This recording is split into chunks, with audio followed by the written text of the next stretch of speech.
Testing, testing, 1, 2, 3.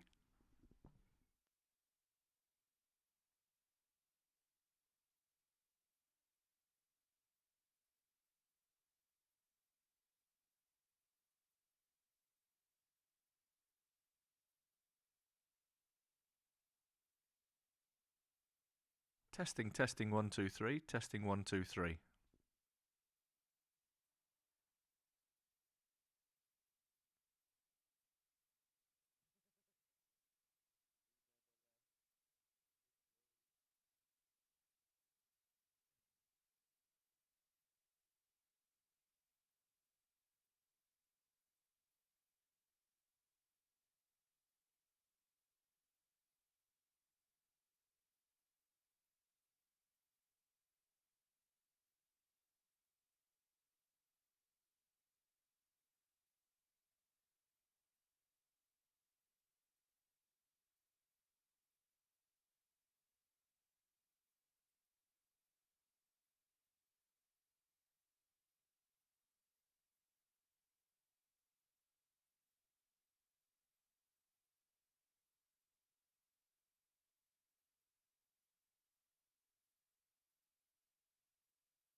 Well, good morning, everybody, and welcome to day 3 of this Rothesay County Championship second division clash between Durham and Lancashire. Durham had the early part of yesterday all wrapped up in 15 minutes, getting the last 3 wickets required of Lancashire's first batting innings. But from there, Lancashire really looked to take control, working through the top and middle parts of the order in quick succession. But a 78-run 10th wicket stand between Matthew Potts and Callum Parkinson has set us up for a really intriguing second innings. Lancashire still lead by 75 runs as they come out to bat this morning with Keaton Jennings and George Bolderson, and potentially some of the most important men of the weekend, because we're here bringing you the action. Myself, Ben Fitzpatrick, and beside me, Ash Thorpe. I'm very well, thank you. Great day's cricket in store here. Really excited. Yesterday was fascinating. Kept us gripped all day. Ebbed and flowed. Lancashire will still be the happier of the two sides with a 75-run first innings lead, and it'll be up to Durham to try and make early inroads to try and put a dint in this Lancashire total and restrict whatever they've got to chase either later on this afternoon and into tomorrow. And can Lancashire set it up? That's all the the ifs and buts of today. I think Durham have got to be a little bit better in the field as well. A few opportunities. Went begging in that first innings for Durham, and what you don't want to be doing is having to create another 10 plus chances in this second innings. They've got to take every chance available to them, especially with Lancashire with the upper hand. It's going to be Matthew Potts to open up the bowling this morning as well from the Finkel end. Obviously was part of that all-important 10th wicket stand, was part of a 8th and 9th wicket stands as well. He's 66 before being trapped in front by Tom Bailey, who was the pick of the Lancashire bowlers yesterday. Had figures of 3 for 68 off 20.2 overs. Potts went 3 for 76 in the first innings. What could he do in the second? Here we go. And a ball to have a no run. Yeah, right. Feeling differently this big throughout the majority of day one. There was those chances and those drop catches, particularly in the slip scored in Dalen's morning session that cost. And that's a low leave from Balderson. They've got to look after their bowlers here, Durham. They can't, like I said, be creating so many chances.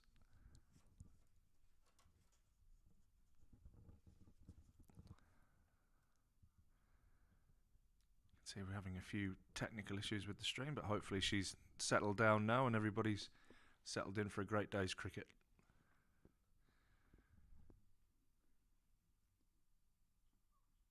Ooh. Whistles past the edge of Balderson's bat. Good signs early on from Potts, who took the wicket of George Balderson in the first innings. Casey Aldridge took a sharp catch in the slips to dismiss him. Went for 14 off 19 deliveries in the first innings. Only played 4 scoring shots. 3 of them were boundaries, however.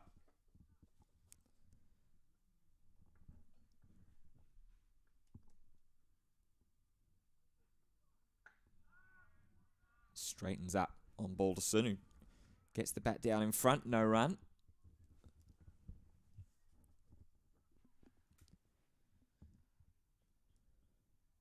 New ball's going to be crucial here for Durham. They need to make early inroads just to put any pressure on Lancashire, because otherwise Lancashire could really have the opportunity to set this game up this afternoon.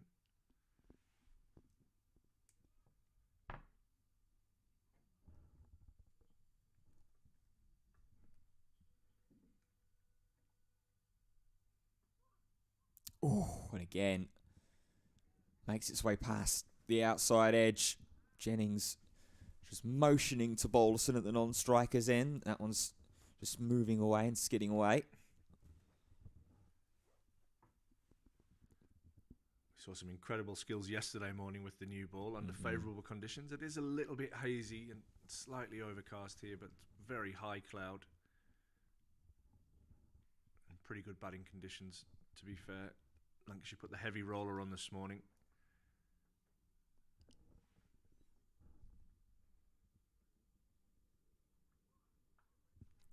And it's going to be the first run on the board for Lancashire in their second innings. Glance down to third.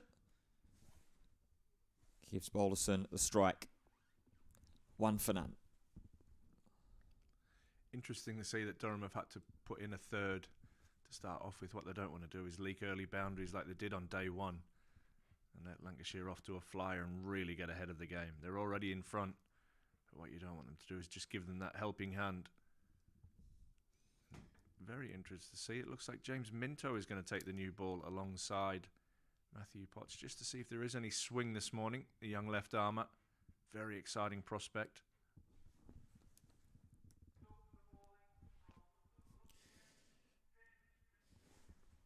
Into the side as an injury replacement. There's 1 per team, and he's into the team for Sam Connors, who has an abdominal injury.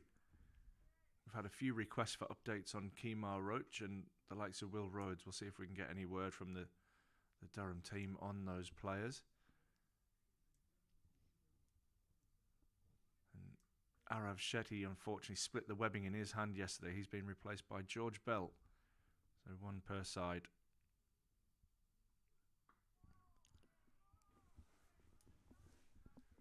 Nice start from Minto. And opening up the can of worms really early, the old injury replacement.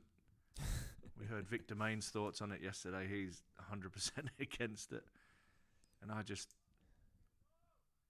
really interesting that, how do you determine it? How many injuries and what day do you kind of cut that off, etc., etc.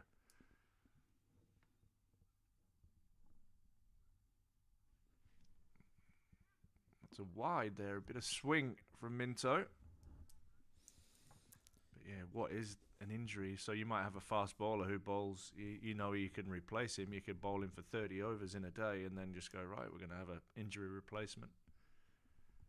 Is there an independent doctor, or is it just the goodwill of both teams to accept it along with the match referee?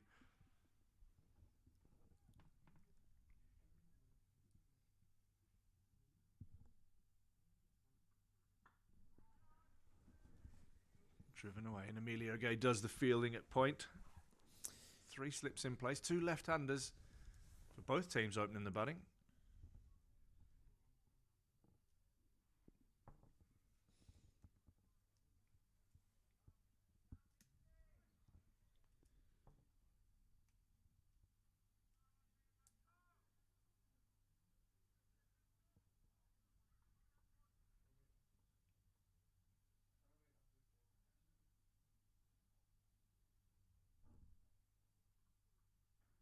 Ooh. Playing a miss, bit of extra bounce from Minto. So it carries nicely through to Ollie Robinson. Yeah, good early start here for Minto. Mentioned out. He could have a real important part to play in this game. Had to chip in quite considerably with the bat as well to help support Matthew Potts. Ended up taking a fantastic diving catch from Keaton Jennings to dismiss him late yesterday. Driven by balls and without any timing. Alex Lees with some energy in the field. And that's what they're going to need here, Durham, is that element of energy in the field. Lancashire were really lively and really chatty pretty much throughout the entire day. They were up and about, weren't they? They were in the field. Obviously, they were generating and creating the chances to go along with it as well. The only lulls in the game really came towards that sort of 9th, 10th wicket stand when Lancashire were scraping to get the last peg. And some more swing from Minto. Not as straight as he would like, but definite shape. Umpire just had a little think around giving that a wide, but it wasn't quite wide enough.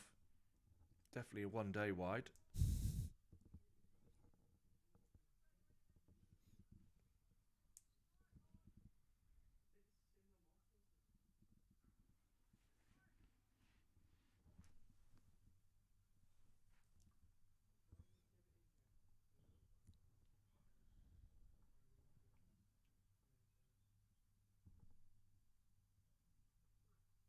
Oh, and that one will be a wide. Slips jumping for their lives just about. It's a good take, though, in the cordon just to make sure that it didn't go for any further. There was quite a considerable number of buys and leg buys that did go through in the early parts of day one. So Lancashire really set themselves up on a platform without Balderson or Jennings to really have to do too much extra work.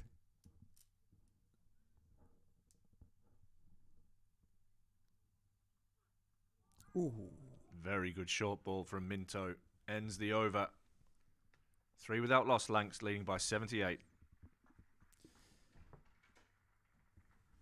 And a hearty applause as well for James Minto.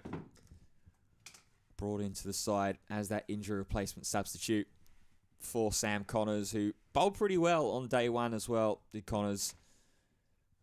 But a lot of faith, a lot of trust being shown in Minto, especially to be thrown the new ball here on the early stages of what's going to be a vital day 3 for Durham.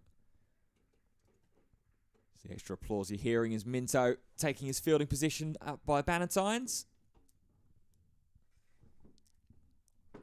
Potts getting himself set. his second over. Third slip has come out to Jennings. So it's just 2 slips in the cordon alongside Robinson with the gloves.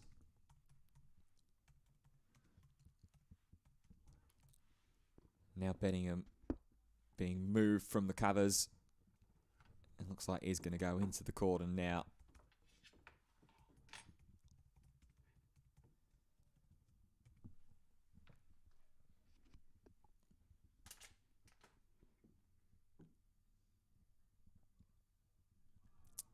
Characteristic of Keaton Jennings. First ball up, and he starts to advance down the track. Up against the pace.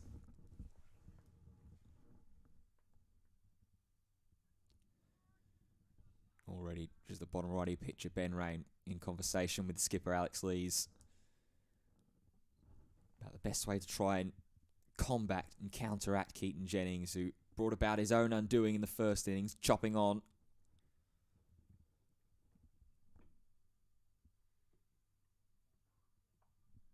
Bit of width and a big cry of no from Jennings.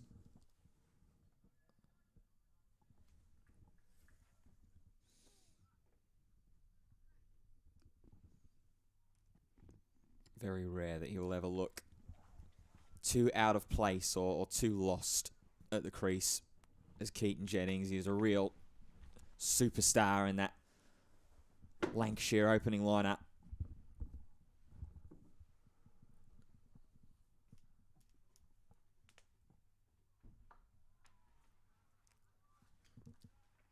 Again, a couple of steps down the pitch. I wonder how long it will take until Ollie Robinson maybe calls for the helmet and tries to stand up to the stumps, dissuade Jennings from taking those extra strides down.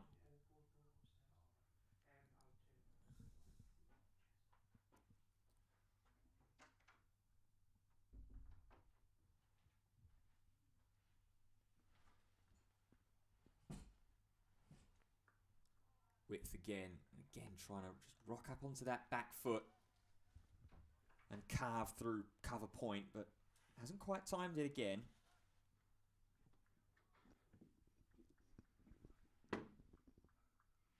It's a much tighter start this from Durham, isn't it? Lancashire got off to that flyer on day one. Lots more control being shown here. Yeah, especially when you consider the start of the first innings from Lancashire. By the end of over 2, they were already 15 without loss.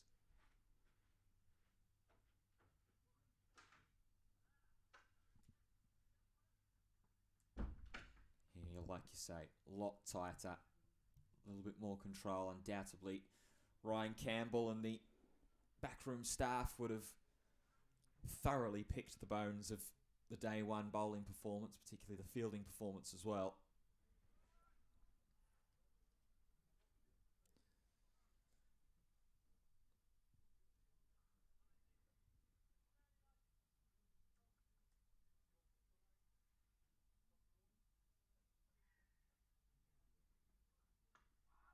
Ooh. That one brings around some oohs and ahs and brings the first maiden over of the Lancashire second batting innings.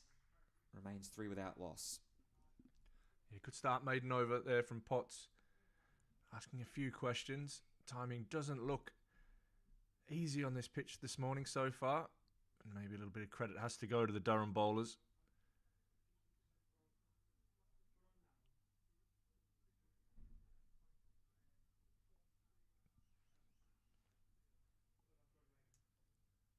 Minto is going to continue from the Lumley end.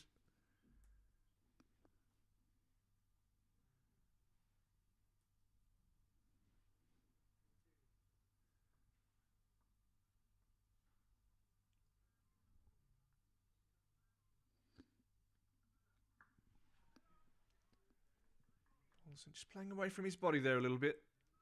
Riding the bounce. Most batters nowadays really want to feel bat on ball. See Keaton Jennings quite prepared to leave a few. Traditional opening batter. Scored a lot of runs over a long period of time for both of these clubs. Excellent player.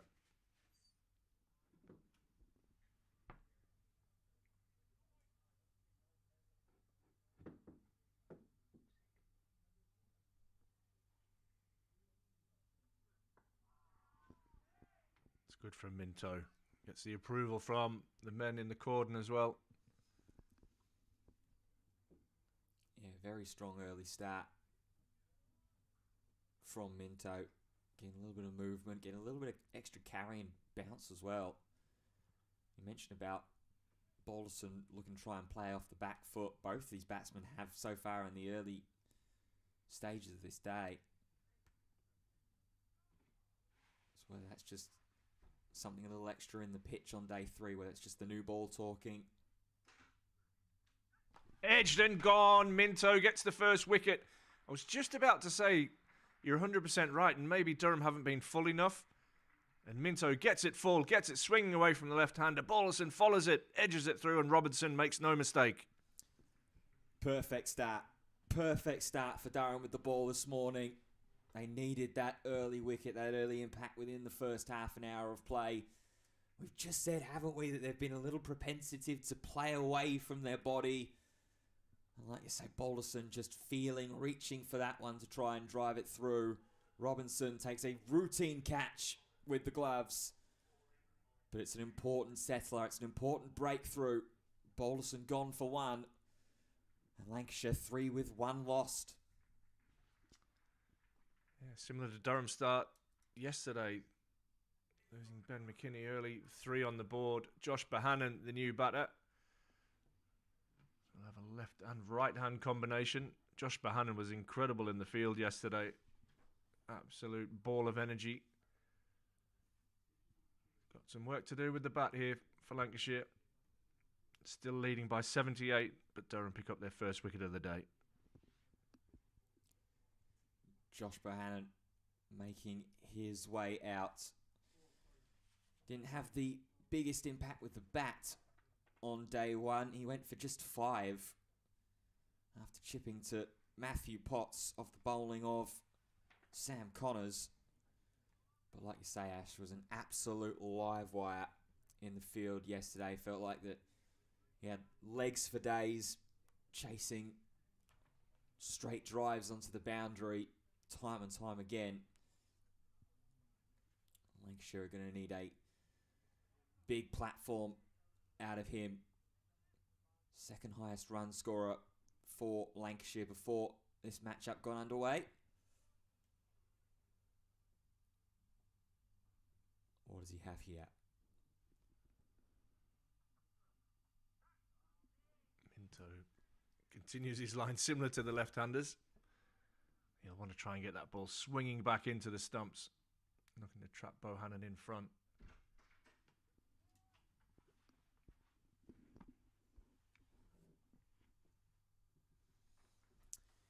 Yeah, Lancashire did that quite well yesterday.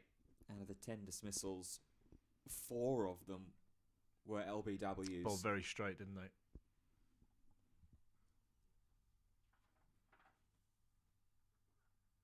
Oh, this one angles across the right-hander. Bohannon flashes and misses. Yeah, they just seem a little bit jumpy at the moment, the Lancashire batters this morning. I don't know what it is. I don't know whether they've looked up at the 75, 76 run lead that they have now and think, well, we realistically probably shouldn't be in this position. That 10th wicket stand took a lot out of them yesterday in that evening session.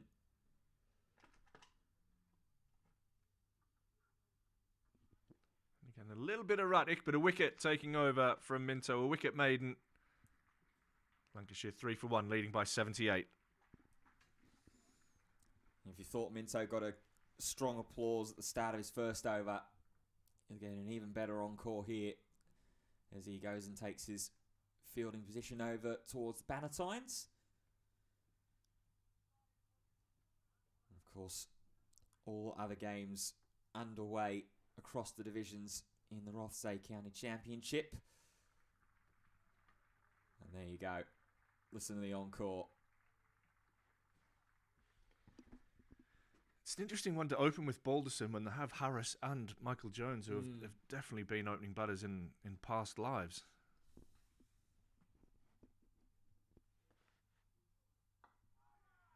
Potts is going to continue enterprising against Jennings. Yeah, it was an intriguing one for myself and Charlie on day one as well. We heard a couple of whisperings that it was potentially going to be Jones that was set to open the batting for Lancashire, but then Balderson made his way out. So potentially a little gamble that hasn't quite paid off for Lancs.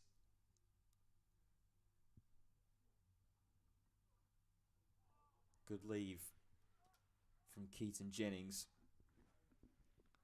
Yeah, it was. Really good judgment from the left-handed opener. As a lefty, you just always get that touch of nerves. That is that going to shape back on me? But he's left that beautifully.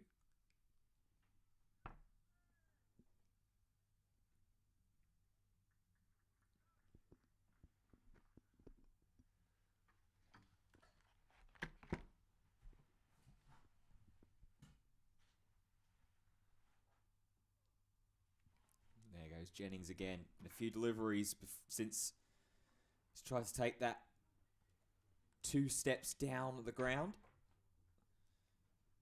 Managed to carry its way through and just happy to leave as it shapes away from it.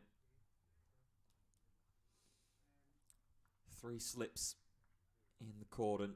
McKinney at first, Aldridge at second, Benningham at third. Your Alex Lee's a wide mid-off. Rain at regulation mid-on. Oh, big appeal here from Potts in the cordon. Sounded like there was 2 noises and the umpire has scored it as runs. In fact, no, he's going to stride back and call it leg by. It's definitely a pretty meaty sound. So potentially it was a case of thigh pad that it hit there on Keaton Jennings, but hitting strong areas already at Durham this morning. And give Potts his first look at Bohannon this morning. Already faced 3 deliveries from James Minto. Granted, a couple of them were sent down the leg side.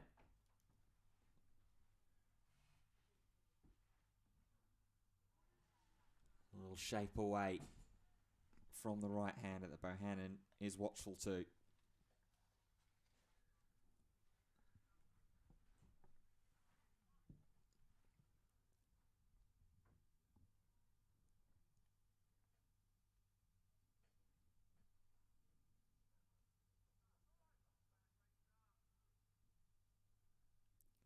Last ball of the over coming from Potts then. Strong Durham start so far. Ooh, beats the outside of the bat. McKinney and Aldridge were up. Hoping and feeling for a feather, but not to be. End of the over. It's a maiden. Leg by does get scored though. 4 for 1 on Lancashire. He's beat the bat on numerous occasions this morning, Potts, without any luck so far. But as a batter against the new ball, you need that little bit of luck. And you hope that if your technique is good and true and you play the line you think it's going to be and you don't follow it, that the cricket gods are with you and it just beats the outside edge. Minto continue. He's got some good swing this morning. Hasn't always been in control, but has picked up the wicket.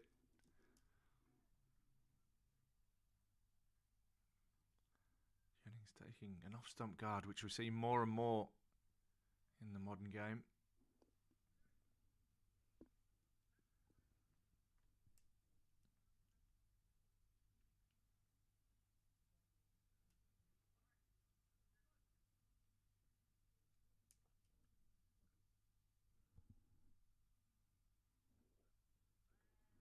Again, nice little bit of shape away from the left-hander, but well left.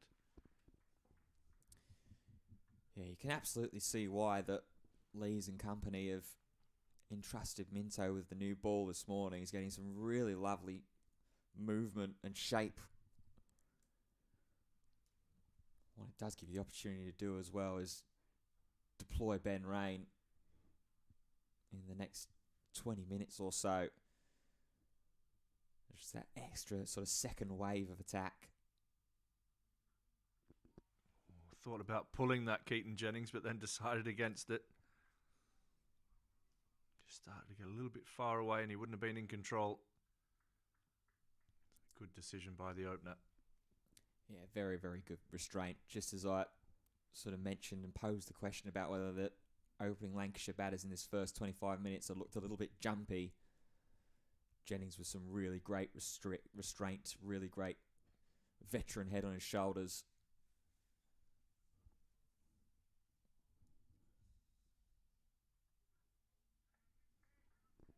Yeah, not interested in the slightest.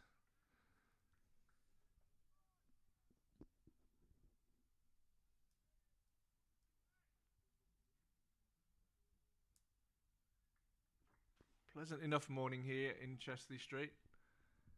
Still that haze, early morning haze around.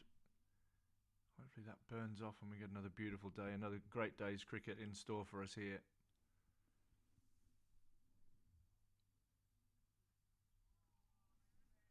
Minto trying to tempt Jennings, who is not interested. Again, good swing. Yeah, also definitely doesn't seem as bitter out there this morning. Square leg umpire has got the gloves on, but yeah, snoodless.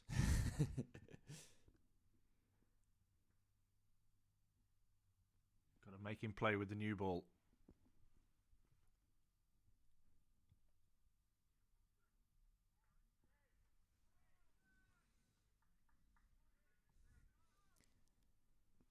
yeah, just getting a little too easy here from Minto for Jennings to allow him to sort of just watch all these deliveries go by. He's going to be in absolutely no rush at all. You mentioned about how so many batsmen in the modern game like to feel that bat on ball. Jennings, a more classical head, shall we say, happy to just leave the good ones and play the bad. And that's a maiden over with 6 leaves from Keaton Jennings. He's going to get a round of applause, but you've got to make the batsman play with this new ball. You can't waste it.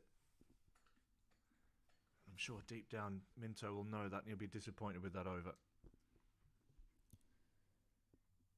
Still some time to bounce back though, with Lancashire at 4 for 1. If you're just joining us this morning, a very good morning to you. If you're of a Lancashire persuasion, maybe not the news that you'd be wanting to wake up and tune into, with George Balderson already back in the dressing room.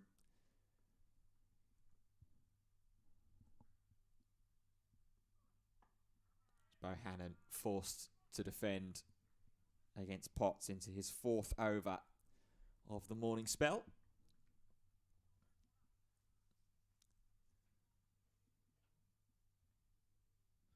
Bit of sunshine really trying to peek through. And the Banks Homes Riverside.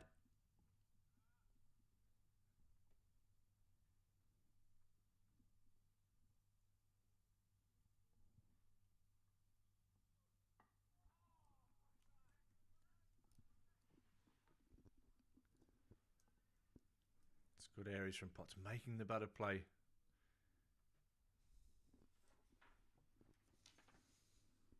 Yeah, bowled pretty tidily in his first session on day 1 as well.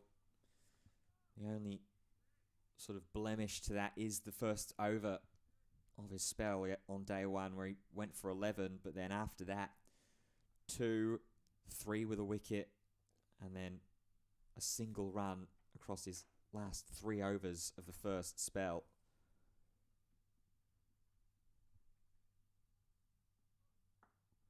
That one trying to be whipped away through the leg side, but it's a good sharp stop at close range. That Clark with a floppy hat on. Staying true to himself. Him and McKinney with the white floppy hats on. Yeah, surprised to see Ben Rain without the floppy hat on. He's usually one for the wide brim, but it's gone for the cap this morning. very eager, I imagine, to get the bat in hand potentially later today or tomorrow. Back of a length again, played to Clark.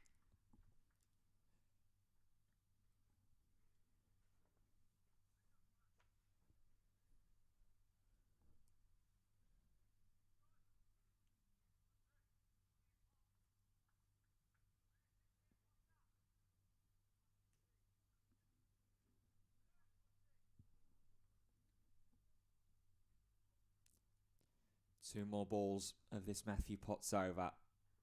Just ticked over half an hour in the session. It's a little outside edge and Bohannon's away.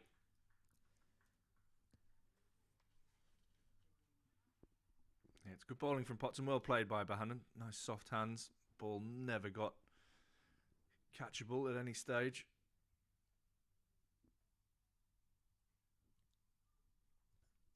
Yeah, with Minto at that third man region, at least as he was to the right-hander of Bohannon. Now more of a long leg to Keaton Jennings, really trying to protect that backward of point area. As Jennings is forced to play that one, but plays it well. Tucked off the hip to Emilio Gay, and he'll retain the strike to face up against Minto. 2 from that over. Lancashire 6 for 1. Again, I'd just like to see Durham a little bit fuller with the ball, attacking the stumps, inducing drives. As you can see there, light breeze on the Durham flag on top of the pavilion there. Still see that haze in the background. But pretty bright in all. Not bad conditions at all to bat in.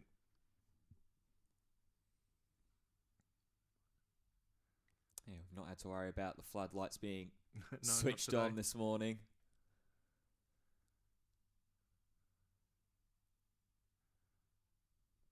Can Minto get that control? This time Jennings does think about pulling it and almost pulls out too late. Dragged on in the first innings. He'll have been nervous as that one hit the bottom of the bat. Headed towards his feet. Yeah, you can see what he's trying to do there. Keaton Jennings. Very hefty gap.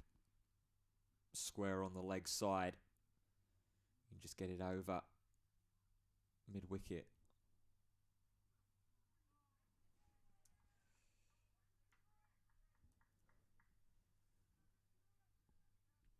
It's not far off where he wants to be, but really good discipline again from Jennings.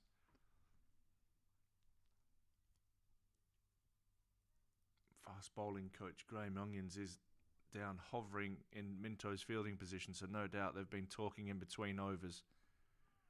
Trying to get that ball up there, trying to get it to swing, but making sure that these batsmen are playing.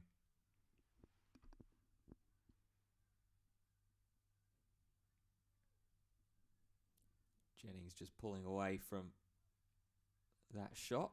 Yeah, a bit of movement in the car park behind the sight screen.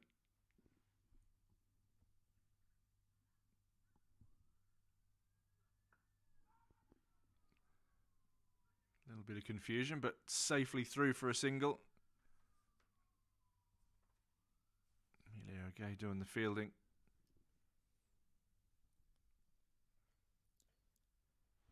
Better though from Minto, getting in those areas, putting the option of playing and being forced to play in the front of Jennings' mind there. Forced to take the quick single. It's good running between Bohannon and Jennings, but Minto starting to find those areas, starting to lock that radar in.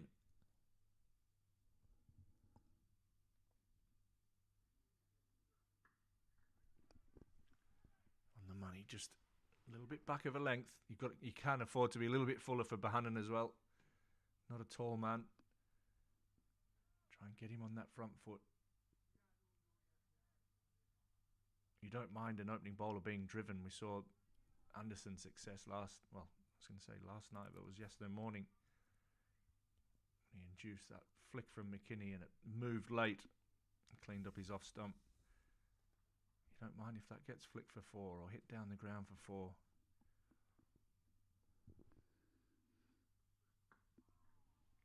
Right there is where he wants to be. Well played by Bohannon. Yeah, not too dissimilar to the fields that were set for Anderson yesterday morning. There is that hearty gap right through the covers. You got, and that's rain at point. I think that might be Lees at mid-off. Just a big gap right through there. Oh, and that's hit him right on the hip. Oh, that hurts. That's missed the thigh pad. And Bohannon's in a world of hurt there on the floor.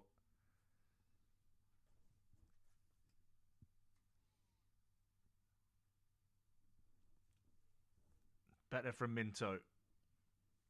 Lancashire 7 for 1, leading by 82. Bohannon has not moved as the physio is coming out onto the ground. Yeah, that will not tickle in any stretch of the imagination. And he is in some discomfort here. Hopefully he's all right to continue. Nathan, you've took the words out of my mouth, so Nathan's just commented that the slips seem very close to each other. I think they're standing very close. And when you get closer, you sometimes have to narrow that gap, and it probably exaggerates with the size of the Durham slip cordon as well. You've got 2 lads who are the best part of 6'6" or 6'7" in the slips. But yeah, you're absolutely right. Something I picked up on myself this morning. Bohannon's in real trouble here. Yeah.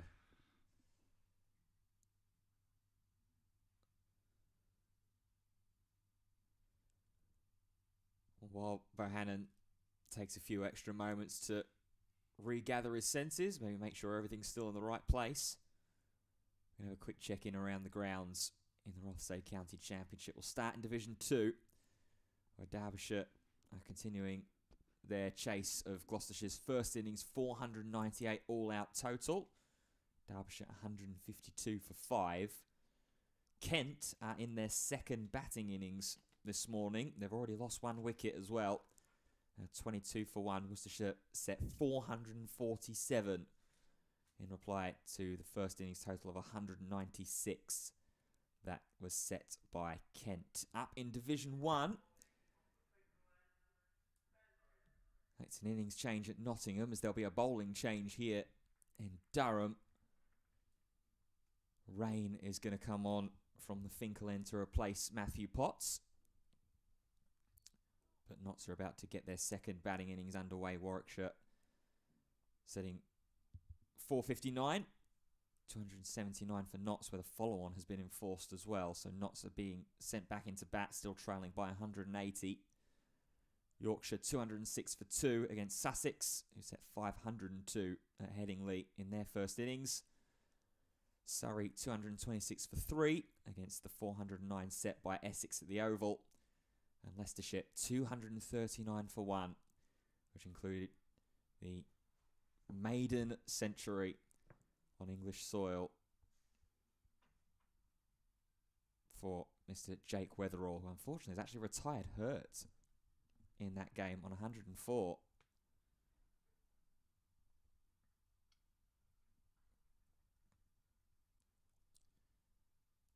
So Bohannon back up on his feet.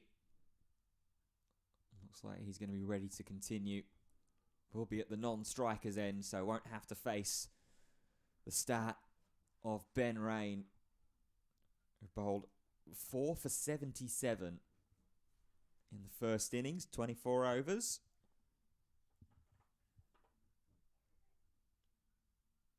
Picked up the big wicket of Marcus Harris on the morning of day 2 as well. Ollie Robinson up to the stumps immediately.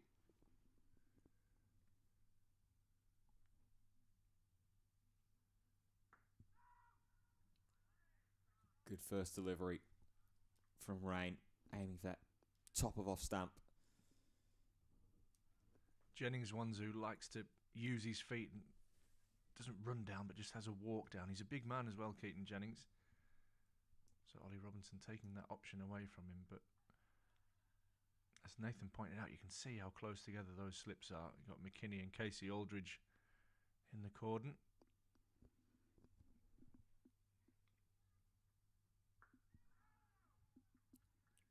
Once again, trying to go up on that back foot. Yeah, surmised earlier about how long it would actually take for Robinson to reach for the helmet. We've already seen a couple of glimpses of Jennings trying to use the feet, particularly against Matthew Potts, to take LBW out of the equation, maybe get on top of some of the swing a little bit earlier as well.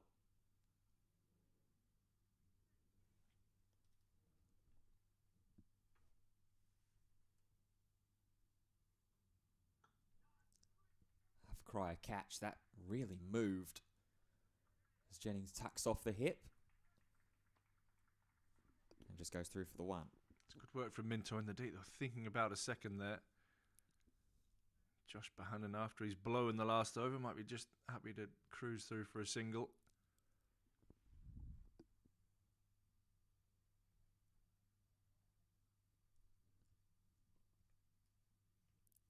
Immediately, Robinson goes back, removes the helmet.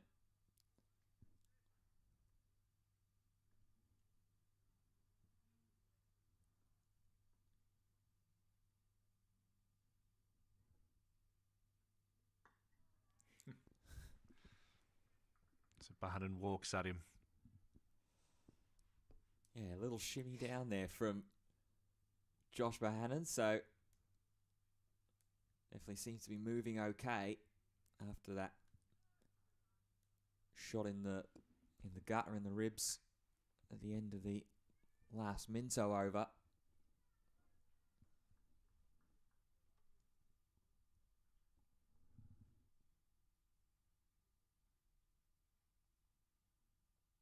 Again, advances down. McKinney and Aldridge go up thinking that he's caught an edge. But the result's still a play and a miss.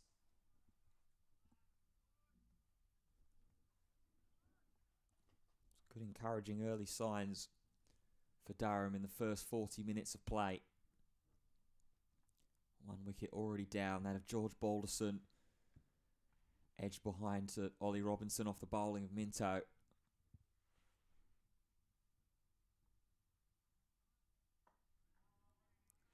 Then back on the money to close the over. Just the one run for it. Lancashire 8 for 1. They lead by 83.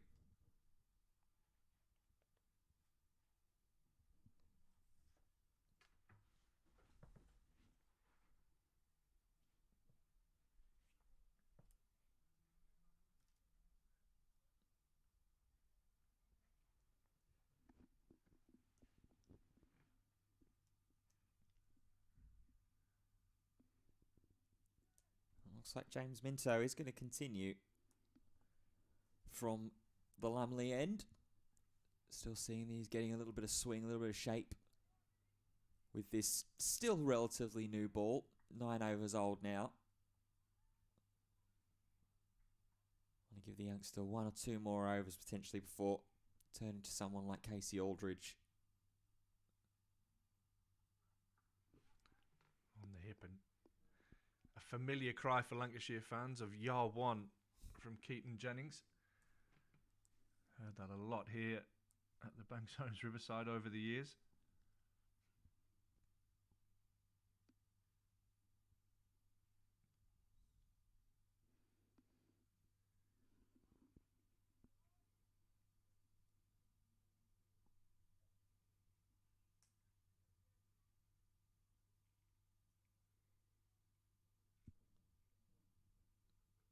Minto here just requesting David Bedingham to be pulled out of third slip. Is instead going to be put in on the leg side. So 2 slips and a leg slip for Minto to bowl to against the right-hander.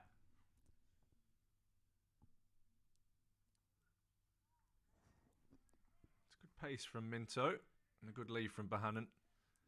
Yeah, leg slip in place. Just with that shape he has been getting into the right-hander.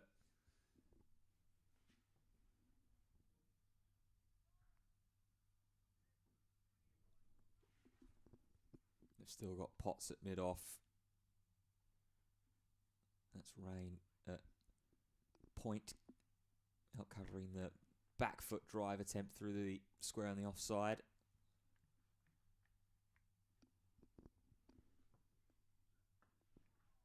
Bohannon drives, but won't beat Alex Lees at mid-on.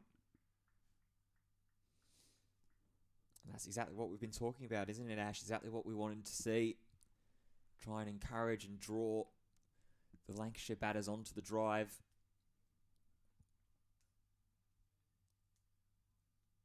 It's just gone a little bit more overcast here in Chesley Street. Not bad conditions to bowl. Minto is pushing into a southerly breeze.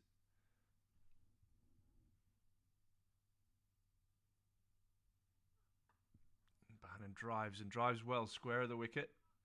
Callum Parkinson does well to get round, but Bohannon looks like he's fully recovered from that blow a couple of overs ago and gets back for a second. Yeah, good running from the two there. Quick work from Parkinson as well. Down at third to cut that ball off and fire it in. Robinson had a half opportunity and set himself to try and take aim at the non-striker stumps, which, if you were tuning in to day 2 yesterday, got a healthy rearranging from a Lancashire wicket-keeper yesterday.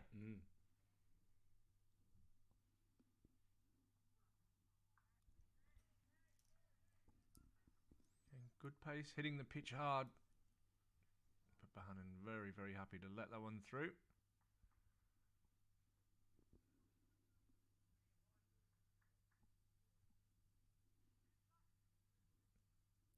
One more ball of this, the 5th James Minto over, just re-inspecting the footholes before striding back to his mark.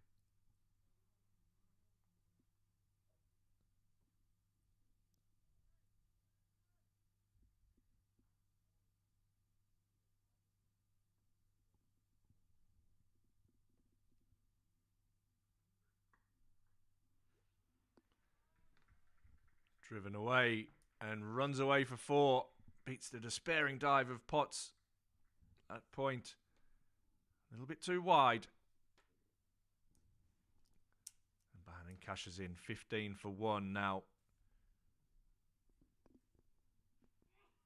Bless you.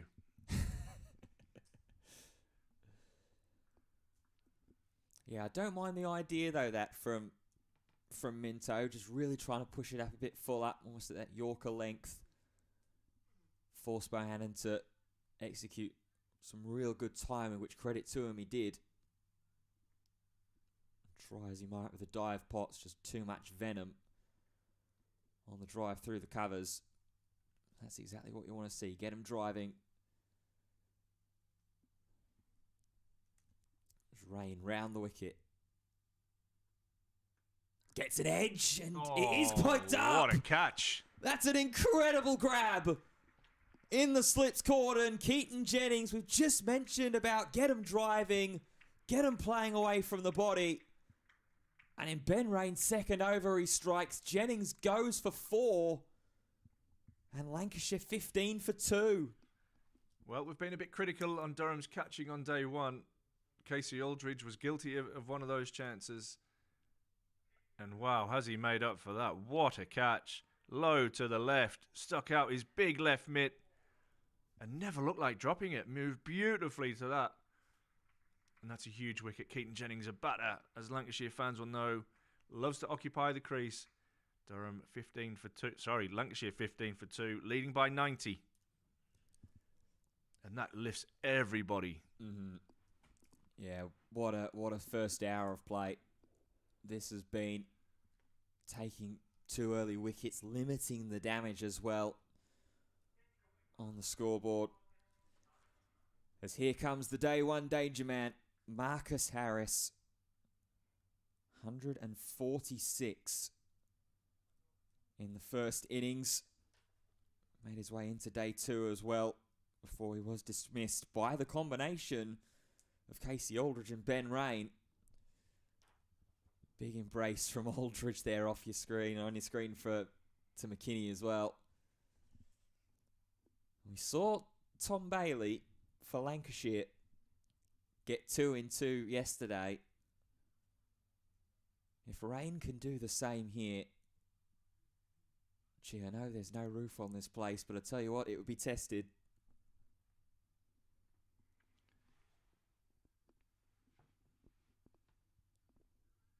You feel that this man holds a huge key to the rest of this game, Marcus Harris. Yeah, without a doubt. Really, really good stride on day 1 and the start of day 2 as well. Never really looked like getting out,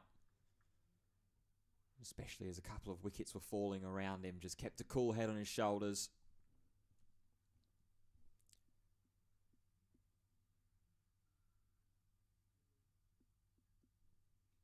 In comes Rain. That's good leave from Marcus Harris. This is what you want as well. You want Harris in facing that new ball. Well, there's still a little bit of movement around. Just over 10 overs old now.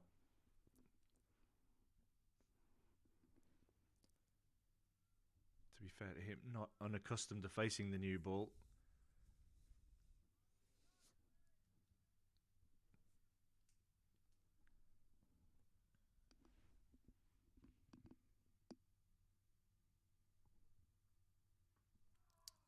Opens the face, runs down a third man, and Harris is away.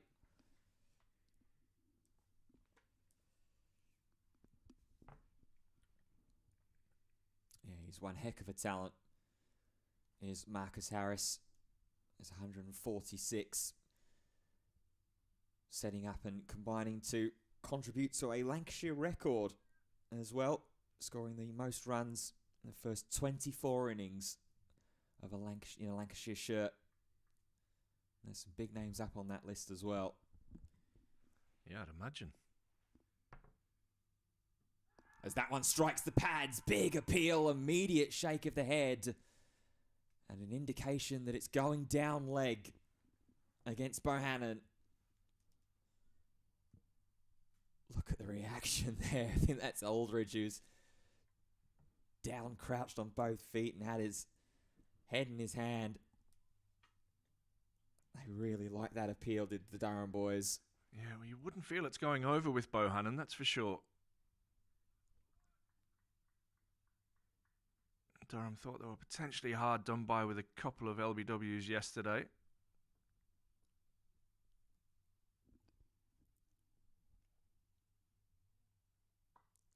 Bohannon being struck on the pads the ball before, now takes a couple strides down.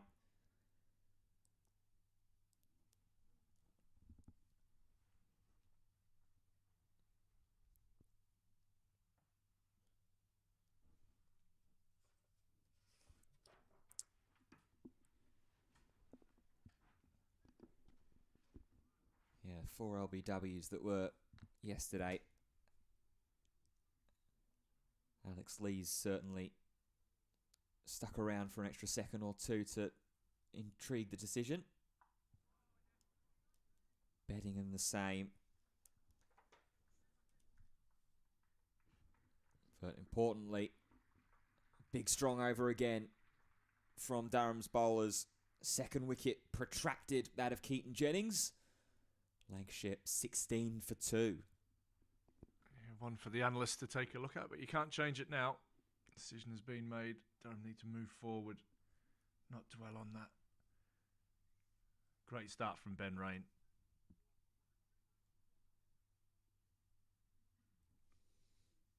.91 lead.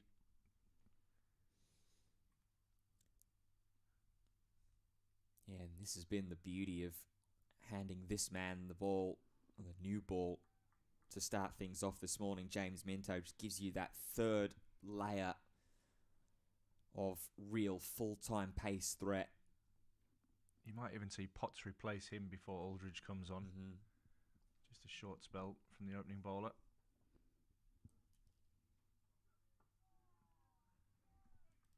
It's good from Minto. Make the batter play.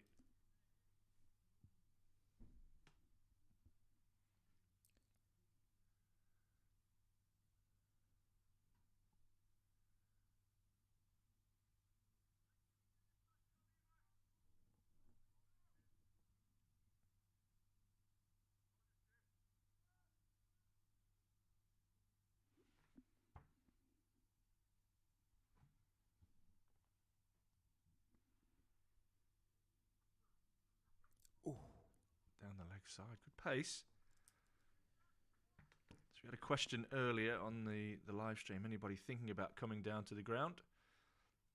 Tickets for adults are £17.50. Juniors are £5. Definitely plenty of seats available. Yeah, definitely. Although there's a pretty good crowd in. It's a pretty good crowd, and they're being treated to a really great display in this first hour. Still plenty more action to come, though. So by all means, make your way down if you're able to. Beauty. Oh. Beauty. That is a jaffer from James Minto into his 6th over. Ben McKinney still with his hands on his head. With how close that potentially was to catching an edge and dislodging the dangerous Marcus Harris.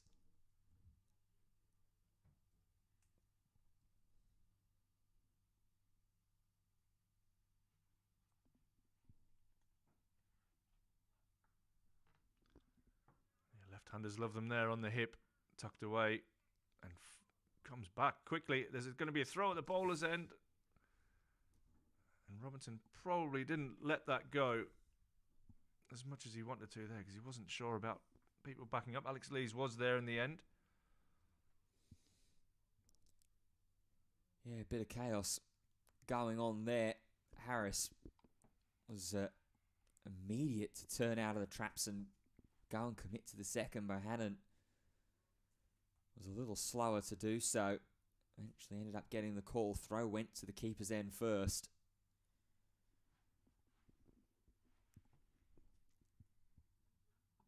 Oh, there's a bit of bat there, I think. A couple of noises. Durham definitely interested.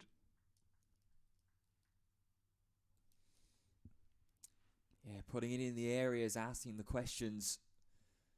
But definitely think that Harris has just been able to get the bat down in front in time.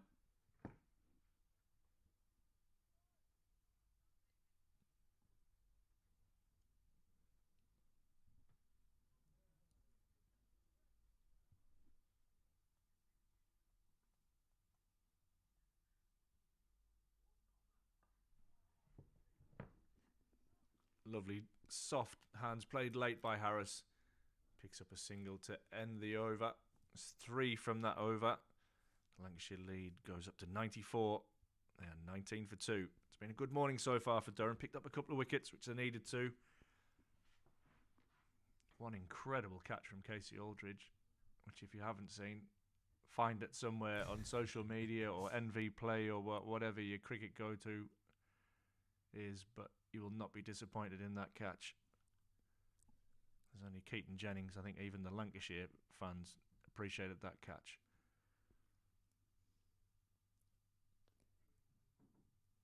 Yeah, and to stay up to date with all the impact moments and all the goings on around Durham as well, keep an eye on all the official social media channels.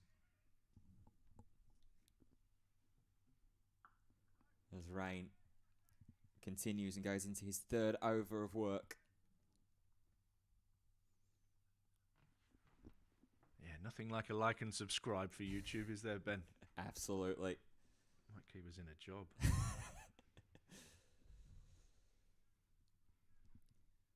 It's like Colin Ackerman on for 12th man duties as well. Giving the ball a bit of a polish and handing it to Ben Rain.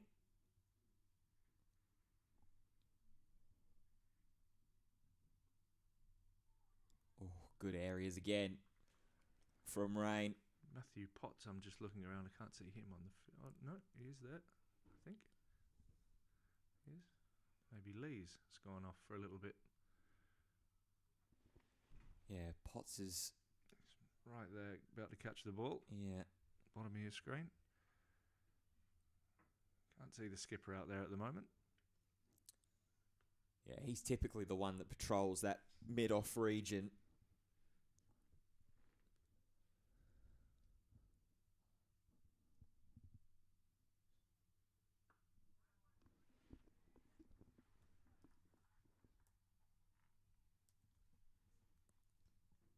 Strong from rain again.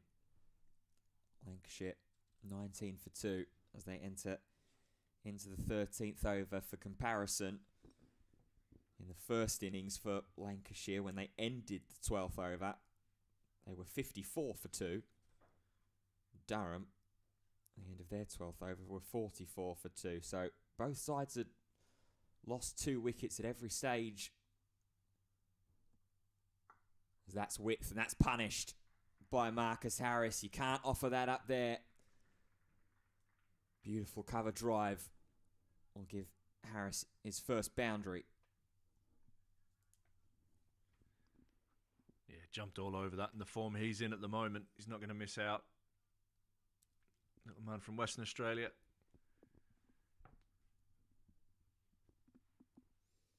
Product of the same school I went to, Kent Street, which launched a cricket program back in the black and white days when I went there.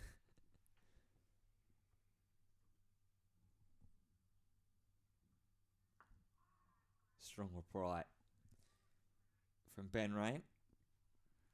Also started off his club career at Scarborough Cricket Club, which was where I was, under the watchful eye of Justin Langer, before deciding a move to Victoria was for him to improve his chances of wearing the baggy green.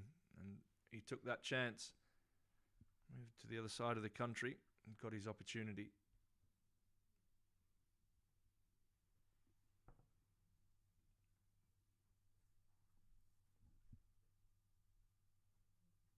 Oh, my goodness. Beats the outside edge of the bat again. Just beat everything. How's that not nicked or bowled or whatever? But he survives. 23 for 2. Lancashire with just that cover drive. The only score of the over. It's only the second boundary that the Durham bowling attack have given up so far. I tell you what, you put out a call, Ash, about a potential replacement for James Minto at the Lumley end, and it looks like, as per usual, you were spot on. Matthew Potts is going to take over from Minto at the Lumley end. Yeah, I just had the feeling with him only bowling 4 overs in that first spell that he would follow Minto. And Minto's done well. Good start from him, picking up a wicket. But it's time now to have 2 Durham's best bowlers on, Matthew Potts and Ben Rain. Such good servants to this club over a number of years. Potts always feeling like he's got something to prove. Loves pulling on the Durham shirt.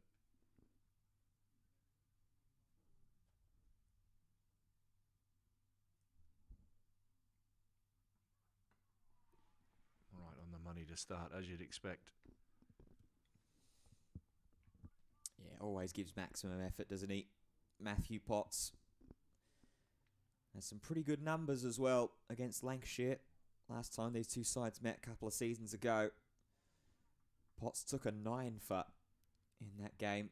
12 wickets overall, with 3 in the first innings as well.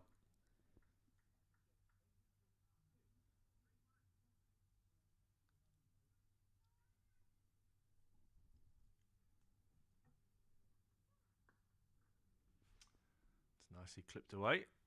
Skipper Alex Lee's back on the park, doing the fielding.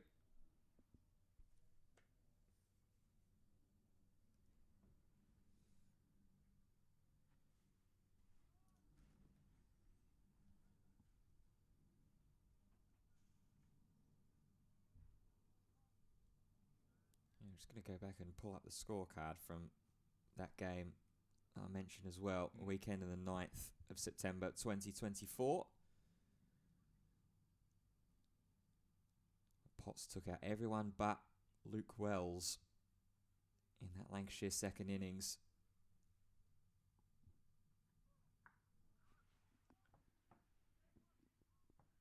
Yeah, he's a man who needs to bowl week in, week out. I think when the ECB come around, and Neil Coughlin, who's probably upstairs, might kill me for this when they want to rest him, but for me, he's a man who just needs to keep bowling.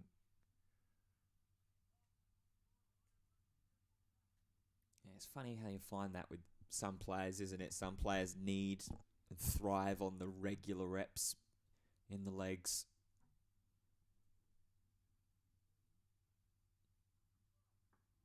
Yeah, good length and well played by Harris. Yeah, and you almost saw a small sample of that in Australia when he hadn't played for months and was thrust into Test cricket and was. He'll admit that he was probably below par in that outing. He wasn't alone, to be fair, but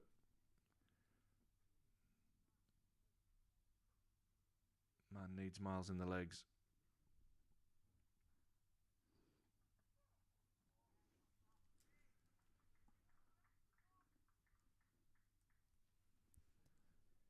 Everyone just look to keep a little low on Harris there.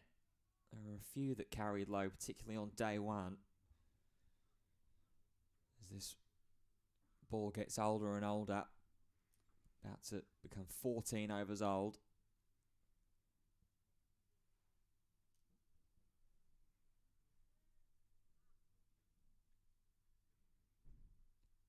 Parkinson just being brought in.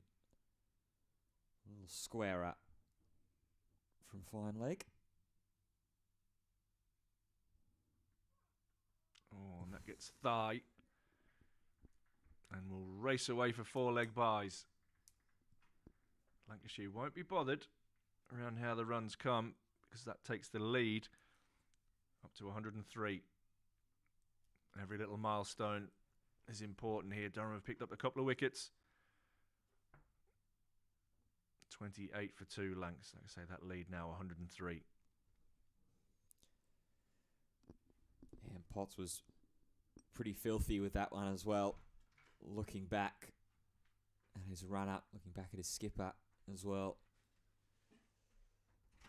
But a couple extras here and there won't matter too much. They're already, as we say, on the deficit. Just keeping that deficit down as low as possible.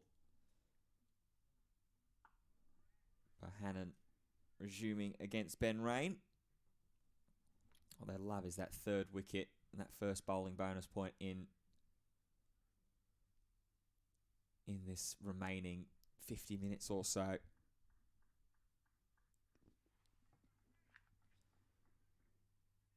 Don't want to let either of these two get away too far. I've obviously spoken the praises of Marcus Harris already throughout this weekend.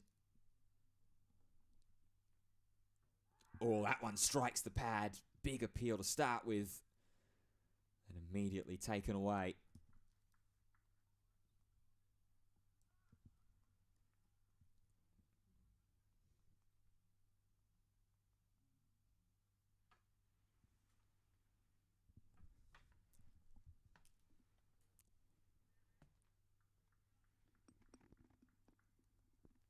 Yeah, Durham won't want to let these two get settled. Bohannon's already got a high score of 90 so far this season.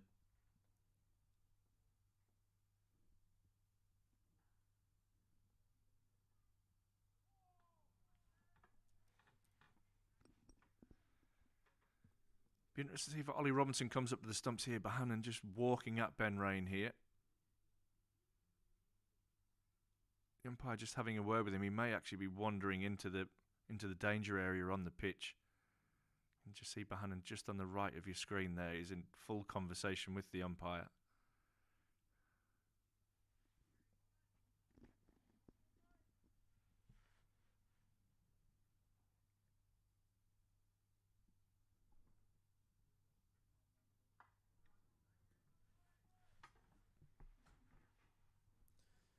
Straightens up. little bit there. Still in conversation.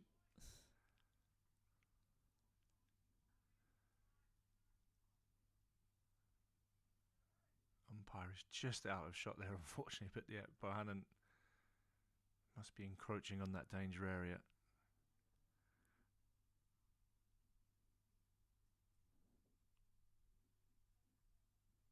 Oh, play and a miss. And Rain, for a second, thought that he'd got his man as well.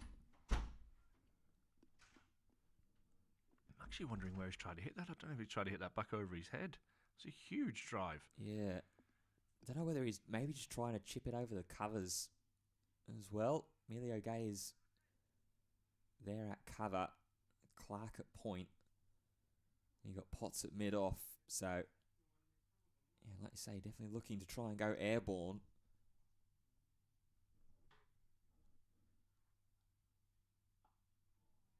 And goes back into his shell to end the over to Ben Rain Maiden.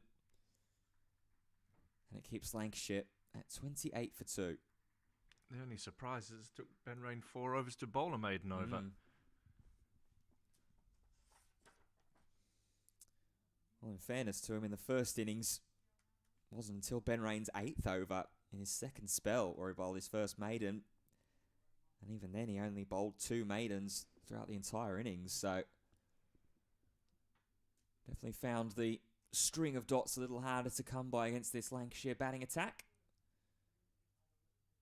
But is well in stride in this morning session early on.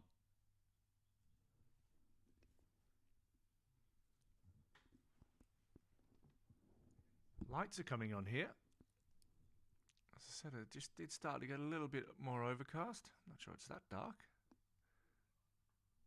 Oh, flushing away. Harris gets it fine, past the slips, and beats third down to the boundary for 4.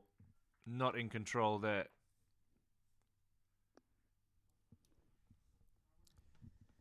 Yeah, close there from Harris.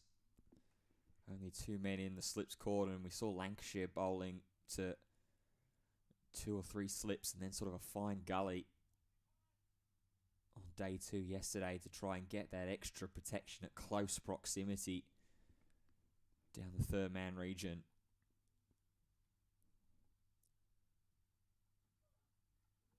Edged and gone. The big wicket of Harris just squared up. Ollie Robinson does the rest. Matthew Potts has the big breakthrough. 33 for 3. That lead is 107, but Lancs are now 3 down. Low and to the left from Robinson. Pouched it.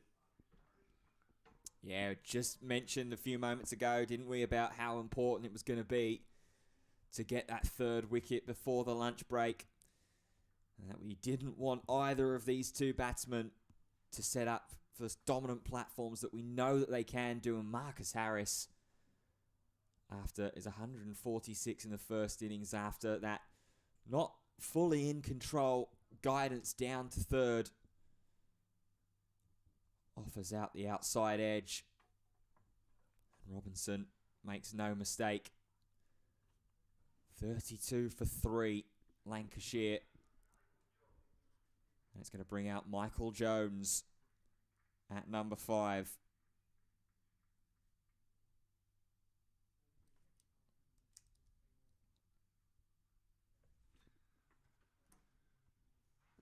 Michael Jones, a little bit of pressure here. 33 for 3. Sorry, 32 for 3 even. Loving the chat on the on the stream as well, guys. Mike, keep us entertained. Bill, to answer your question, it does look a little bit gloomy out to the south and the west, which is where generally the rain does come from. However, there isn't anything forecast. Potential showers this afternoon from around 2 o'clock, but hopefully we get a full day's cricket in here because this match is developing beautifully. Lancashire with a healthy lead. You can see there the gloomy skies above the light towers here in Chesley Street.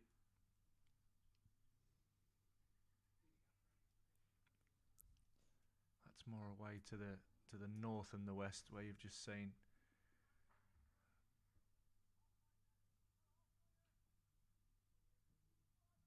Michael Jones.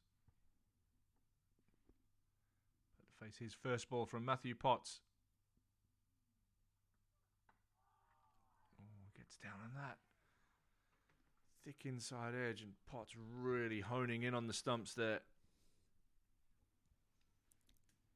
Jay's asked if Minto's grown taller. I'm not sure he's really grown, to be honest.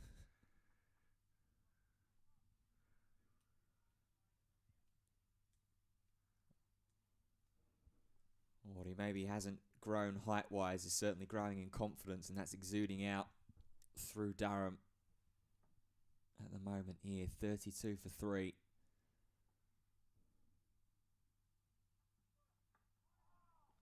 And Jones will get off the mark. Soft hands dropping that down into what would have been the gully area. That's vacant at the moment. Yeah, both deliveries there, Michael Jones just takes that step across and into the line of Potts as well. Didn't quite get it right the first time. Second time, manages to get one away through towards gully. Definitely want to keep an eye out for if Jones continues to move across, whether Potts and the bowling attack will try and follow him. Oh my goodness, there's two types of leaves. That's a horrible one. Off stump, gone. So is Bohannon. 33 for 4. Lancashire crumbling here at the Banks Homes Riverside. That's a peach. That is an absolute peach there from Matthew Potts. And just said as well, didn't we, about how Michael Jones, in those first two deliveries he faced, moved across and into the line of the delivery. Bohannon stood stalwart, thinking that was sailing over the top of off stump. Have a look. Yeah, just a little front foot trigger, but nothing else to move across into. And Josh Bohannon is gone. An already strong morning session becomes even brighter for Durham. And that's what Lancashire did really well yesterday, didn't they? They took wickets in clusters, and Durham have just bagged 2 in and over.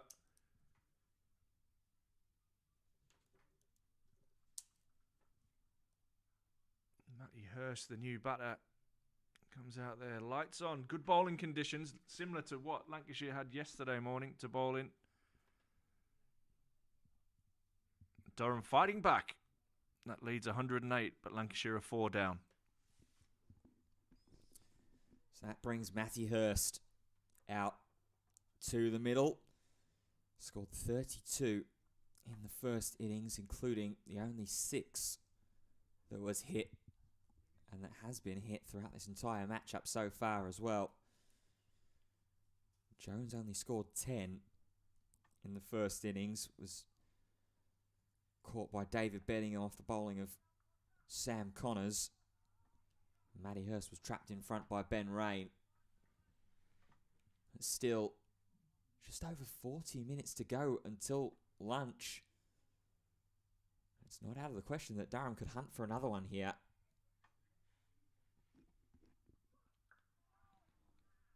Hurst solidly in behind his first ball. 5 runs, but more importantly, 2 wickets from that Matthew Potts over. 33 for 4 Lancs, leading by 108. Durham fighting back here. Early morning, day 3. Yeah, unbelievably strong over there. First dislodging the danger man from the first innings of Marcus Harris. And then beautiful bit of bowling to take care of Josh Bohannon, who never truly looked settled. Obviously got rattled a little bit with the body shot. Goodness me. That he took from Minto. Rather him than me. Yeah, they don't call this the best seat in the house for nothing.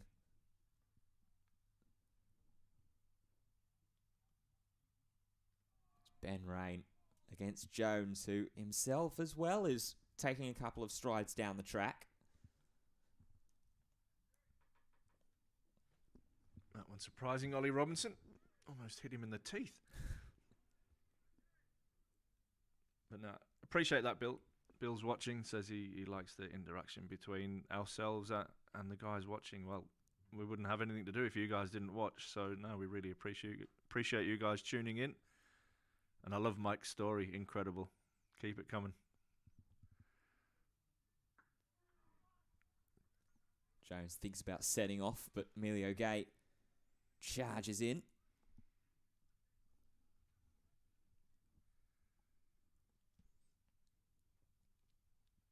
It's been some really good numbers, to be fair, on the stream throughout this game. So, no, like I said, we really appreciate you guys tuning in. Give us a like and a subscribe if you feel obliged to do so.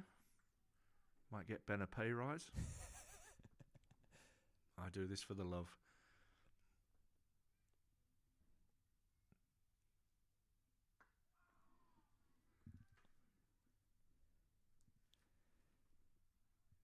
Yeah, I'm just having a look up at that scoreboard at the moment. And it's predominantly that lead number that I've got an eye on at the moment. It's just, 108 at the moment now. If Durham can keep that to, say, 250 by the end of the Lancashire second innings, with a full day's cricket still potentially to play tomorrow. Yeah, the game's moved forward, hasn't it, this morning? Really has. We started off wondering how Lancashire were going to try and set up something that they felt comfortable enough to bowl Durham out with. Durham have made some excellent inroads into Lancashire's second innings, 4 wickets. And really, that scoreboard hasn't gone anywhere. You can see the run rate's just at around the 2 mark. It's the fact they're set kind of semi-defensive fields while attacking by bowling straight, and they've done very well this morning.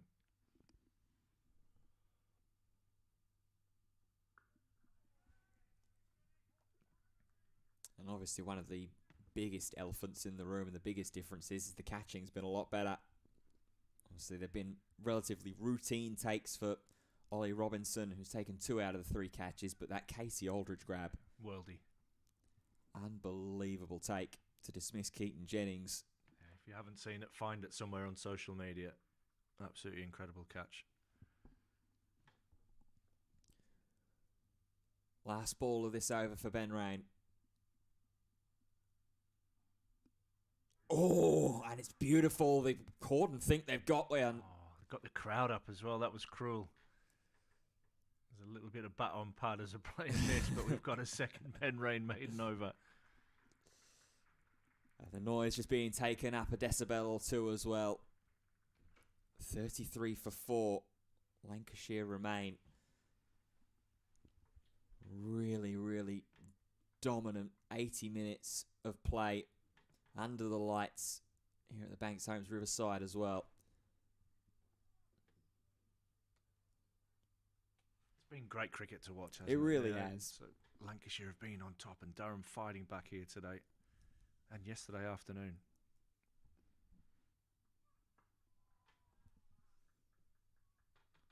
Yeah, it's been a real to and fro affair, which, in fairness, on paper, it certainly advertised itself to be. These two sides definitely among the biggest, among the favourites to earn promotion up to Division 1, potentially even earn the title as well. Yeah, bang on, Ben.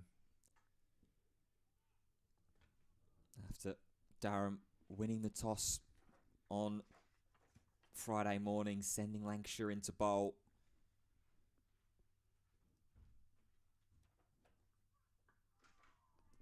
It's good from Potts.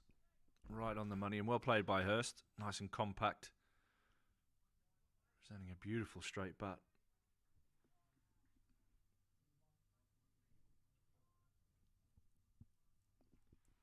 Of course, we won't have Arav Shetty in next. We'll have George Bell as his injury replacement. Shetty, unfortunately, splitting the webbing in his right hand. Having to go off the field yesterday.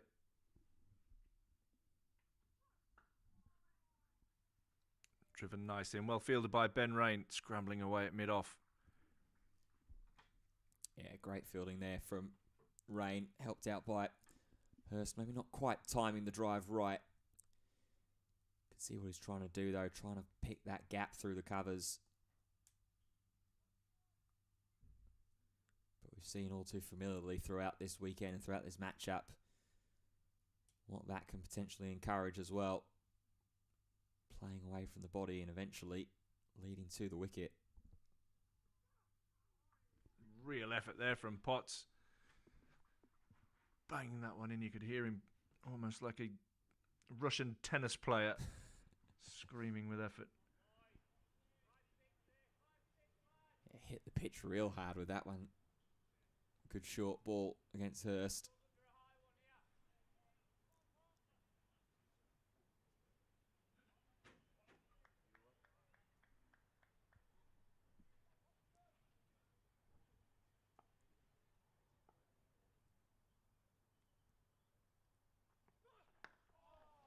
Beautifully played by Hurst. Another one on the England radar. Spent some time with the Lions. As part of the under-19 side with Ben McKinney.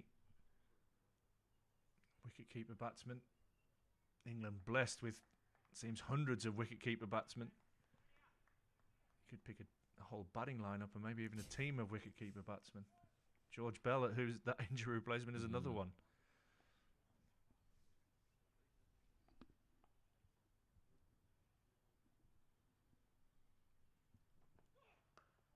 Nicely played, guided down into the gully. Minto somehow from side on hitting the middle stump and knocking it out of the ground. But that single ends the over. 34 for 4, Lancs leading by 109. Big 35 minutes up until lunch. Yeah, really big 35 minutes coming up here. One of those moments of the ebb and flow of the game where Durham really are on top. Lancashire have been able to, so far, the way that this game has progressed, get things back into level standing and build a really strong partnership. And that was the key, or a big key on day one. Partnerships at 58 and 61 for the third and fifth wicket respectively. What we have seen is that once you kind of see off the hardness of this ball, that kind of from the 30 over mark, we've seen both kind of late middle orders and tails really wag and throw in some valuable contributions. We saw obviously yesterday Durham, who were in danger of having to follow on, managed to get that lead down to 75, and we saw even back on day one Lancashire's lower order with Coughlin and Bailey along with Harris got Lancs up to 370, so it does get easier to bat. But you've got to get through that first 25, 30 overs. And yeah, Bill, interacting with you again, but lack of spinner for Lancashire may well be a factor come late day 3, potentially day 4. I mean, historically, this isn't a big turning pitch, but we saw a little bit of turn for Parkinson and for Toby Bailey. Nothing extreme, but that could definitely be a factor, even a controlling factor in the game. Thick edge from Matty Hurst. Falls safely though into the offside.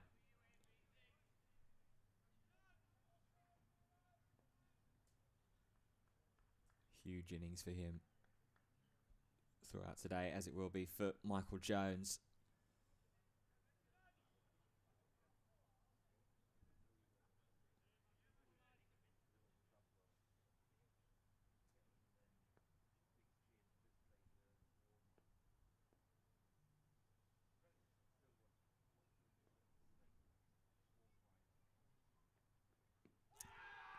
Strikes the pads, big appeal again, but Hurst did take those couple strides down.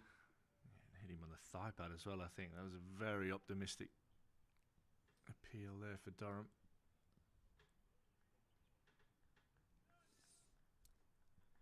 Yeah, and that's exactly the beauty of taking those couple of strides down.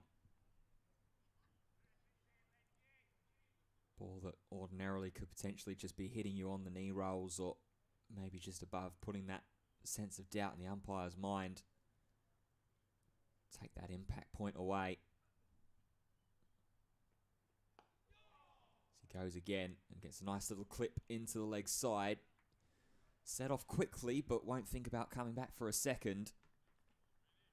This is where I'd love to see Robinson standing up to the stumps. I don't know if it's been an instruction from Ben Rain that he doesn't want Robinson up to the stumps, but just take that option away from them. Then we saw, as with Balderson yesterday and Hurst standing up to the stumps, it just creates that little bit of doubt, allows the medium pacers to bowl that little bit fuller, and just cause a little bit of chaos.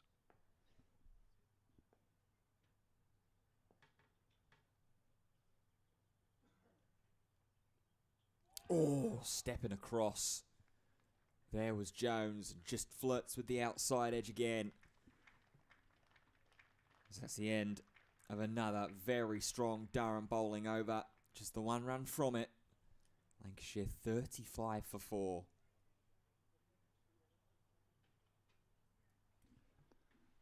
Yeah, as you said, that number to keep your eye on is the lead. 110 currently sits at. As we are under lights here at the Banks Homes Riverside.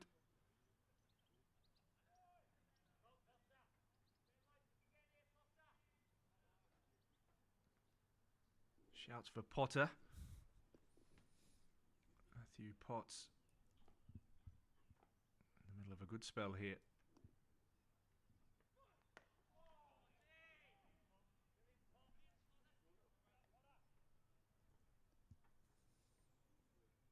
Hurst looking very calm and compact at the start of his innings. Yeah, which is going to be desperately needed for Lancashire. And we spoke about him and the plethora of wicketkeeper batsman options that there are for England. He's only 22. Still got plenty of years and plenty of cricket ahead of him.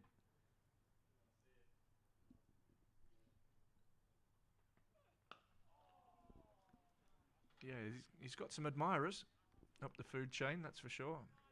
Neil Coughlin and Sarah Taylor. Sarah Taylor, part of the England Lions coaching setup. I know I was keeping an eye on Hurst and went around and had a chat with him on day one.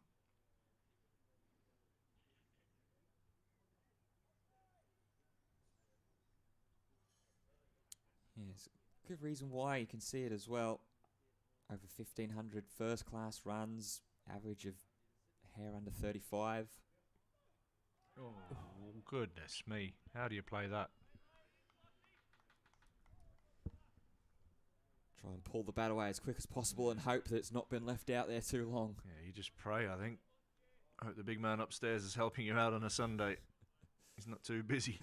There's a serious delivery that from Potts.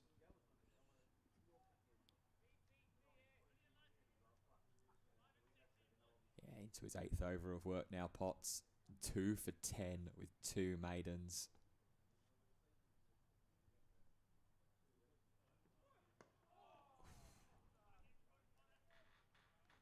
Good energy, good rhythm this from Potts. Talked earlier about the need for him just to work and work hard. Loves to be in the battle, Matthew Potts. Yeah, much to quite a few of the Durham boys, don't they? We spoke about how much of a competitor Callum Parkinson is yesterday during that 10th wicket stand.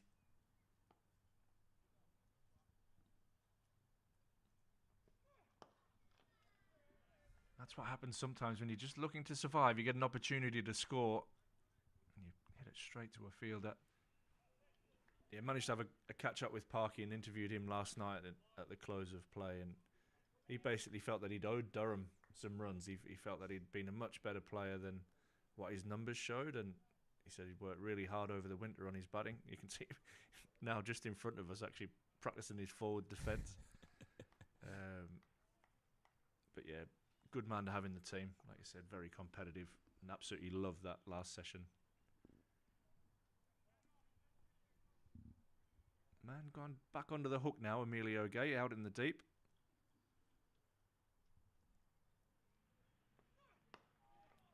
And Hurst pushes this down the ground, nicely timed.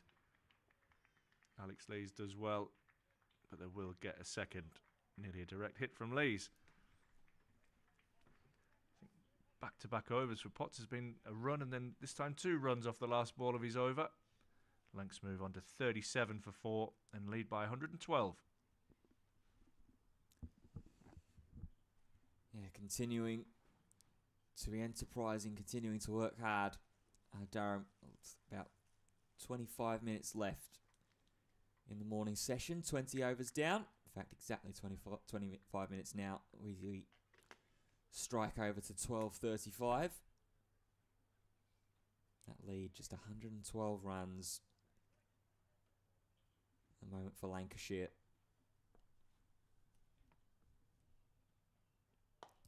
It's dancing down the ground goes Jones. Bit of width on offer and sticks out the bat through the covers. There's the first boundary of the day for Jones. Yeah, just got the width he was looking for there. Created the length himself.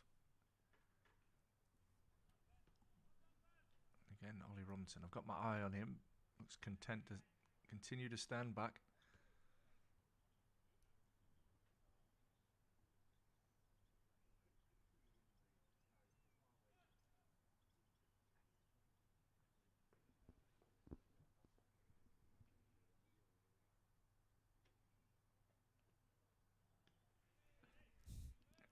I knew it was coming. He loves to bowl the bouncer, Ben Rain. It's not particularly quick, not necessarily threatening, but you get so engrossed on his line and length that you sometimes forget that he does have that in his locker. But Michael Jones has probably seen Ben Rain a few times. He might have realised what was coming his way.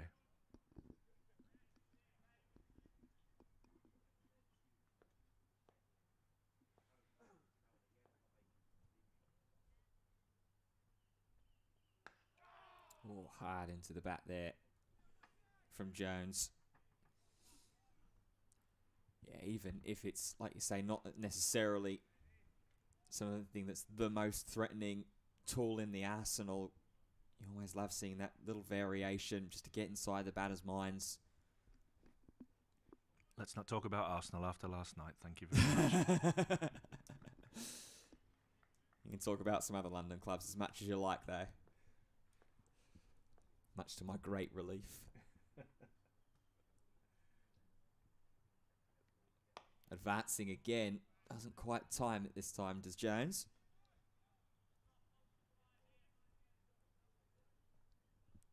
Yeah, especially when you're dealing with such a consistent bowler like Ben Rain with that strong line, strong length.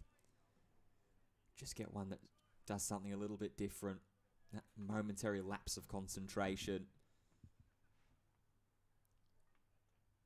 can generate the chance that you can try to capitalise on.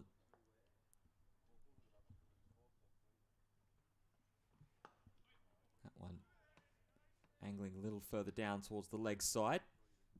Jones can't quite get the angle to tuck it off his hip through square leg.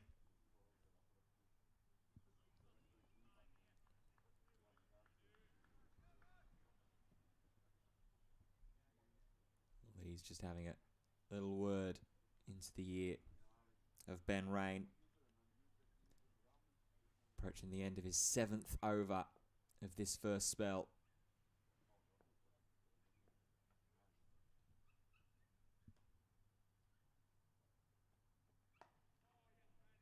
That's a good little end to the over as well.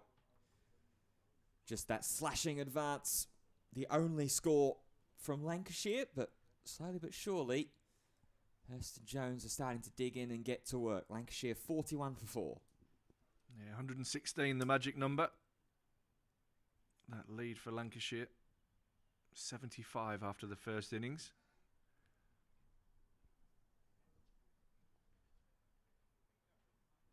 The gloomy skies here in Chesley Street. The Banks Homes Riverside lights are on. There's plenty of people home watching this clash. It's been a fascinating morning. 21 overs in, 4 wickets.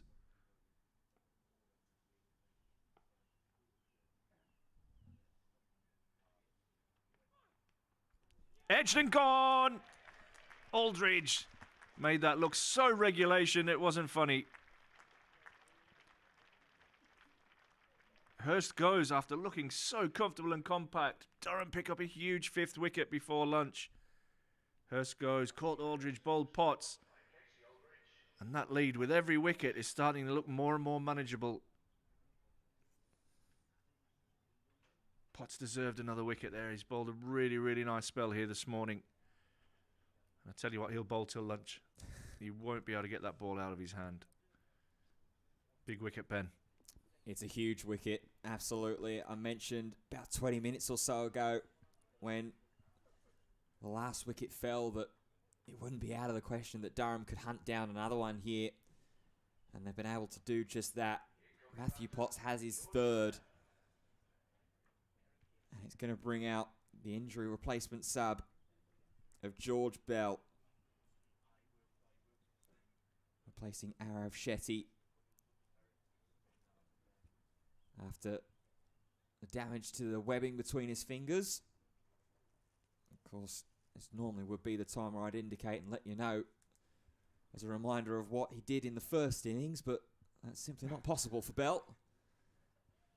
So an even bigger ask for him to try and dig himself in, acclimatise to this ferocious Durham bowling attack, and most importantly, survive the next 19 minutes. Yeah, it's a big period. Can Durham grab 6, or can Lancashire just hold out and start to build a partnership? But from this game looking an absolute disaster at tea yesterday for Durham, they've turned it round.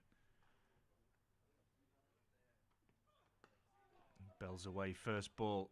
He'll pick up at least one as he tucks this into the leg side. Clark races around to prevent a second.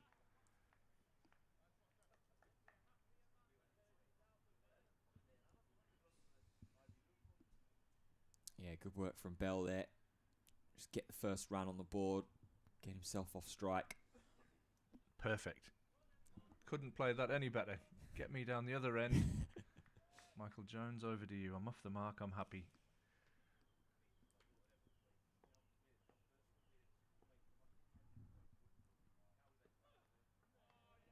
Yeah, some good energy on that ball from Potts.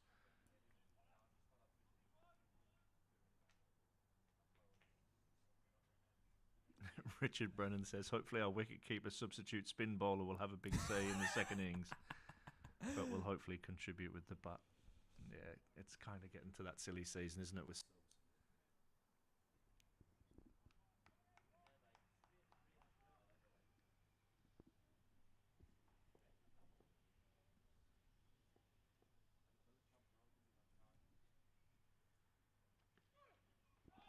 beats the edge.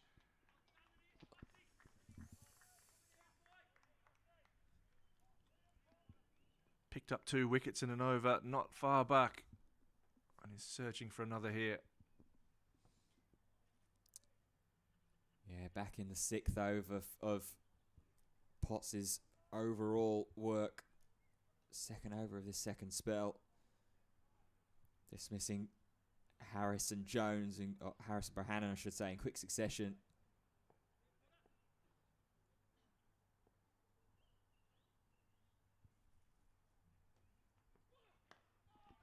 Nicely played by Jones, up tall.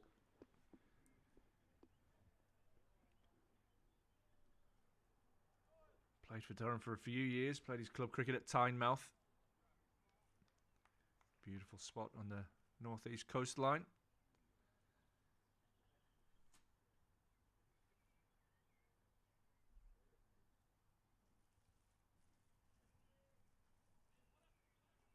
Yeah, no complacency here, Bill, that is for sure. Oh, inside edge. Manages to squeeze that to square leg. Potts thought he was through for a second wicket in the over, but he'll have to settle for the one. He has 3 for 14 so far this morning off his 9 overs. Lancs moved to 43 for 5. Yeah, 100% in these conditions. Durham wouldn't be relishing the thought even of facing against James Anderson. James Minto is going to come into the attack for a little change. He's going to switch ends and have a crack from the Finkel end. Lancashire, can they squeeze this lead up to 200? They'll be thinking at the moment. Yeah, and I like the move to Minto here as well. Really continue to try and press that advantage. It'd be very, very easy to bring someone like Casey Aldridge or Callum Parkinson in just to see you through the last quarter of an hour or so till lunch, but 5 wickets in this morning session.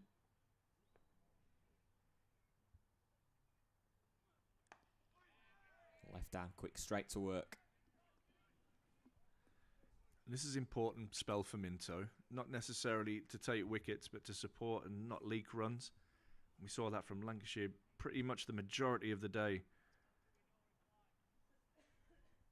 Just bowl really well in tandem, not let that scoreboard get away. Managed to keep chipping away and picking up wickets.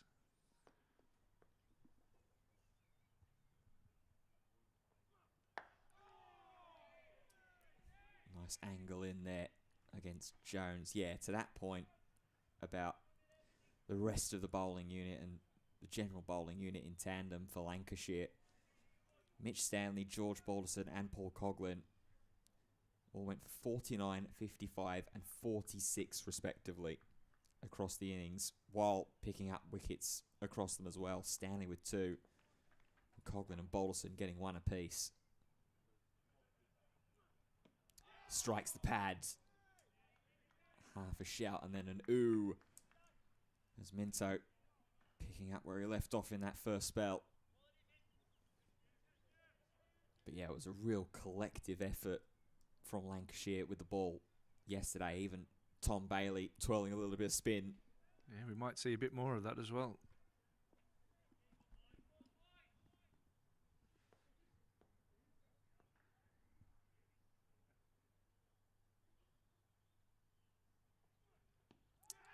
Down the leg side and peel from the slips cordon. Jones will come back. In fact, they're going to get all the way for leg byes, 4 of them.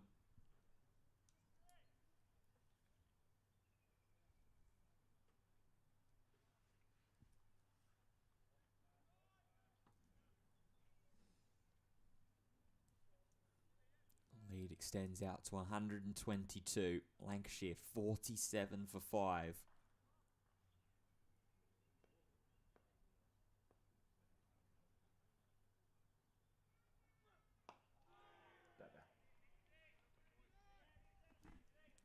That's your areas, James Minto. Mike, keep them coming. Keep the updates coming to your story. I can't really read them out, but keep them coming. If you get the chance, have a look on the chat. Oh, gee.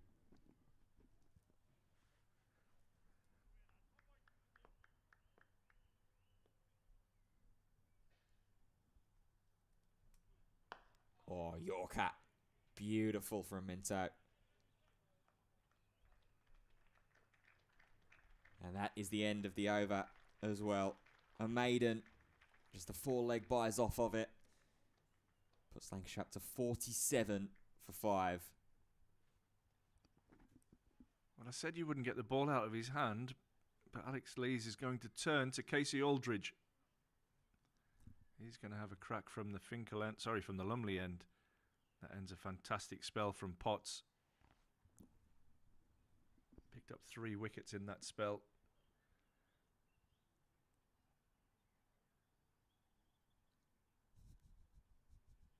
Three for 11 from 5 overs in that stint.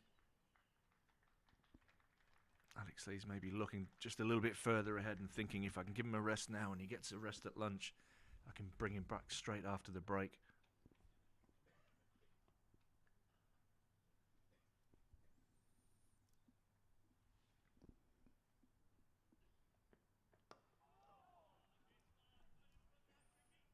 If anybody's going to have their confidence up, it'll be Casey Aldridge after that absolutely world-class catch he took.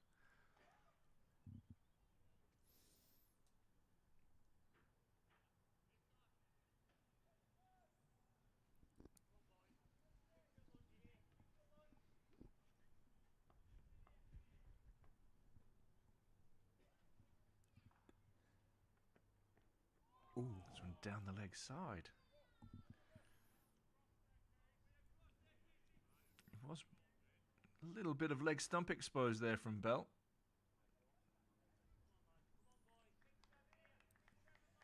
Oh, Shouts of 6-7. I'm sure all the kids will be absolutely thrilled with that one.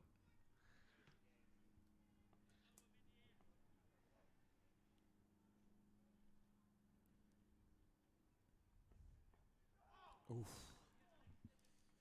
You could hear a shout of get the leg slipping. I mean, for good reason at the moment. And they're going to. Yeah. Casey Aldridge has got George Bell all 6s and 7s. A leg slip. Well, no. Alex Lees is teasing us. Matthew Potts looked like he was going to be put into leg slip. Was instead told to get back into the covers.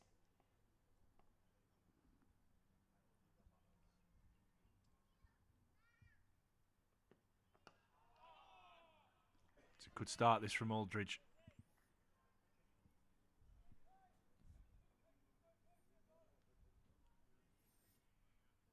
.47 for 5. The lead 122.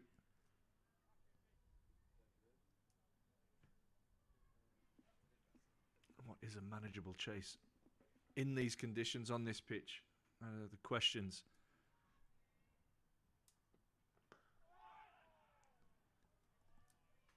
Just sent something early here. Bell getting across his stumps.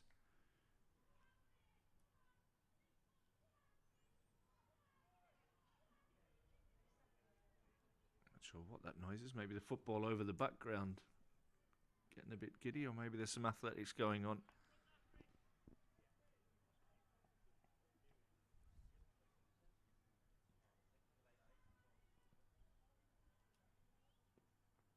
Oh, and then a little flirt at one outside off stump. Aldridge starts with a maiden.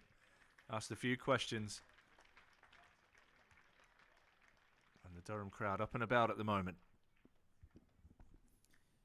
Yeah, 47 for 5 remain Lancashire in this morning session. 8 minutes left until the lunch break. Probably get a couple more overs left in. And if one of those overs can contain a wicket, either from this man, James Minto, or from Casey Aldridge,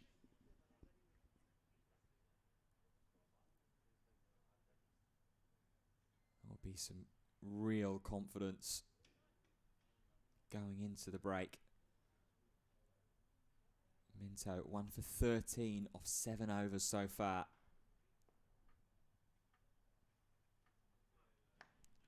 Bit of width. Jones has a think about playing with a cut shot.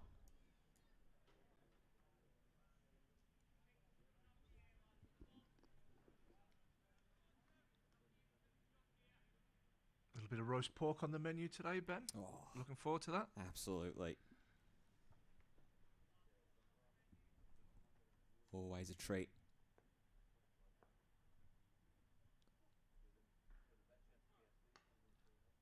Shorter ball pushed out towards fine leg. Parkinson takes a tumble. They'll get back for a couple. It wasn't the most graceful bit of work that from Callum Parkinson, but he was running round to his right hand side. Just making sure he's not injured there, keeping my eye on him down there.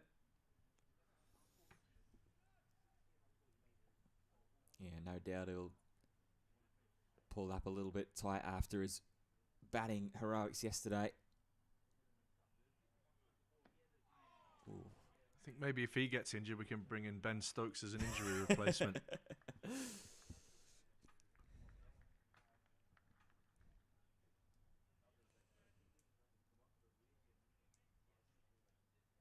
get Colin Ackerman in there. He can bowl part-time spin.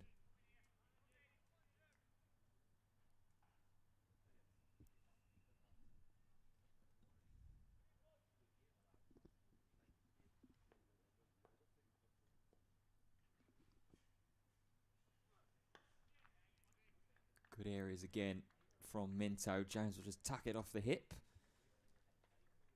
Potts gives chase for the one. That brings up Lancashire's 50. And they've really had to work for it as well.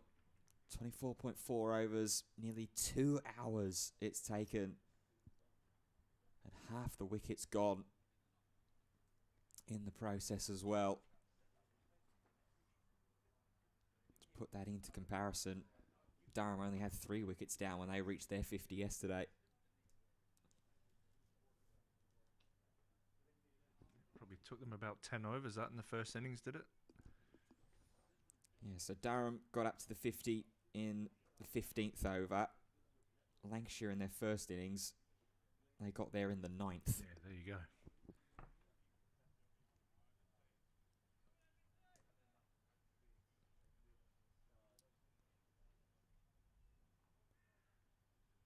And so just in a little conversation there with Ben Rain and skipper Alex Lees. It's going to come over the wicket as the left armour to Bell. Good shape early on. Bell scampers away.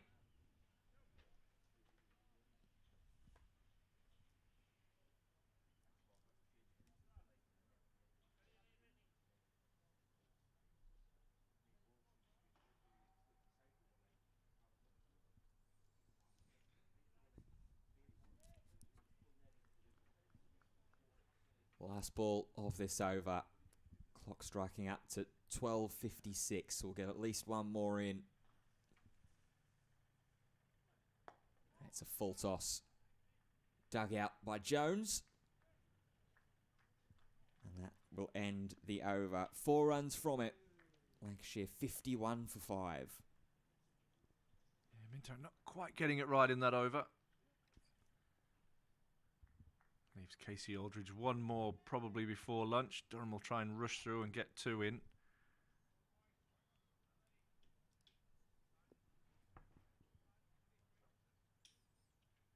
Lancashire will likely try and use every trick in the book to make sure that it gets all the way to 1 o'clock. Absolutely.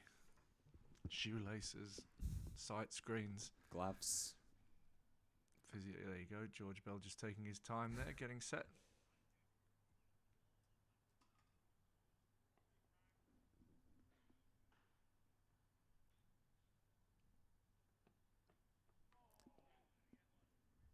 Not sure if this is a planner. It's just a little bit wayward from Aldridge.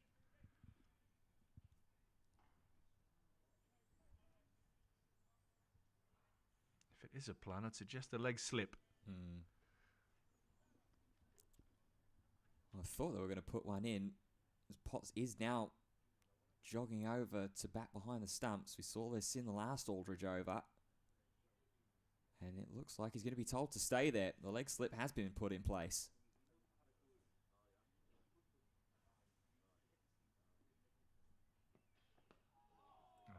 Squeezes that one away, Bell. He'll get down the other end where he'll hope to remain. 12:58 now on the clock. 4 balls left in the over. You have to think this will be the last one before lunch. Can Durham pick up a vital 6th? Or can Lancs get a little bit of respite for 40 minutes and come up with a plan how to get this lead above 200 in the afternoon?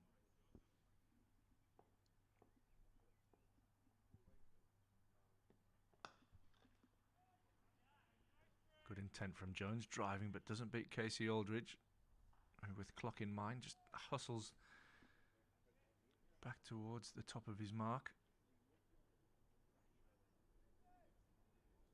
3 balls left. That lead, 127.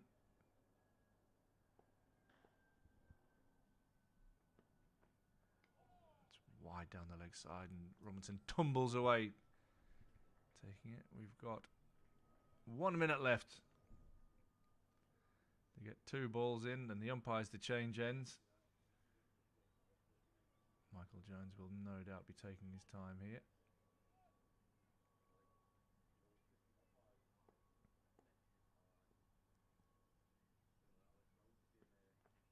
Oh, and he has a play at one he doesn't need to. If that was after lunch, he might have had a crack at that, but right now, your number 1 priority is to go to lunch, not out.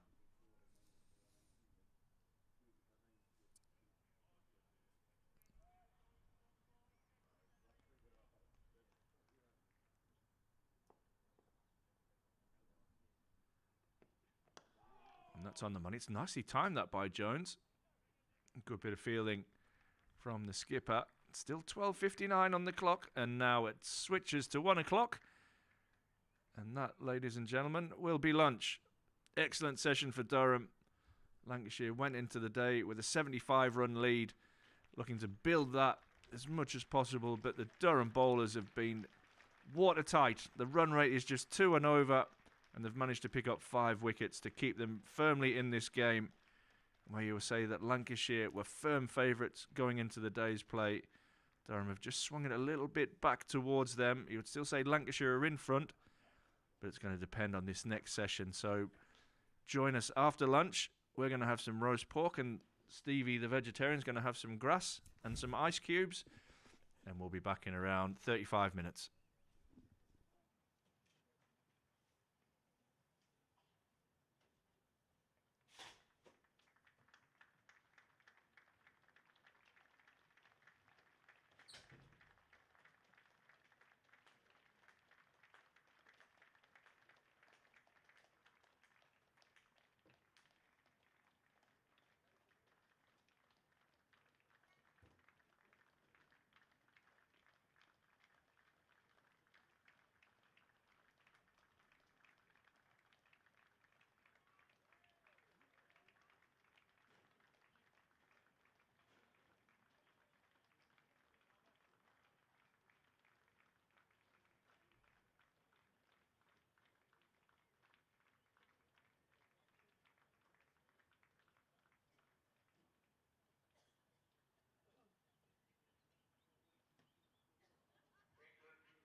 Well, welcome back to the Banks Homes Riverside ahead of the afternoon session between Durham and Lancashire. And every single session this matchup has delivered. And this morning, if you missed it, well, blink and you do miss it in some of the cases for the Lancashire Bats. 5 wickets down for 53 runs. Balderson going for 1, Jennings going for 4, Bohannon for 8, Harris for 12, and Matty Hurst for 4 as well.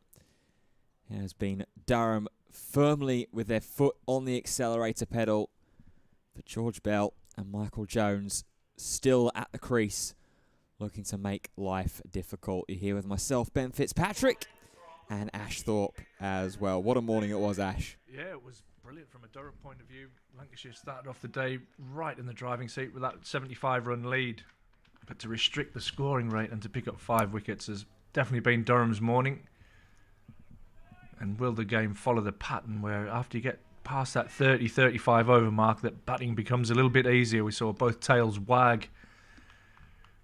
Tails is probably a bit harsh. Both lower orders really contribute, but Ben Rain's going to kick us off from the Finkel end.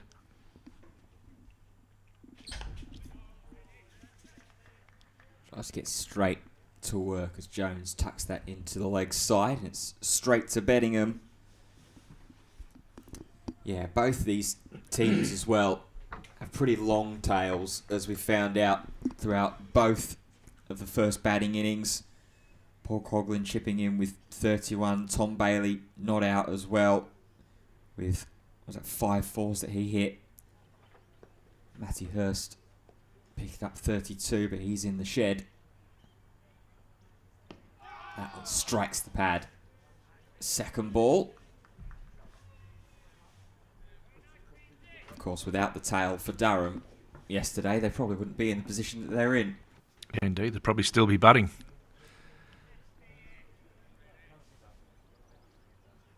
Lancashire potentially would have enforced that follow-on. However, we are where we are. 128 for 5, in effect, Lancashire.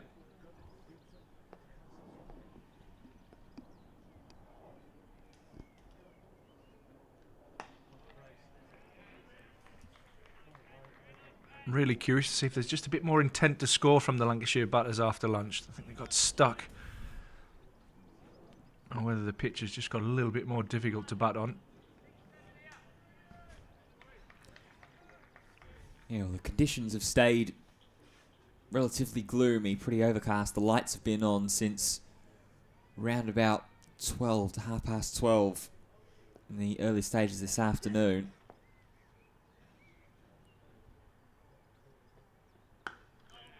As Jones strides forward to get into the line.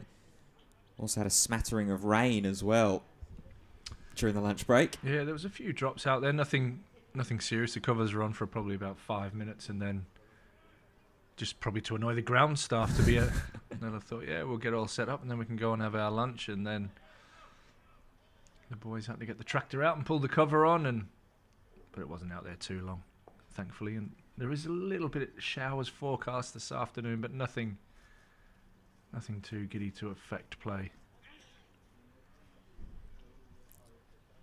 Especially here, the driest ground in the country. Bizarrely. Little change in the field there. Clark has come finer. There's a man on the cut deep in the offside.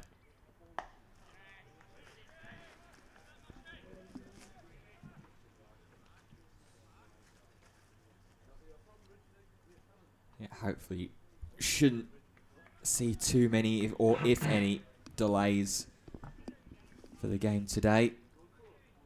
Honestly, it's as much as these players do need and deserve the rest for the effort they've put in, it's a bit of a shame that we do have to have the lunch and tea breaks, because this game has been so enthralling.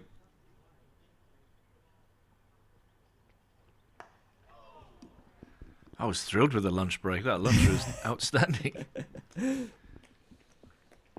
it wasn't bad at all. And neither is the start for Durham after the lunch break. It's another Ben Rain maiden, his 3rd of the session in the innings.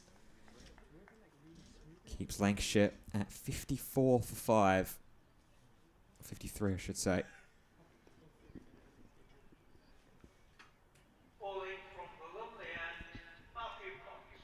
thought it would be. I thought they would come out with their big hitter straight away, Durham. Ben Rain started us off from the Finkel end. It's going to be Matthew Potts, who was superb. Picked up 3 wickets in a 5-over spell before lunch. And these are the moments that Durham have identified that they need to bring on their big guns. Lancashire, can they survive this spell? Can they get to their change bowlers?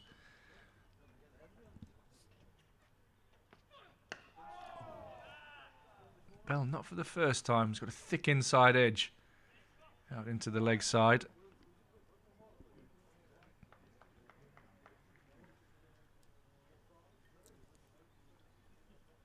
Yeah, Bell yet to really kick on this season so far as well. Obviously, season's still in its relative infancy. Lancashire have only played 3 games, Durham only 2. The one game that Bell has played against Northants this season. That's a glorious shot.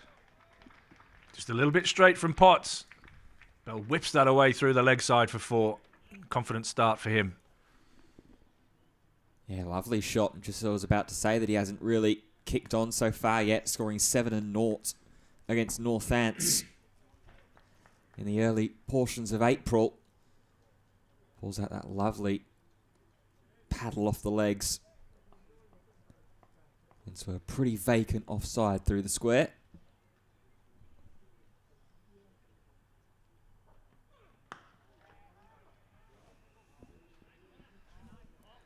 If you weren't aware, George Bell not in the original 11. He's come in as an injury replacement for Arav Shetty, who split the webbing in his hand while he was fielding.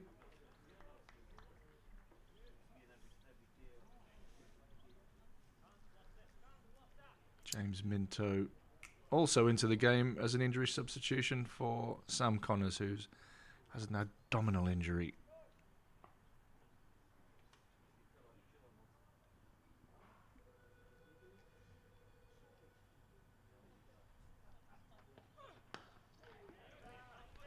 Nicely played by Bell. Been around a while. George Bell not being able to really establish himself in this Lancashire first 11.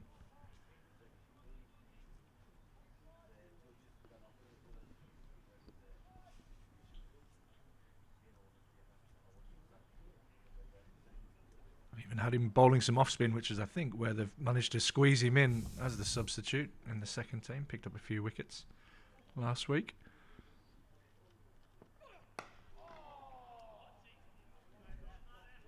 The oohs and ahs haven't stopped pretty much all match, I think, from behind the stumps. Yeah, from both parties, from both teams. Lancashire were very, very vocal and energised through their bowling innings yesterday. Obviously had a lot to celebrate about with the wickets that they were taking at all the right times. Now shoes on the other foot. Emilio Gay dropping back to deep square.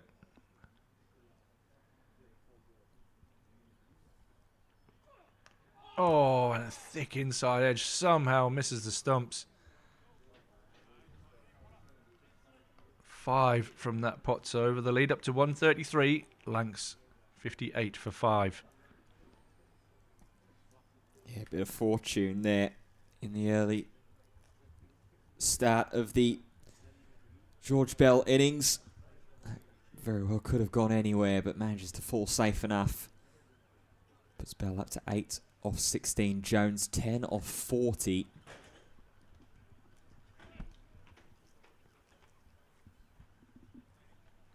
Durham haven't let any of the Lancashire bats so far today get off to strong starts and get off to strong platforms. In fact, Michael Jones, he is the longest lasting batter for Lancashire out there so far today. As an edge doesn't quite carry to Casey Aldridge at second slip.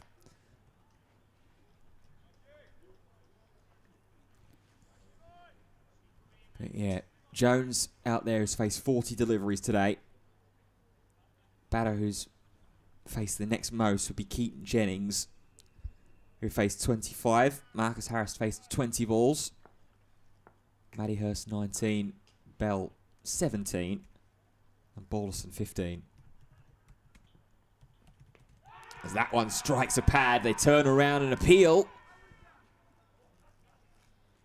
And potentially something to do with the line was gestured by the umpire. Rain wasn't up straight away with that appeal. Slips Corden absolutely were, and then Rain joined in.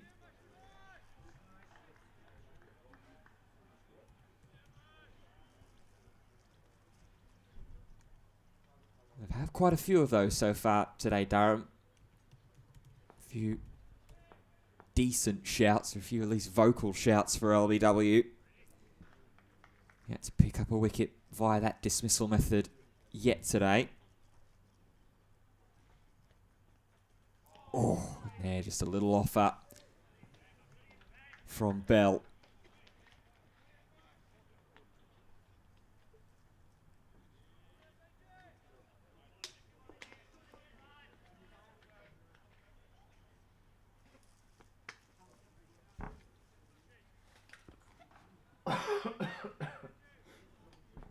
Excuse me.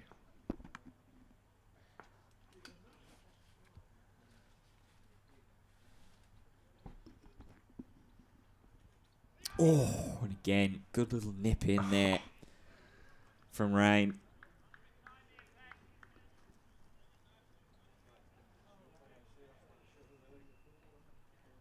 Yeah, it's beaten Bell all ends up.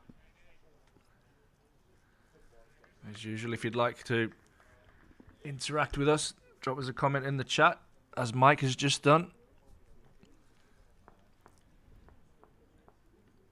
Or you can contact us via email at streaming@durhamcricket.co.uk.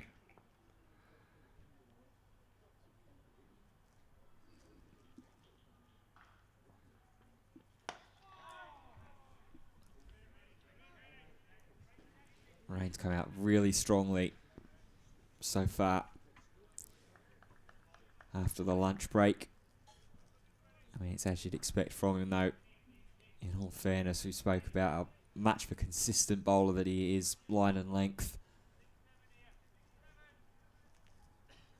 Wonder with this last ball of the over, could we see that little variation?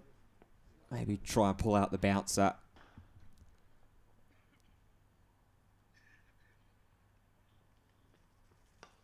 No, just stays with his line and length, gets a thick outside edge. Runs down and away to third man. Pick himself up a run for it, or retain the strike as well. Just that run from it. 59 for 5. Ben Rain thought he had a wicket in that over, trapping George Bell on the crease. Almost a celeb appeal. Turned around in disbelief as the finger didn't go up. As you can see there, gloomy skies here. The lights are on. Handy conditions to be bowling in.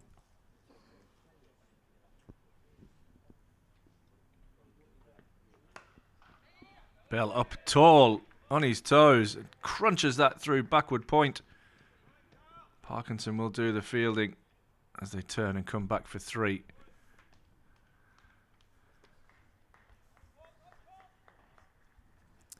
Lovely shot, that.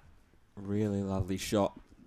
Saw a couple of Lancashire batters early on try and play off the back foot. It's the undoing of Keaton Jennings. But Bell times that really, really nicely. Finds the gap through backward point.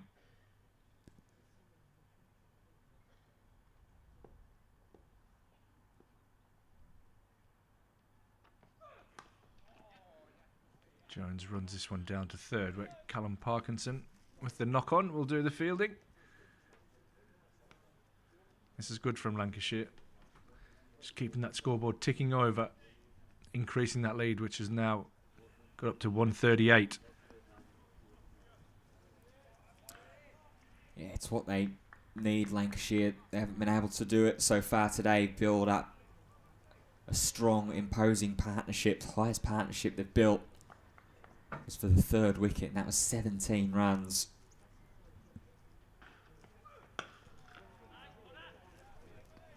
Positive intent from Bell.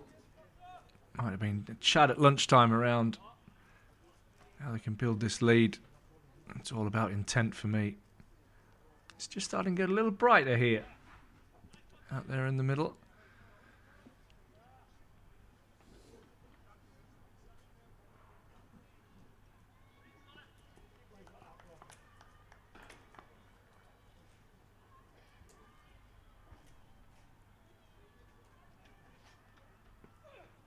Oh, and that beats Bell. All ends up.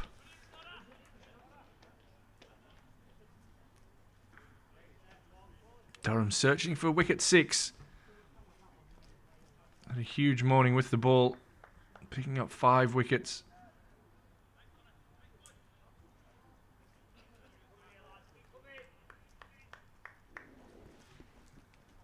Just 2 more balls left in this second Matthew Potts over after lunch.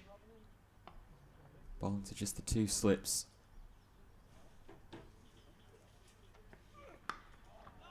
Well played by Bell, just getting on top of the bounce.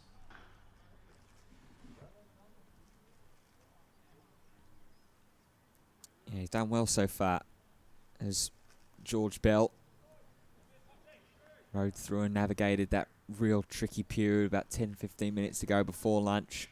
Survived through it, and now finding some bat on ball, playing a couple of nice shots there as well.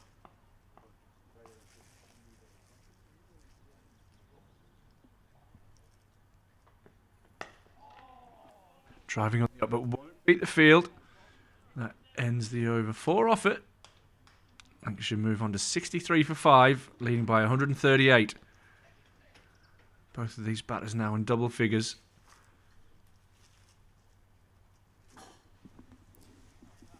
Yeah, and stretching themselves out to the biggest partnership for Lancashire so far in this second innings. Up to 22 between Jones and Bell. And that's beating the partnership of Bohannon and Harris, which was that third wicket stand for 17 runs. Aside from that, you've got the 12-run partnership of Jennings and Bohannon, 8 of Jones and Hurst, 3 of Balderson and Jennings, and then 1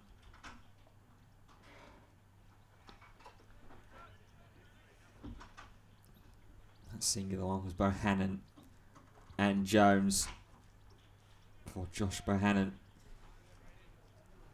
Had stump sent cartwheeling by Matthew Potts.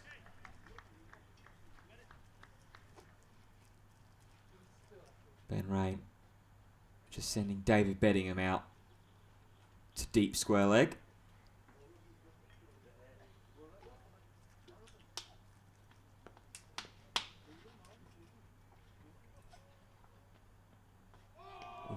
Leave from Jones.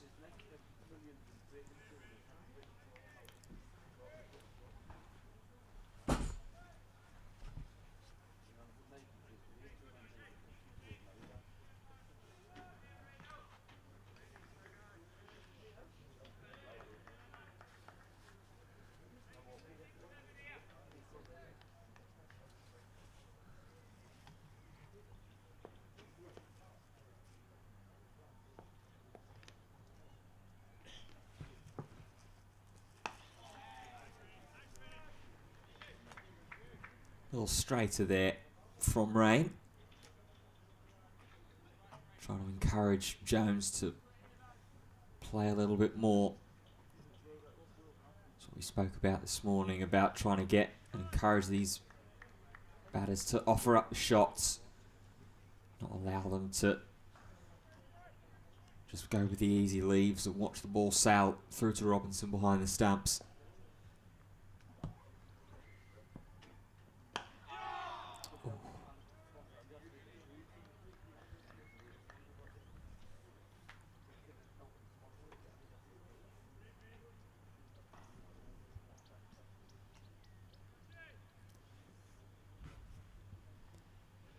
Both bats move on to 12 each. Lead up to 139 It's just slowly but surely starting to increase as well. The run rate's still hovering around that 2 range.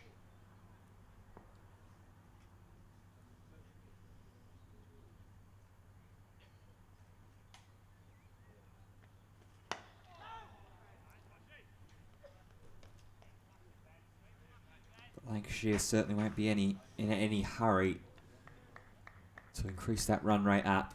As long as they're out there, just keeping that scoreboard ticking over. Stretch the lead to the 200, 250 range. They'll feel like that they've got a good enough chance, especially if the conditions stay the way they are, somewhat overcast.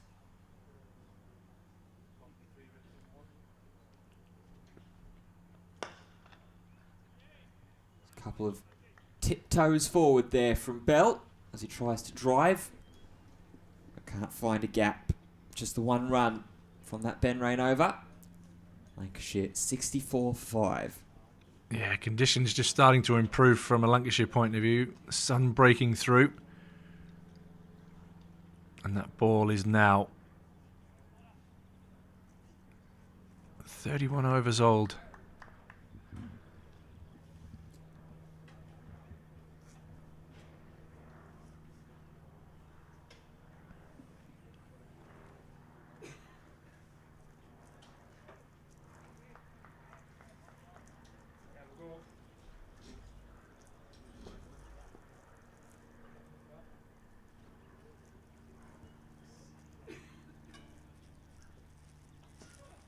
Edged and dies before it gets through to Aldridge. To be fair to Jones,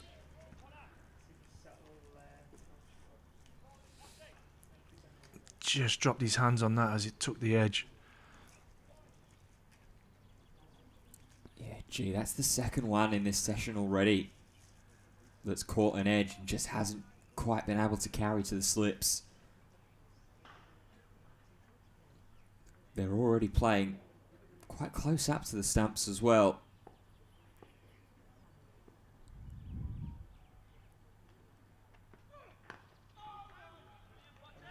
Not tall.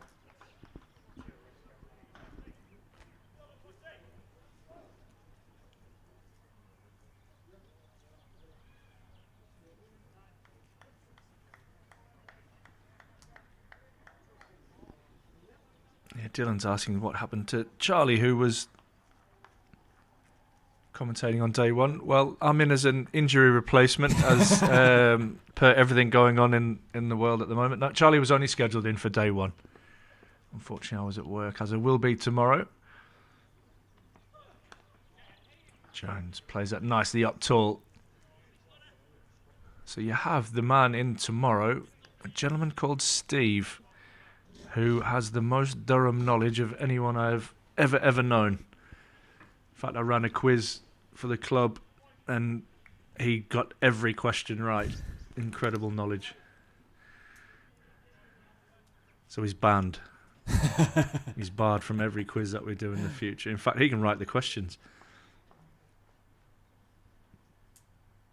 Thought I even threw in a couple of tricky ones there, but he definitely had me covered.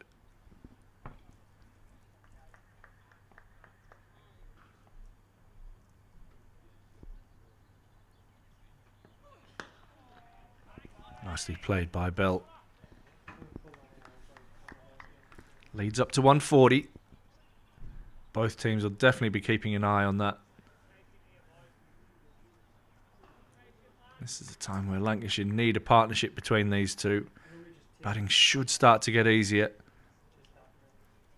Overheads and the condition of the ball are definitely improving from Lancashire's point of view. Durham need a breakthrough.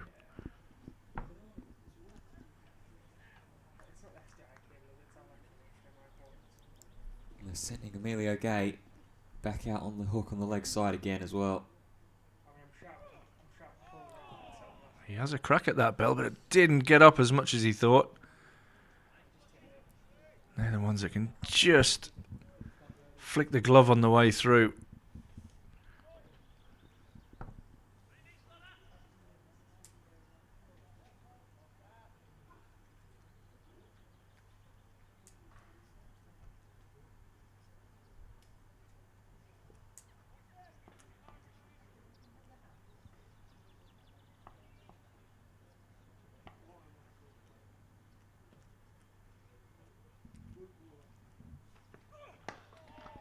Good pace from Potts and well kept out that by Belt.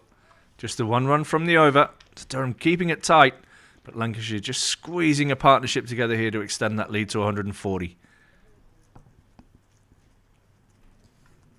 Yeah, this partnership really starting to develop between Bell and Jones at the moment. As you say, ball now 32 overs old. Sunshine doing its best to creep in through the heavy cloud cover. The lights are now off as well for the first time in a couple of hours. So things maybe just starting to slowly but surely pivot back into Lancashire's fashion. Rain starts Jones off a little shorter in this over. That's going to be the one for the over as well. It's marked by the umpire.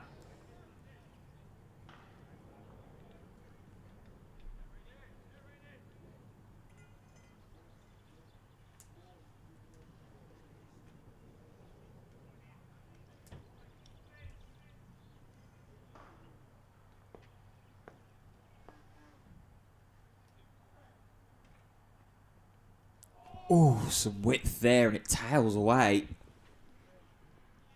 Jones looking to try and drive that on the up through the covers. An enormous bee has just headbutted the window in front of me. I don't know if you heard that on the mics. You could ride that. It was huge.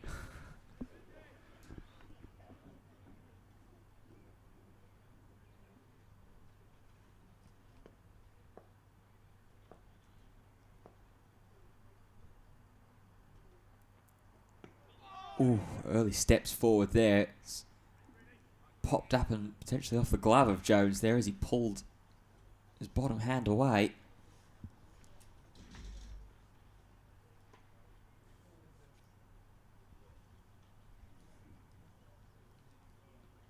Takes the glove off as well, checking his right hand, Jones. Still up on his feet, looks alright as he's continuing to pace around the non-striker's end.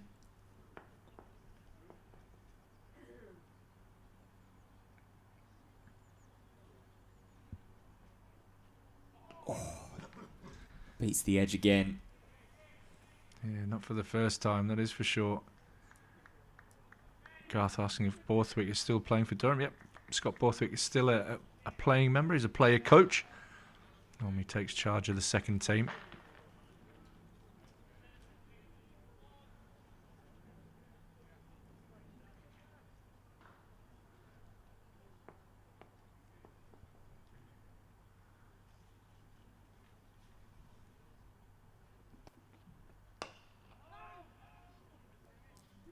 Michael saying that players should be only allowed to cry 5 times in an innings.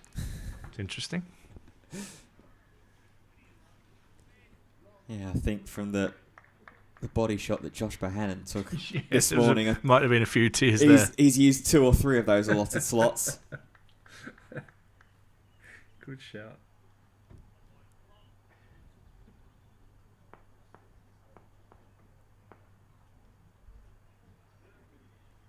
Last ball this over from Rain. Been tidy again. Continues to be so as Bell tries to take some steps across into the line, but nothing on offer. Lancashire still, though, piling on at least a run and over. 66 for 5.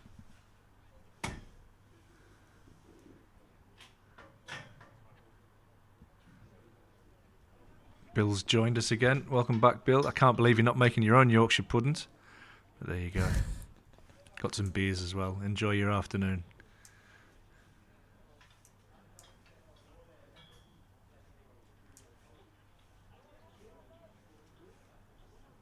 Alex Lee's just nipping off to the toilet.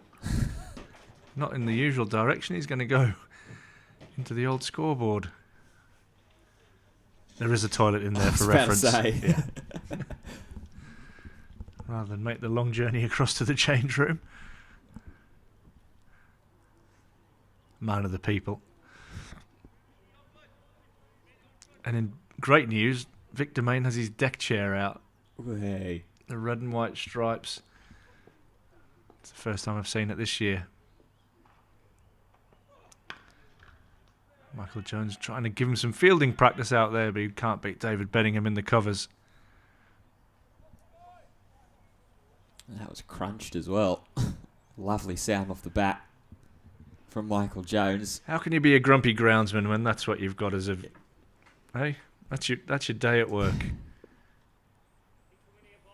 I passed Vic this morning on my way into the media centre, actually. It was quite chipper. Dare I say that almost looked like a crack of a smile across his face. Stop it.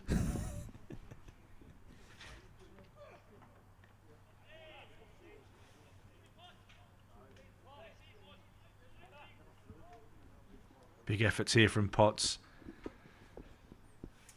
Lancashire have done well so far. 20 minutes, well, half an hour actually, gone in the session. And this pair still at the crease. Get that man some proper ankle socks. I like it. I like it.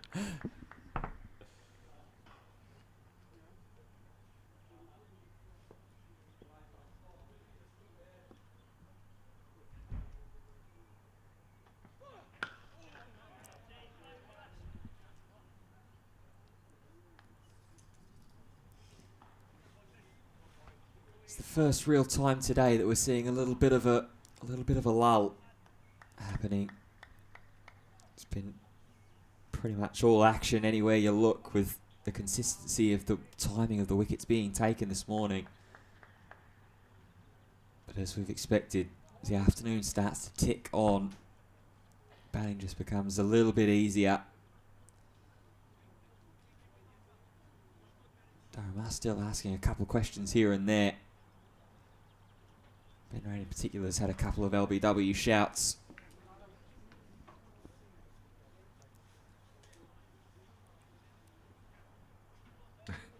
Got Alex Lees now sitting watching behind Vic in the groundsman's chairs. I love it.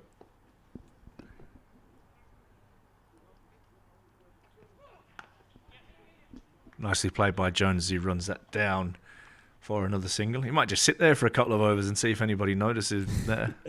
Just have a little rest. I say the sport's often a game of perspective.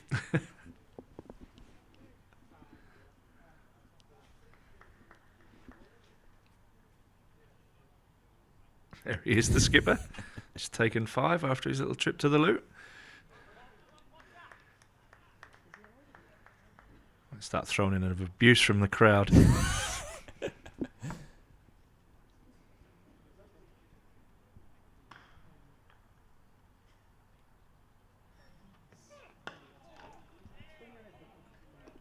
Good from Potts. It's good tight stuff from Durham. They just haven't been able to break this partnership as of yet. Leads at 142. The skipper must have known he was on telly. There's a meeting of the minds. Alex Lees and Victor Main.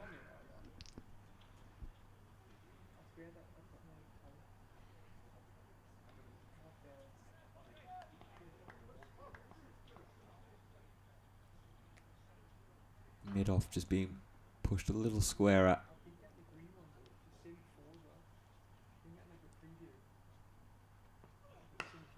Nicely played by Bell. Ends the over. Just the one from it. 67 for 5, leading by 142. Bell's on 12. Jones is on 15. They'll have just about seen off this opening barrage after lunch. I wouldn't be surprised if we see some changes. Callum Parkinson is now replacing Alex Lees in the loo. And Alex Lees is back on the ground. See him just walking into his shot there at the bottom right of the screen. He'll be taking up camp at his home of mid-on to mid-off, depending on the handlessness of the batsman.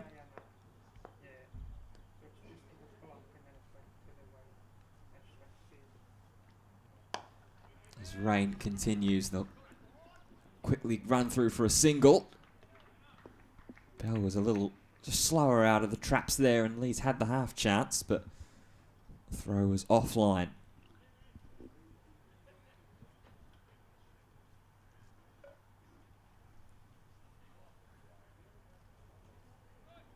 Question from Colin for us is, who's Durham's best and worst overseas in the last 10 years? I'll stick with Bedingham for me as the best. I'm not going to go into the worst because I'm not that kind of guy. But David Beddingham's service to Durham has been absolutely outstanding.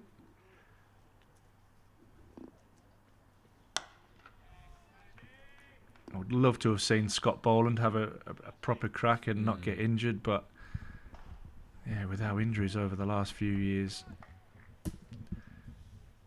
been a bit of a jinx for our fast bowlers, and somebody said if Roach would have been fit, he would have played over Sam Connors, I would have thought. He was obviously gone off, and James Minto has come into the game.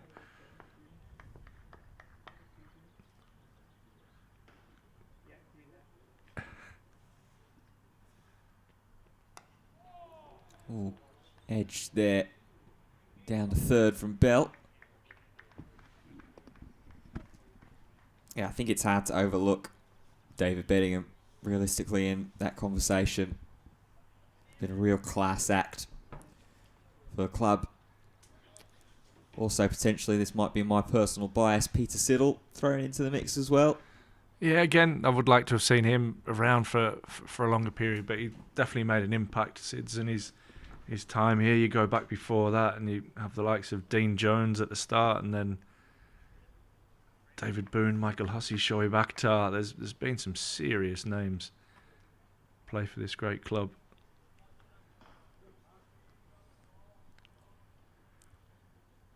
You know, we wondered how long it would take for Robinson to don the helmet against rain.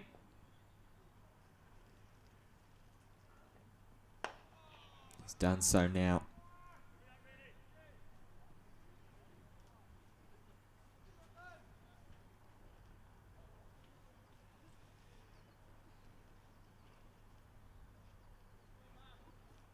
A few of those overseas mentioned are in the Durham Hall of Fame.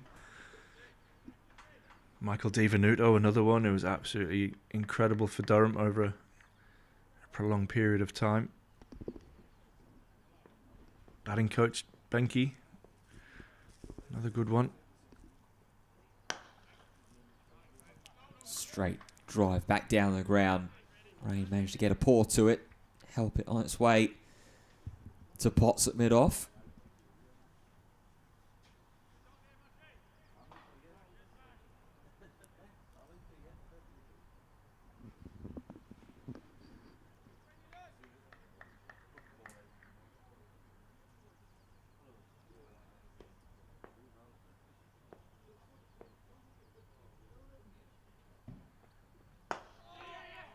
Bit straight, we go for the quick single. Lee's catch and release, but Bell was quicker through there than he was at the last quick single they took.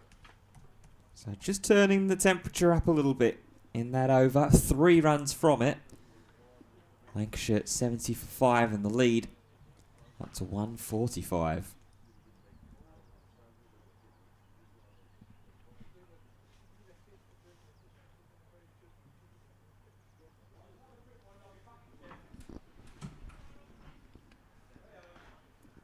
There's a really good, I can't think of the name. If I'm going to go to the worst, and I never met the guy, I just know he had a horrid time. I think he was it Cook or somebody from a South African who just couldn't seem to score any runs, bless him. Opening batter. Another one who I'd love to have seen more in a Durham shirt was Rachin Ravindra, who came in and hit 250 on debut. Oof.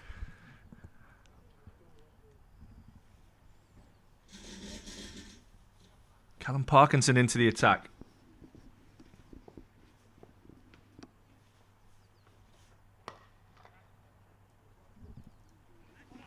Couple of sweepers out. So Durham having to almost a one-day feel here set. Slip in place. Sweepers out on either side, under long off.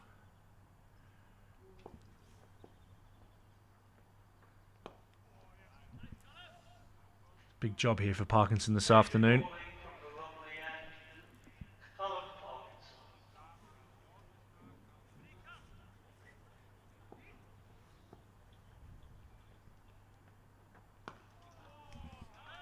Yeah, very sizable job, especially in comparison to Lancashire. Obviously have lost their primary spinner, Arochetti, due to injury. Tom Bailey was helping out with some spin yesterday.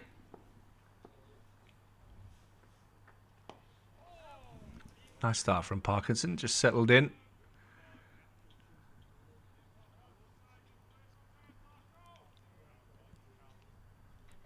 Potts on the drive in a catching position. Ben Rain just hovering a little deeper at mid-on.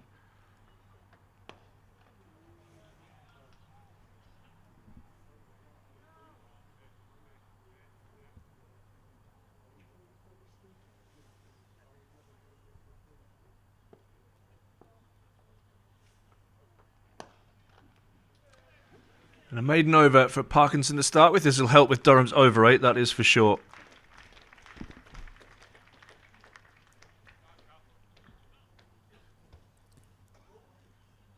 Kemar Roach, obviously Durham's overseas player, along with David Bedingham at the moment. Missing this game with a little tightness in his groin. They felt before the start of the game. So unfortunately he's missed out. Sam Connors came in to replace him, and then he got himself injured diving in the field and has subsequently been replaced by James Minto.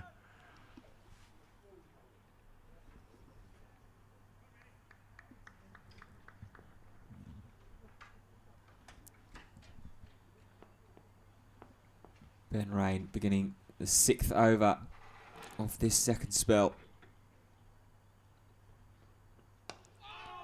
Straightens up, clipped off the pads by Bell.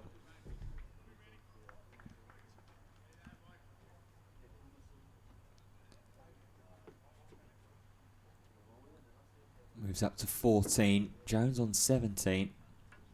This partnership building itself up into the 30s now.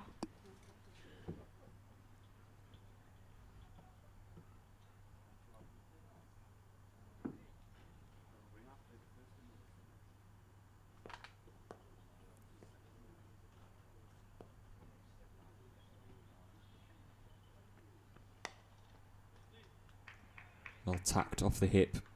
They're down to third man by Jones.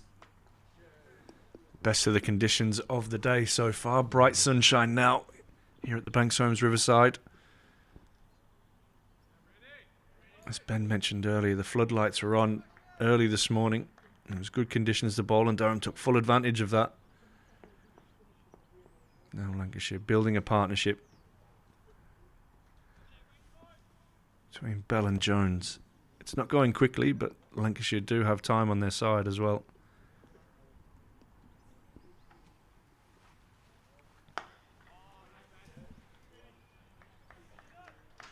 Yeah, it doesn't even need to necessarily go quickly. Saw how much of a frustration that it started to cause the Lancashire bowlers towards the back end of yesterday. In the 8th, 9th and 10th wicket stands just would not seem to budge. This partnership at 31.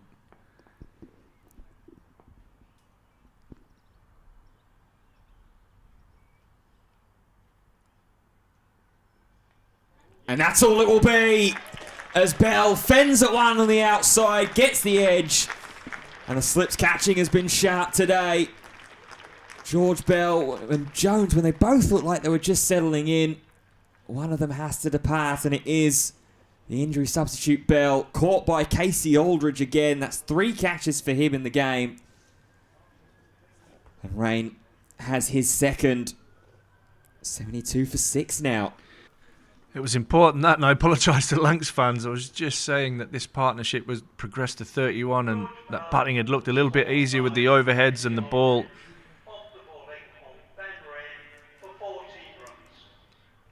Bell just fishing at one outside off stump there and getting an edge. And Casey Aldridge Is that his third catch for the innings? It is indeed. That one low and to his left. He did well there to adjust because if you watch that on any replays, he was up a little bit early there and had to go down low to his left. And did well to adjust. Former Durham man, Paul Coughlin. Now the new batter. Simon, yeah, absolutely. Durham did need that. Yeah, big breakthrough. Very big breakthrough. Just as it looked like as well that the two were starting to try and get things moving a little bit. That 35th over going for 3. Obviously the first Parkinson over was a maiden just to try and figure out the spin. But 2 runs off the over already. And now the wicket of George Bell brings Paul Coughlin to the crease. And a strong bowling performance yesterday with 1 for 46 over 15 overs. It was the most economical of the 5 Lancashire bowlers as well, averaging just over 3 and over. It was part of the annoying tail end from Lancashire as well. Put up 31 before being bowled out by the man on the screen. Yeah, the battle resumes. Great mates, these two.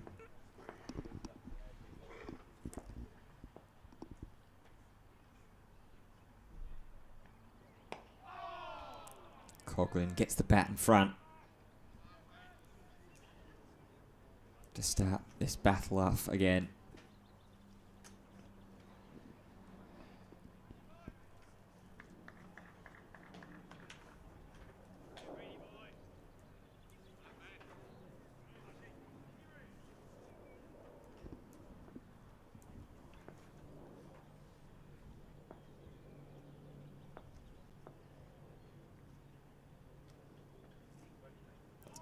Down leg side.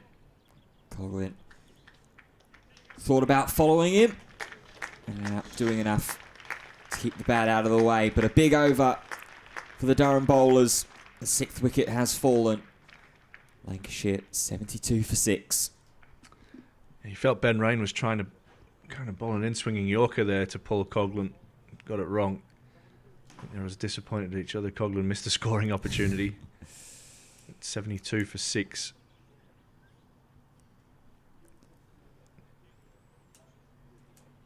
And that lead, Ash, still at the moment below 150 runs. Yeah, 147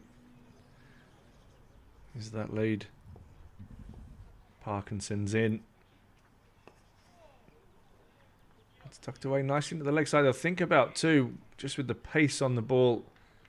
That's excellent running from Michael Jones. 2 former Durham men at the crease. James Minto a long way away there on the boundary. Might just bring him in 10 off the boundary now.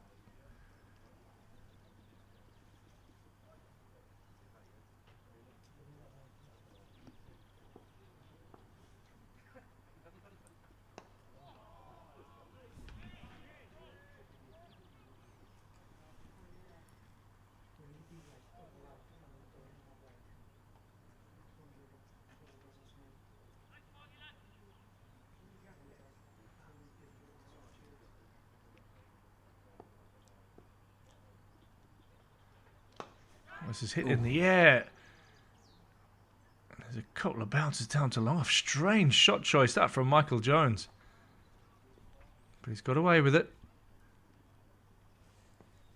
There's lots of talk around pressure on the group chat.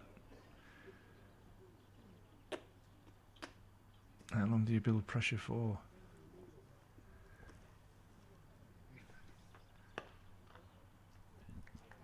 Just seeing that attempts at a lofted drive as well. Long off has been brought up about 5 or 10 yards. Yeah, for Coughlin, yep, definitely. He swings this away on the leg side and he'll pick up a boundary, Paul Coughlin. Not totally in control. I guess you can see the chat from Lancashire is let's build this lead as quickly as we can. That takes the lead to 154. And what they don't want to let is Parkinson settle into one end here.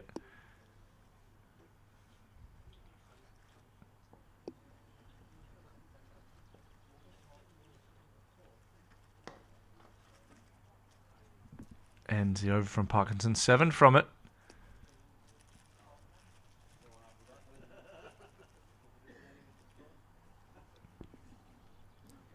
That lead now 154, 6 down.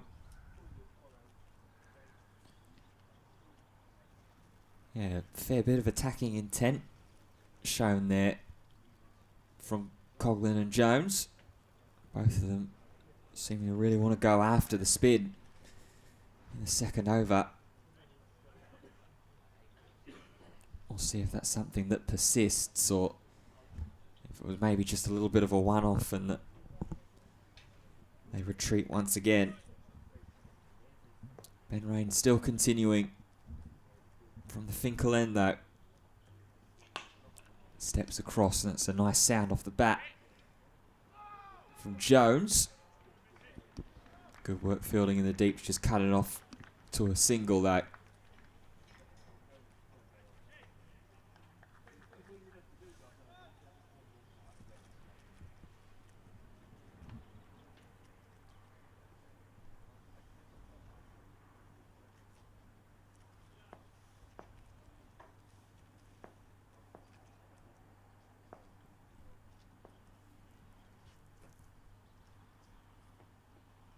Ooh, offers the bat.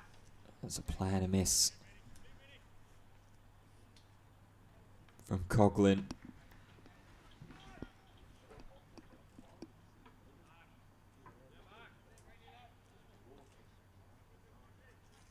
Alex Lee's in conversation just at the bottom of one of the practice pitches on the leg side. Is that David Benningham he's having a chat with?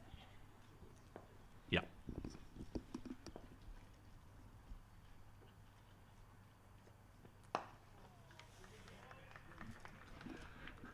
Donald, you're getting deep.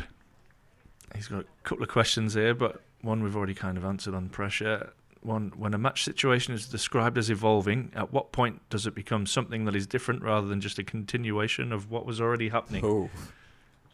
I guess if somebody breaks the status quo, a couple of wickets breaks a partnership, or if a partnership breaks a flurry of wickets.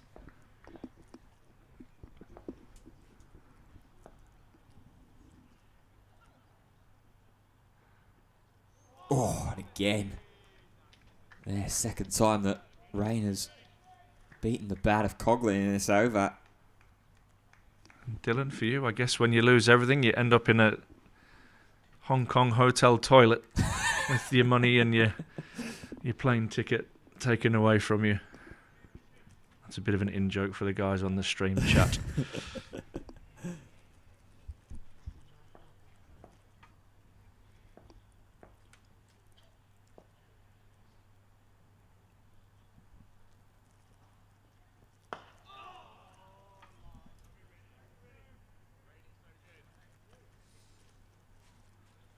Really good battle this early at the moment between Rain and Coughlin. Especially if the intent is to really go after Callum Parkinson at the other end. Staying compact, staying defensive against Rain, who might only have one more over from the Finkel end before Lees thinks about changing it up. That's a lovely drive. Beats Bettingham. He's going to try and put a chase on. It's a chase he will lose, though. Lovely bit of timing through the leg side from Coughlin. Picks up his second boundary and puts Lancashire up to 84 for 6. And this is what Coughlin will do. He'll play with intent, and this will help Jones too. That'll get the scoreboard moving. Keep increasing that lead. To 159 now. The dream for Durham is to wrap up this innings as quickly as possible, but we've seen in both first innings that getting rid of the lower order and the tail has been more difficult than it normally is.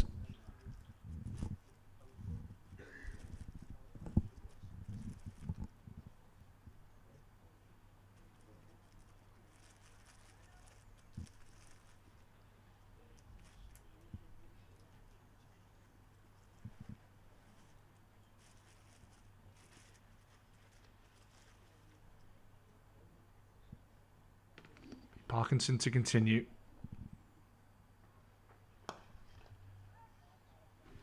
Unable to stop the single there. Nicely played by Jones. Yeah, Rory's talking about Coughlin potential with England as a youngster. He was with England Lions and he dislocated his shoulder very badly, I think in the Caribbean. He's never really put a run of games together after that. But yeah, fantastic talent. See glimpses of it. But yeah, seems to have got a good run of games going with Lancashire, and hopefully that continues for him.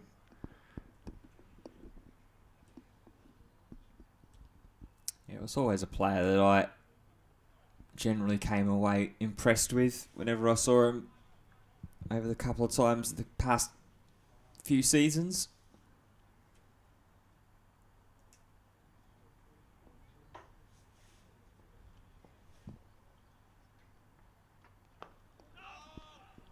A bit of bite there for that one for Parkinson.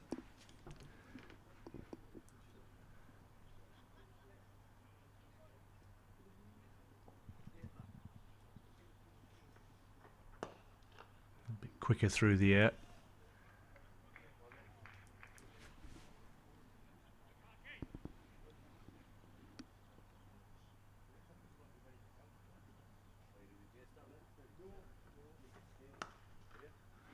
Punched away, beautifully timed by Coughlin. That will race away for 4. He's come out full of intent, picks up his 3rd boundary as he moves on to 12. Yeah, lovely piece of timing, lovely execution as well. Back foot cut shot.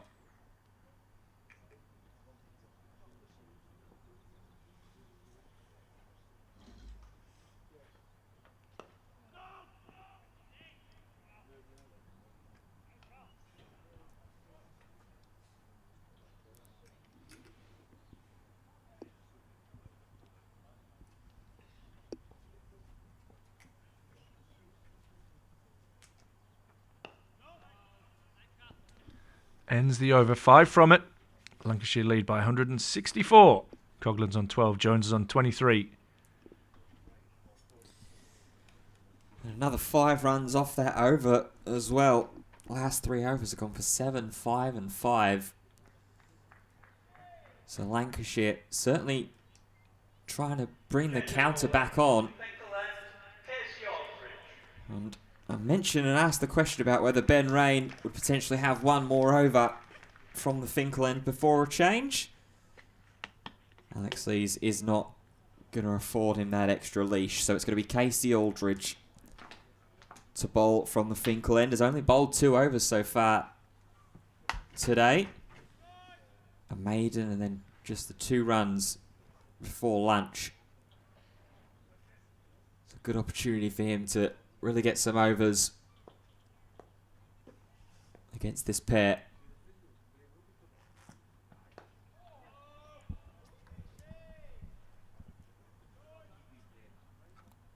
Jones has managed to find his way up to 23. Coughlin has raced up to 12 with 3 boundaries.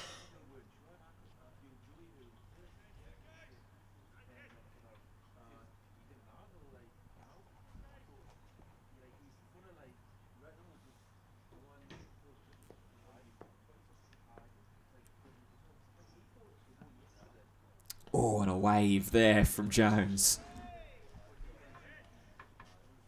Encouraging for Casey Aldridge. Second ball up that Jones is already trying to offer the bat and fire off a cut shot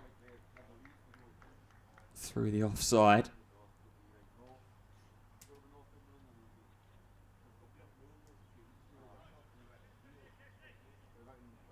Quite a lot of space on the leg side as well for Jones if he wants to try and get the quick single. Hits the pad, big appeal. Essentially just sliding too far down the leg side there. It will be signalled leg bias by the umpire.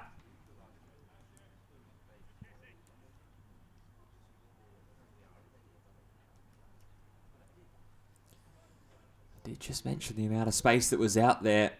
You've only got one deep square leg and a long leg in realistically as coverage out there. This time Jones trying to drive but doesn't quite time it as he goes towards backward point.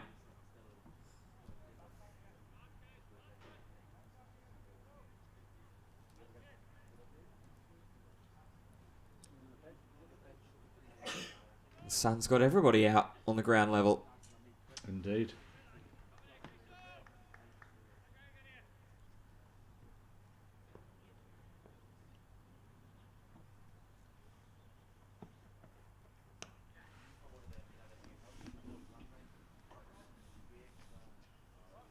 One lone Lancashire man there. I couldn't quite see who that was, but you've got Marcus North, Graham Onions and Ryan Campbell enjoying the sunshine.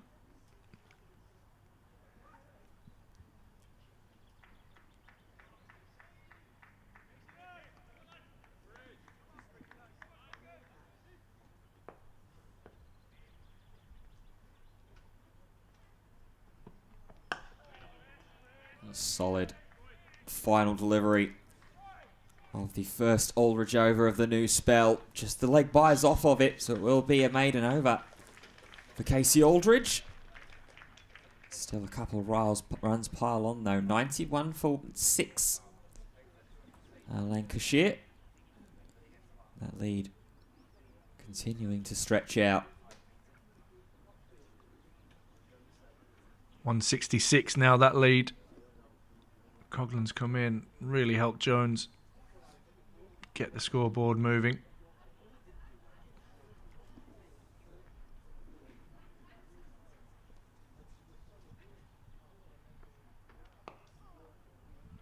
Nice from Parkinson.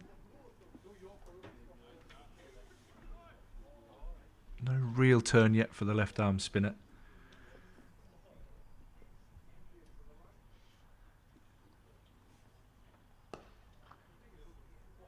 Coughlin hits the ball hard.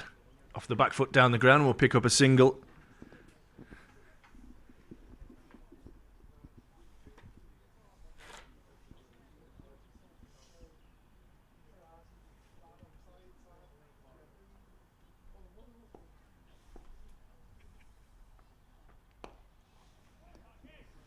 That's from Parkinson. Settle into a little groove here.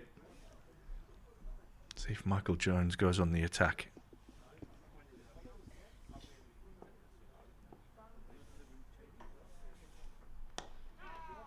There's your answer. He goes inside out. However, what would be extra cover? David Bellingham down at long off doing the fielding. Yeah, he's certainly shown a couple of glimpses here and there as Jones about his intent to try and attack Parkinson. It's a real strong area that for him. See a lot of that in white ball cricket, him going over the offside.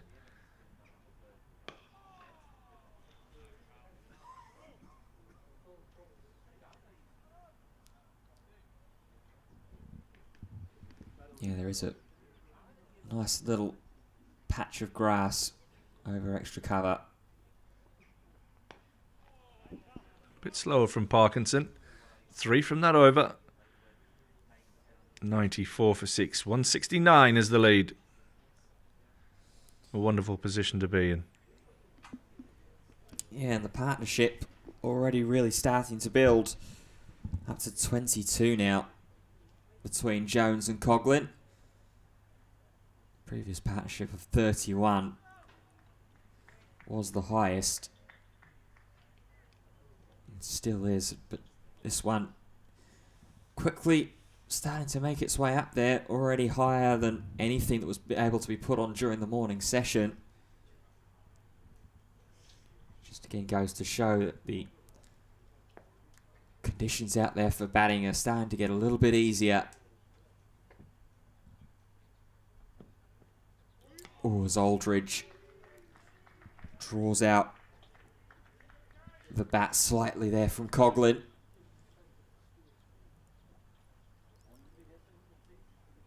Not too dissimilar to how George Bell was dismissed, just offering the face of the bat out enough to catch the outside edge.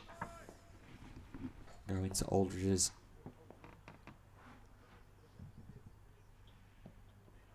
Oh, and again, really good first two deliveries here from Casey Aldridge.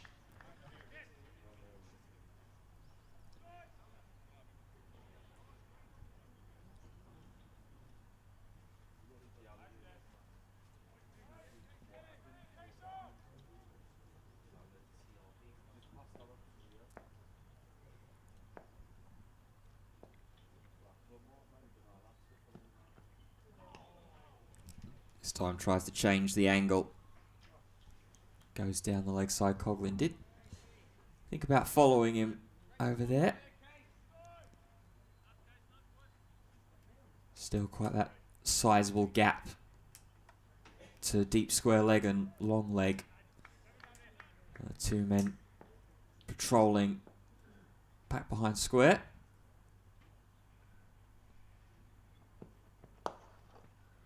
That's exactly where this one's going to go. Clipped off the pads to deep square leg with just the one.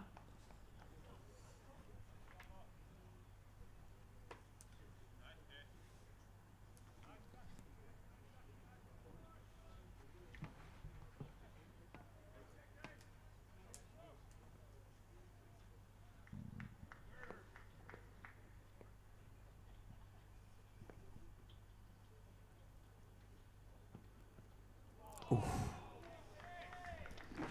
Lovely ball. Third time in the over past the outside edge.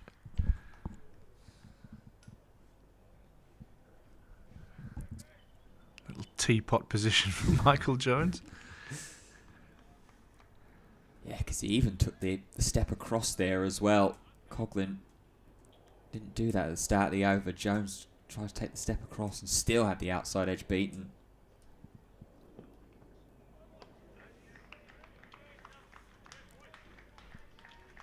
And go short to end the over.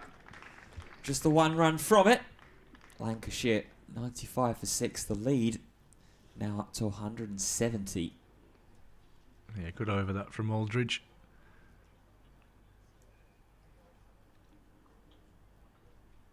Michael Jones just grabbing a quick drink.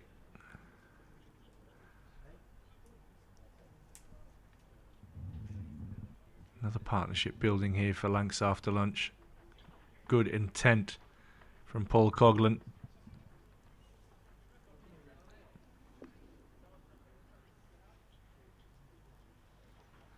James Minto having a little scratch at the crease, and looks like he's going to replace Callum Parkinson from the Lumley end.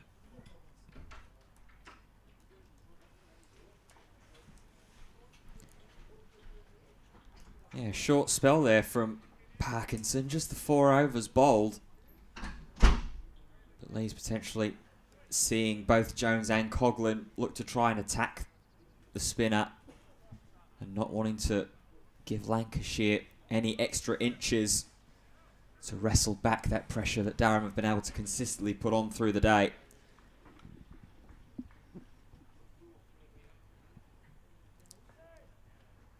Yeah, it's a good call, that, Ben.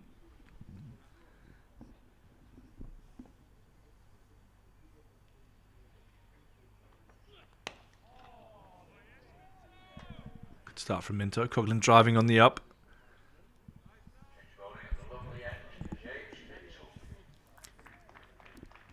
And he's been sharp in the 8 overs that he's bowled as well. So far today, 1 for 17, 3 maidens.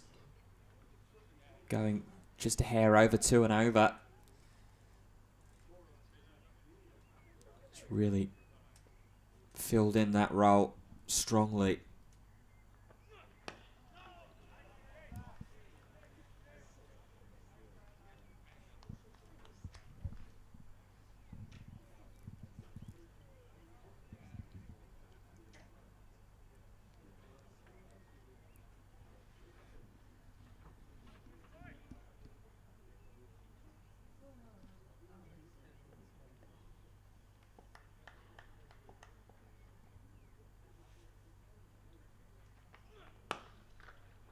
Coughlin launches into a drive down the ground. Alex Lees is wide at mid-off. That one races away for 4. Yeah, not a bad shot there from Coughlin. But still, be a little bit of encouragement for Minto. Seeing the batsman quite happy to take him on, happy to go and play him up on the drive. Get those hands nice and open and nice and freed. And hopefully for him and for Durham, one could just catch a glove or an edge and carry to McKinney or Aldridge. Oof. Tries to pull that one, gets an inside edge or an under edge onto his thigh. Swiveled around quickly to try and locate the ball. Minto's going to have a crack around the wicket. Looks like he is.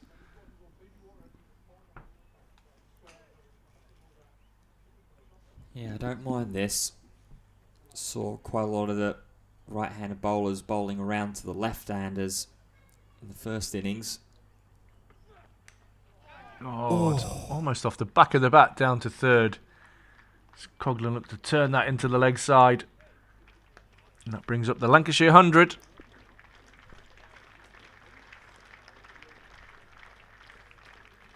Which means that lead has moved to 175.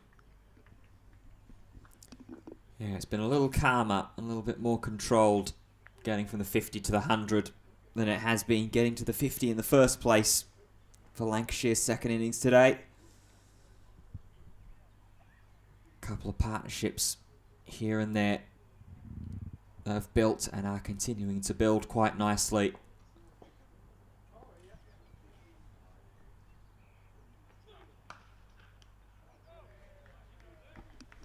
Timed nicely by Jones, but can't beat Clark. That ends the over. 5 from it again. Lancashire keeping the scoreboard moving. 100 for 6. 175 that lead. And that partnership between Coughlin and Jones up to 28 at the moment.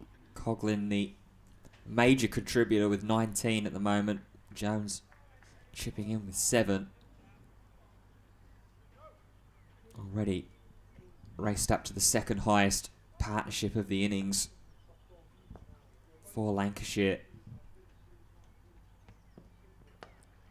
Aldridge fires one maybe a little too straight. Coughlin will turn it into the leg side off his pads.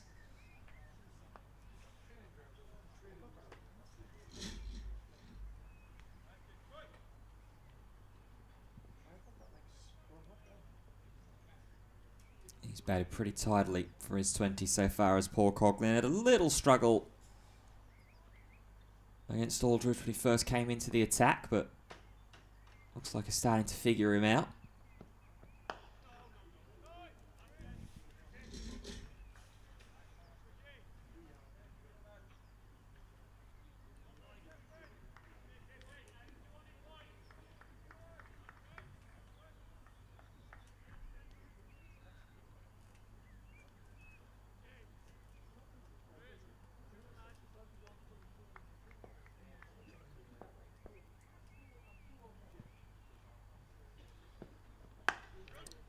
Driving doesn't quite pick the gap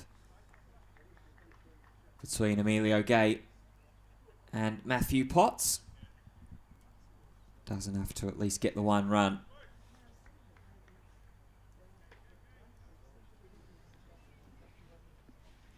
I'm not sure I've seen as many people lapping the ground at once. We've got a Lancashire group, the Durham coaching group sitting down. The ground staff are now on a wander. Photographers everywhere.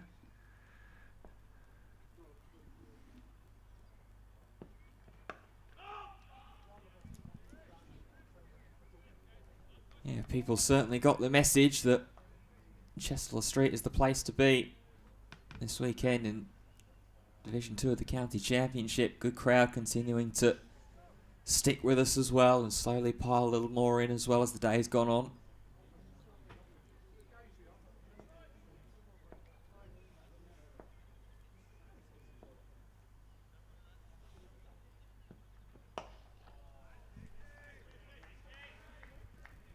Casey Aldridge hitting some good areas at the moment as well against Coughlin. One more ball of this, the 45th over.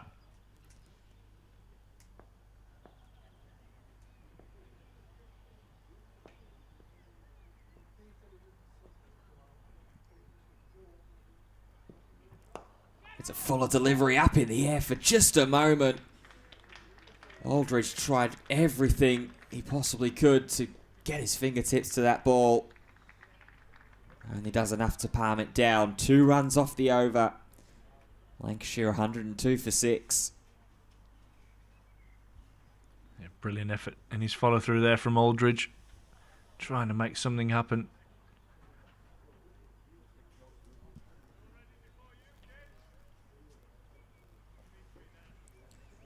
It took some catch earlier this morning to dismiss Keaton Jennings. That one would have been right up there if he managed to make it stick.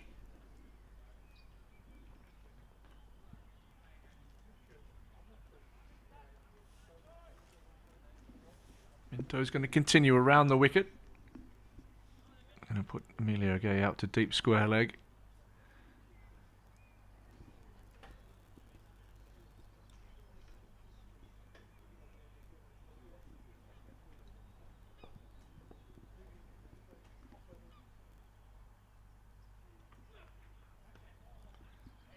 Decent pace that from Minto. That one flies down the leg side.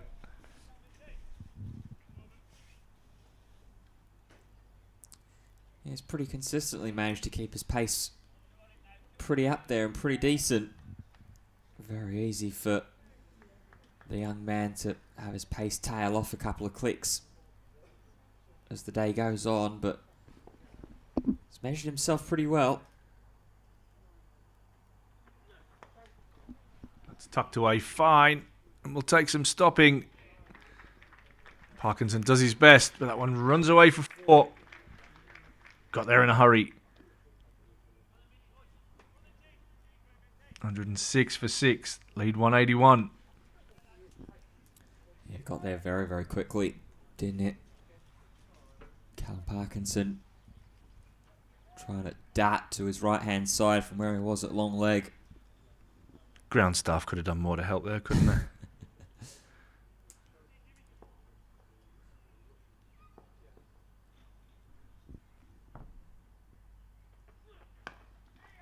Drop and run on the leg side. Good cricket this from this Lancashire pair.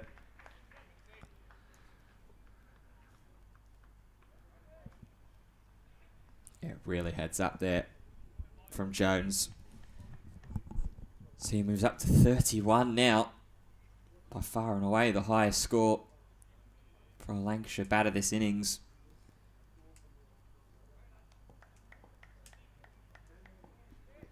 Great support here in this partnership from Coughlin, who's on 20.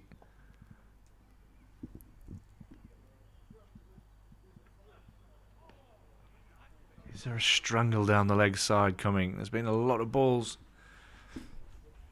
towards that leg stump.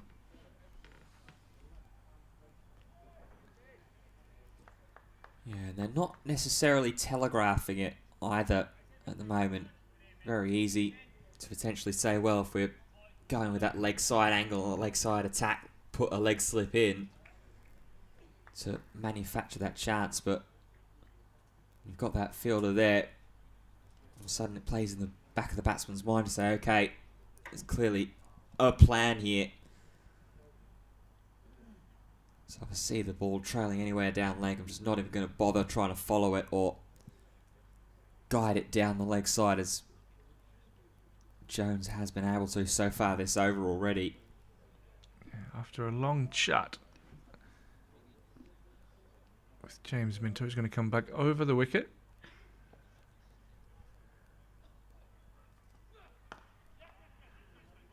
Coughlin drops and runs into the offside. This is excellent batting from this pair.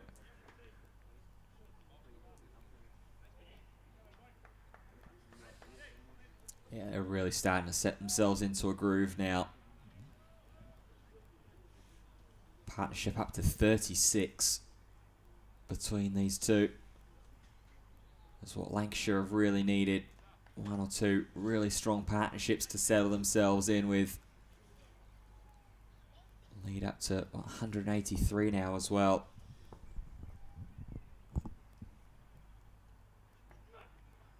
Good short ball from Minto. Well played by Jones. 6 from that over. Continuing to keep that scoreboard ticking. 183 is the lead. 108 for 6. Yeah, and that run rate for the first time today as well. It's been hovering around the 2 region for a large period of the day. It's now starting to creep up towards 2.5 and over. As we creep over to 3 o'clock in the afternoon here at the Banks Homes Riverside. Rothesay County Championship Division 2. Durham versus Lancashire. It's been a real intriguing and engrossing clash, and I hope that those of you who are with us have been enjoying the coverage so far.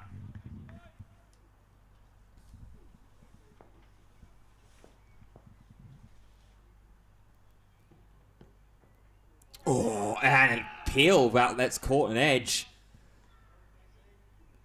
Particularly Ben McKinney was the most lively and vocal there.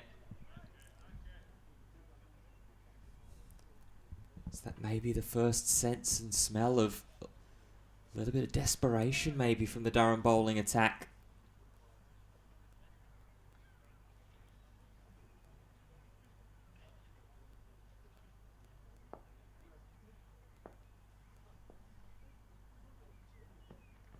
Short ball pulled away beautifully by Paul Coughlin. Just leant back and let it ride. Moves up to 25. That was hammered, wasn't it? Yeah. Beautiful shot from Paul Coughlin.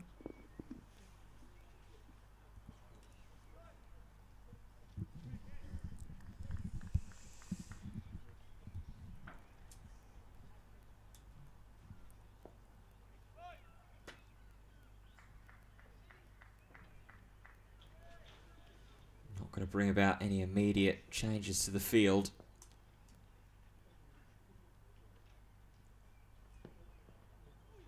Aldridge will go short.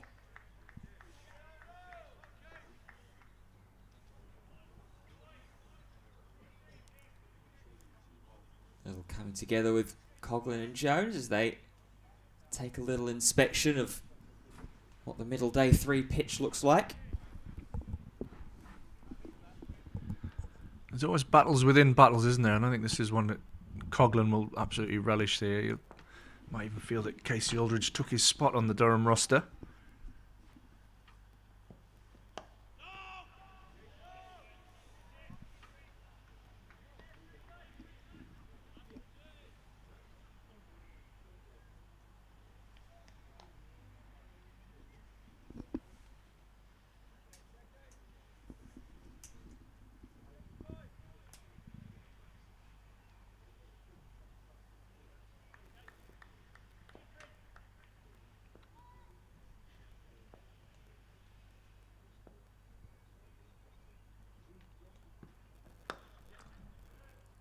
Turned away into the leg side.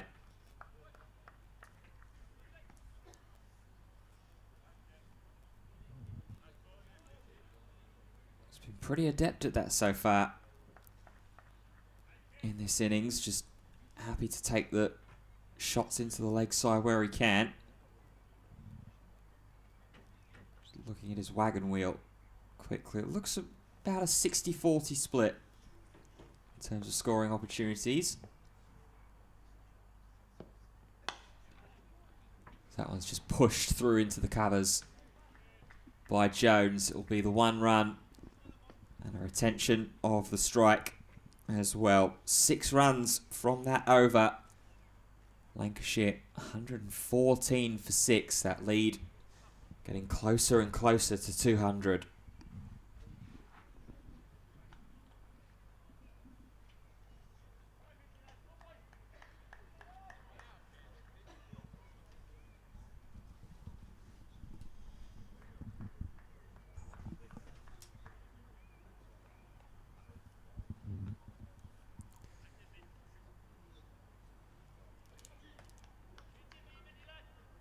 Durham still staying pretty vocal out there, still trying to encourage the young left arm quick Minto.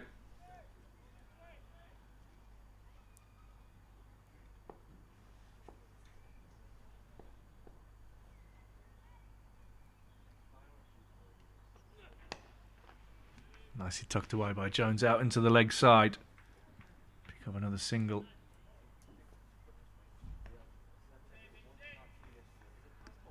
Moves on to 43, 33 even.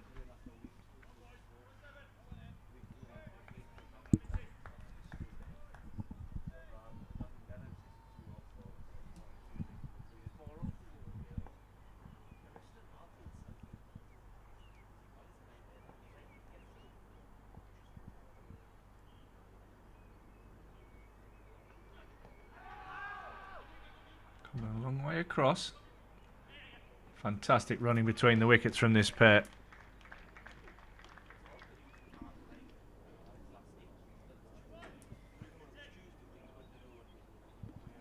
Yeah, really aggressive there. Taking every little opportunity to keep that run rate flowing. He's now up to 2.5 and over. Period during the opening stages of the day where it was hovering as little as 1.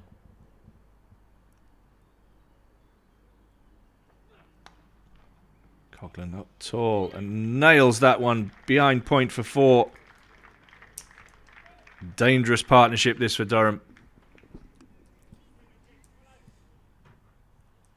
And into what has been a dangerous part of the ground in terms of scoring throughout this matchup, that backward of point region. Coughlin up high and punches it through.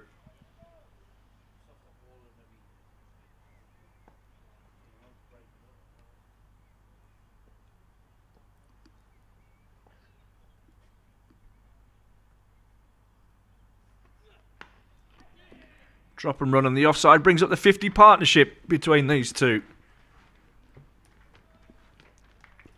Excellent contributions from both, but Coughlin, the major partner with 31 of that partnership. Jones 15. That's come in good time. Just 66 balls, which has just changed the momentum of the day.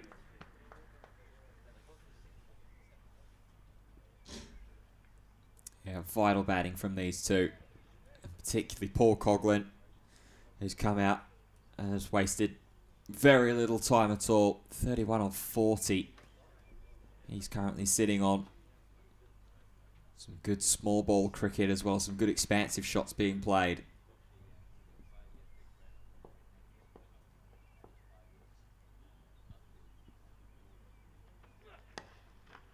Jones again tucks this away for a single out into the leg side. Durham desperate to break this partnership. Just starting to take the game away from Durham. Did so well this morning. But with the change in overheads and the older ball, we knew batting was going to get easier. They've just managed to pick up the 1 wicket so far after lunch, and that was George Bell edging to Aldridge at slip.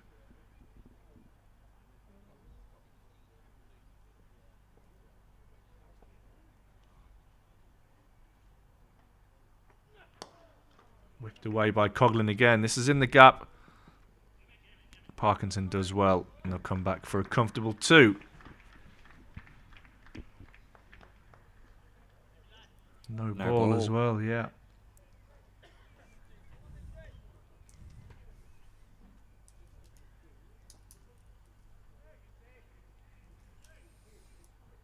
$127 now for 6.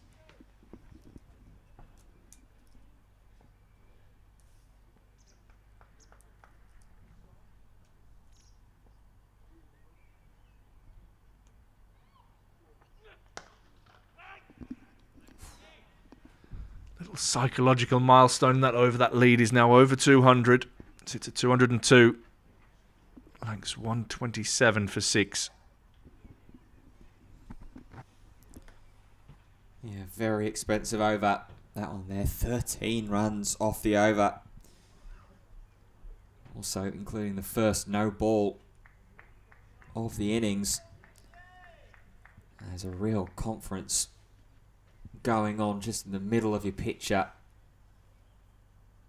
Following Ollie Robinson, Alex Lees is in amongst that group. It's Ben Rain. It's the other party. So a majority of the senior figures for Durham out there. Trying to figure out how on earth this partnership gets broken.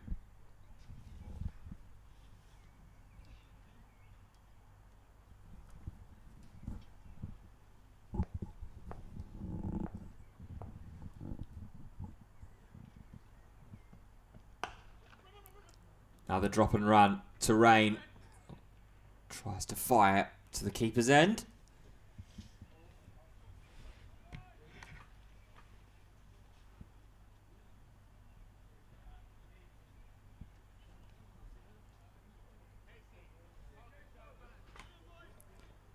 Into the 49th over here this afternoon.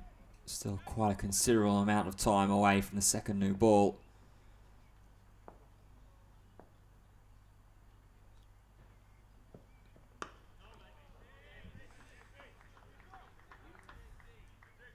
The way this game has ebbed and flowed so far throughout these 3 days of play. It's been strong starts with the ball in the morning, and the afternoon session generally has belonged to the batters. And then into the evening, when that second new ball comes around, a little bit of chaos here and there gets created.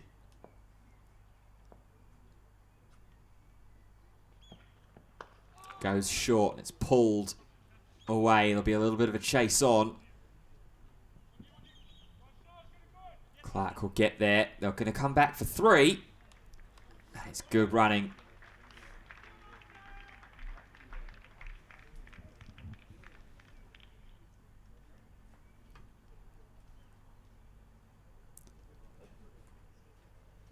Both batters now surged into the mid-30s. Coughlin 36 of 44, Jones 35 off a more patient 94.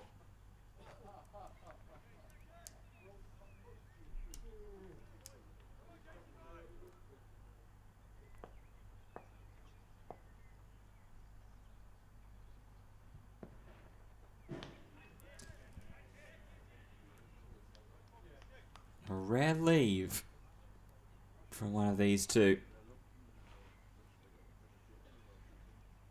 Alex Leaves, watches on, looking almost pensive at wide mid-on.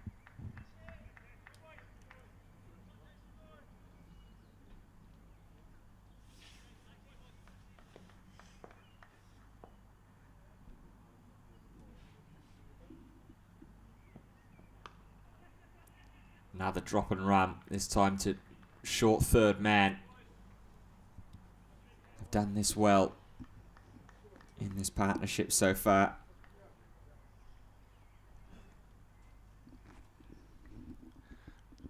This is great work from this pair. Changed the momentum of this game just with the intent of Coughlin coming to the crease and building this partnership with Michael Jones. 207 now, that lead. Building quickly. Oof. Short ball to end the over from Casey Aldridge. It's another relatively expensive one. 5 runs. Run rate over 2.5 and over. As Coughlin and Jones almost sort of switched into one-day mode. 132 for 6. 207, still 47 overs left in the day's play, which means we've got 15 to tee. Durham will be looking to take 1 or 2 more wickets into that tee break. Lancs will continue looking to build that partnership.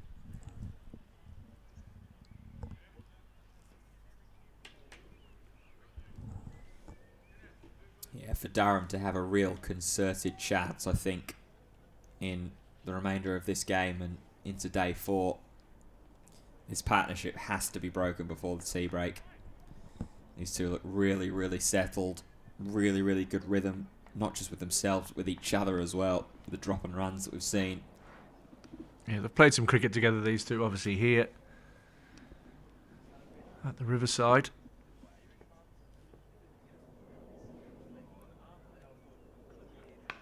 Minto around the wicket.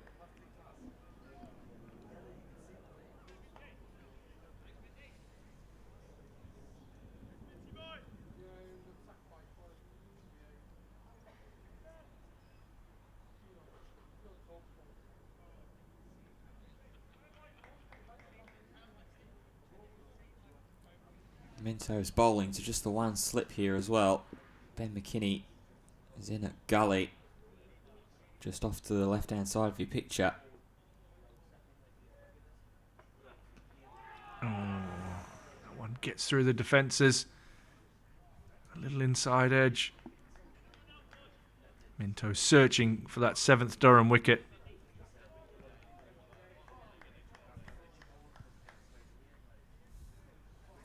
Yeah, he's been resolute so far in this spell. They've started to get to him a little bit. This Lancashire pair.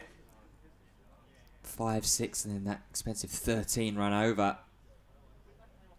Last time out.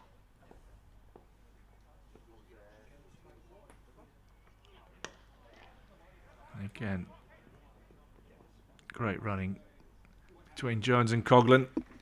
Almost, like you said earlier, in one-day mode. Just keeping that scoreboard ticking over, risk-free.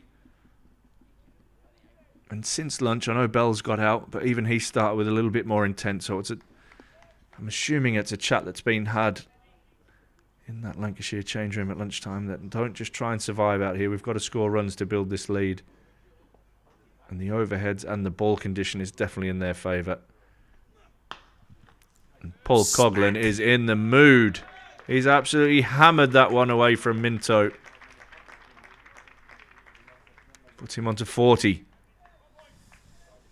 Gee, belted that one. The sound off the bat was absolutely divine. Some real authority behind that pull shot. Not overextended himself either. Stayed relatively compact. Was pulled the arms in. It's like a baseball swing, as if he's pulling to the left field line.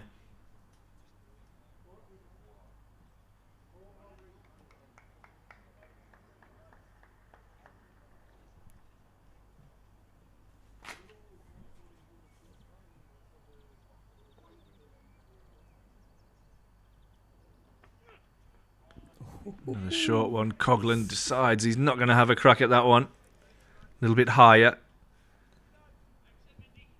He had a serious think about it though. He had a real serious think about that. Just drop the hands in time. Yeah, the higher that ball gets, the less control you have. The one before was around chest height, which he absolutely nailed. That one probably around shoulder height. Decided against taking the risk.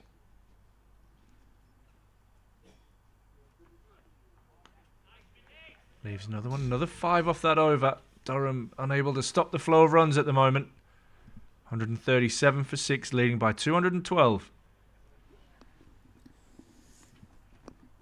Yeah, this game has really started to pick up. I think this morning when we were talking about the potential of keeping that Lancashire lead at around the 200 to 250 mark.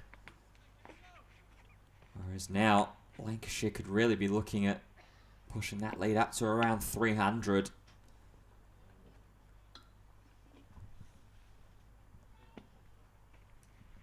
I mentioned, Ash, about the intent chat that seems like it's been had in the Lancashire dressing room in the lunch break. I think an added part to that is the trust of the bowlers and the trust in the bowlers that they have. Umpires, as requested, looks like just going to have a little check the shape of the ball. It's gone through the rings pretty easily though. So the request for a new cherry has been denied. But yeah, Lancashire will undoubtedly really back their bowling unit. particularly when it's led by the likes of Jimmy Anderson. See Tom Bailey as well. Had a really stellar performance with the ball yesterday.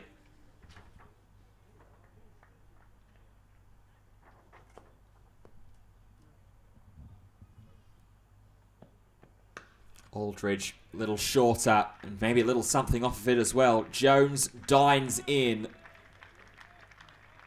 Lovely drive for 4. That's a beautiful shot from Michael Jones. Up tall, straight back, off the back foot, through the covers.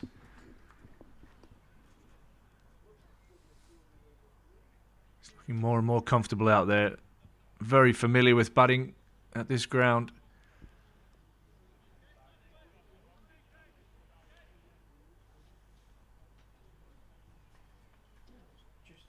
Shot of real class. And again, we talked about the run rate. That's up to 2.75 now. Sorry, 2.74. Lied. Which forces Durham into a little fielding change to reinforce the offside. So the greater this lead grows, the more defensive Durham will have to become.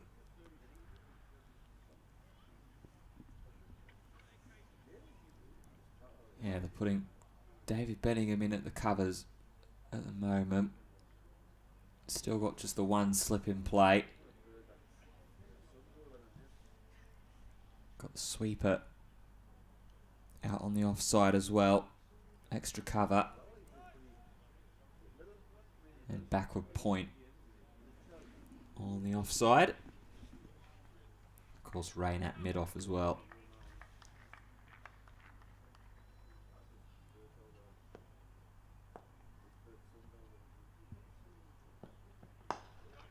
Fuller delivery, which Jones tries to drive. Gets enough of it to push it to rain at mid-off.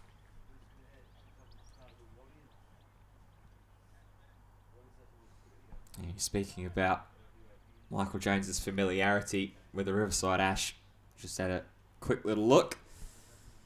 According to my sources, aka the internet, Michael Jones's highest score at this ground is 206. There you go. So that one is helped down to fine leg by Paul Coughlin. Yeah, that came back in July 2022 for Durham against Middlesex.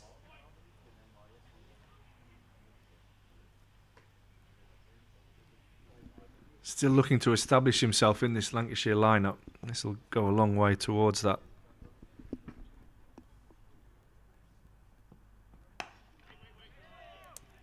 It's better delivery there from Aldridge.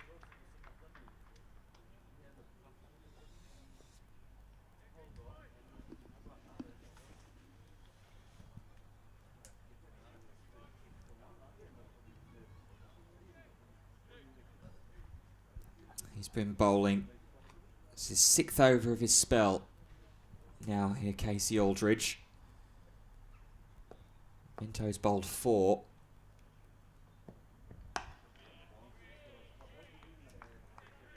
Just wonder how much longer that Lees will allow him to go. Also, who you even change over to. Parkinson's only bowled 4 overs, and that was from the Lumley end.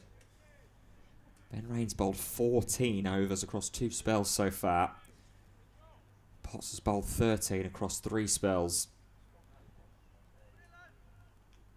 We're still around about 29 overs away from the second new ball. So, who they'll change to, if they do elect to switch things up, we'll have to wait and see. For now, though, that's the end of the over. Another 6 runs off of it. Lancashire up to 143 for 6.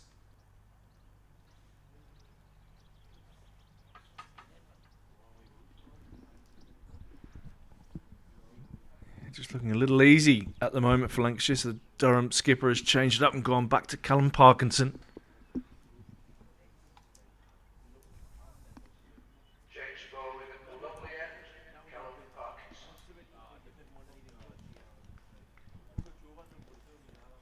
Yeah, I just remarked, didn't I, about at what point will Durham look to try and change things up. They're going to go with a complete change of pace here. James Minto calling an end to that 4-over spell. Conceded 4 boundaries in that spell as well, did Minto. So Parkinson. Coughlin down the ground for another single. Try and bring him in to slow things down a little bit.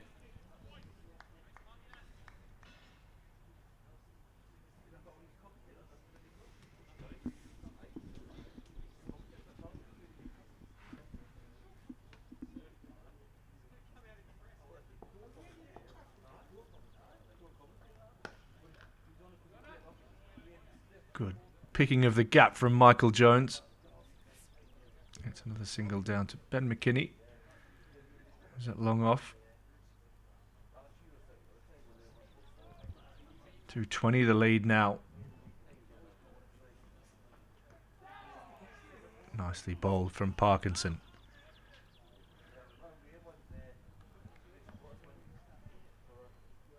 Slog sweep incoming. There's a prediction for you.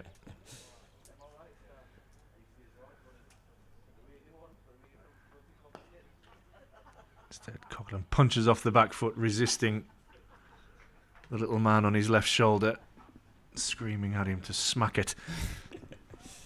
Yeah, where's the old classic, the heaved cow corner?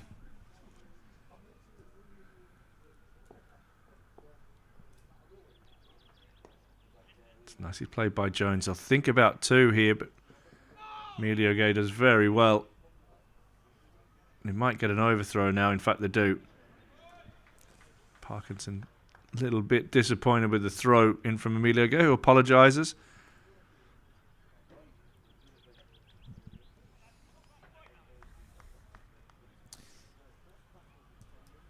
Whole game has just shifted in this last hour with this pair both closing in on milestones. Just defeated in the length there a little bit, Jones. Still 5 from that over. That scoreboard ticking over nicely as the run rate's now approaching 3 and over.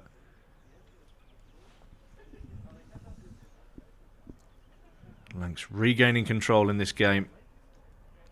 Leading by 223. Still have 4 wickets in hand. Yeah, well and truly in the ascendancy at the moment. The cloudiness overhead and the overcast conditions, well and truly being burned through. So what is a real picturesque afternoon as we approach 3:30 here at the Banks Homes Riverside. Lancashire 148 for 6, entering into the 53rd over of their second batting innings. A second batting innings that at one point during yesterday we weren't even sure that they were going to get to or require.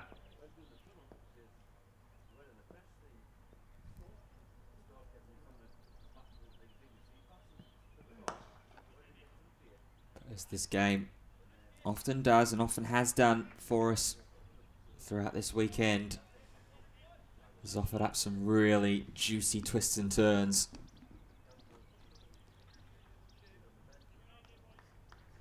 Undoubtedly, if today is to follow a similar script to the ones that we've had read out for us over the past 2 days, there's still plenty more twists to come.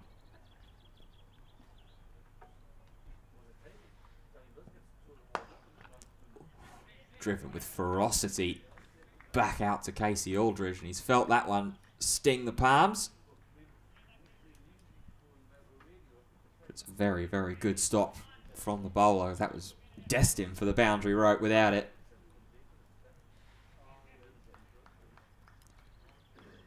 That really has stung Casey Aldridge.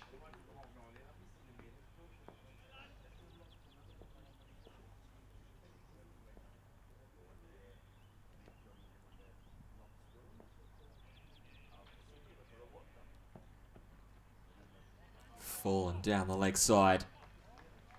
The big waft of the turf. This pair more than doubled the score. 72 for 6 at the fall of the last wicket. Current partnership of 76. Yeah, supremely impressive between these two.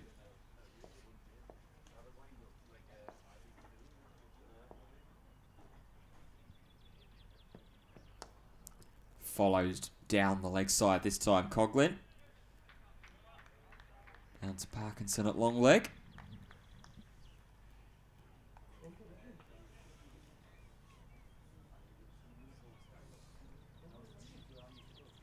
That will make the partnership 77, which equals the highest partnership that Lancashire had in their first batting innings. That was the 8-wicket stand.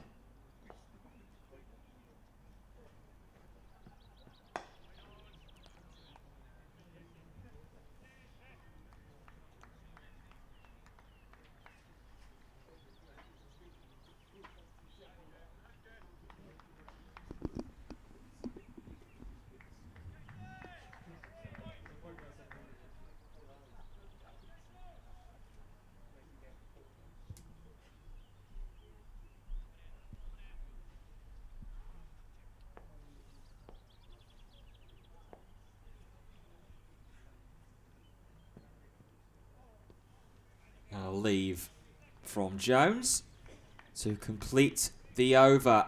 An uncharacteristically quiet one for the way that the pace of these pair have gone. Just the one run from it. 149 for 6. Wonder if we'll see a change here at the Finkel end. Maybe Ben Rain to come back in to the attack. Lots of discussion out there.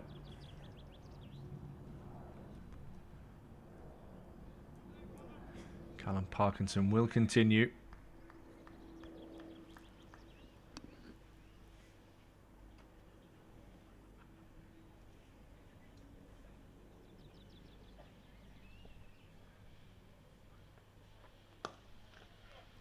Driven to Potts. No run.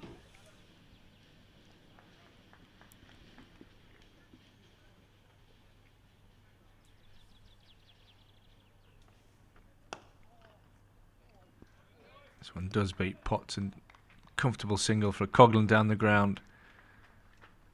150 up for Lancs. That lead now 225. Both batters on 45.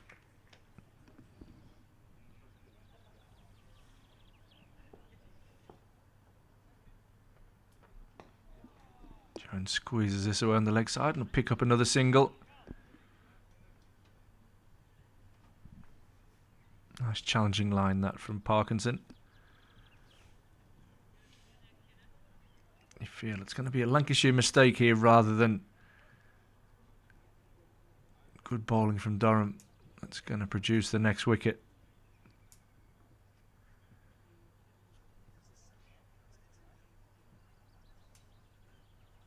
Coughlin's going to have a shoelace break. Yeah, not trusting any of his former teammates to tie his shoelace for him.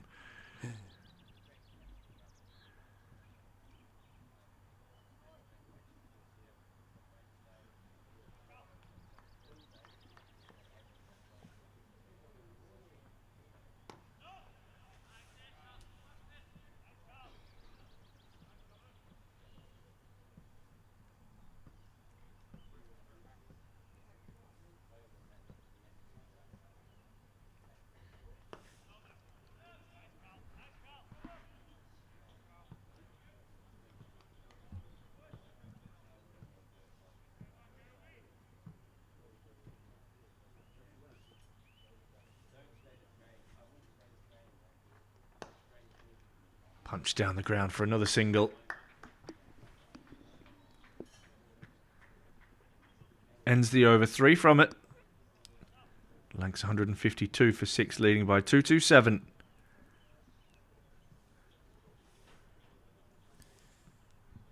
Yeah, the partnership pushed up to 80. Yeah. Between these two as well. It's the highest partnership of the game. Both batters on 46. 10 overs left. And we don't see Ben Rain coming into the attack. We're going to see Matthew Potts. Yeah, we had a feeling that something needed to happen. Something's needed to change. So Durham elected to do the double change at both ends. Parkinson taking over at the Lumley end from the past 2 overs. And now Matthew Potts, who's been really, really strong today. 3 for 25 off 13 overs. Picking up 2 of those wickets in quick succession as well.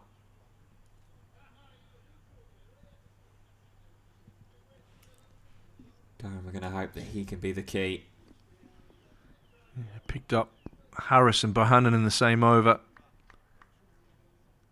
Was on a real roll there. Durham need a bit of magic.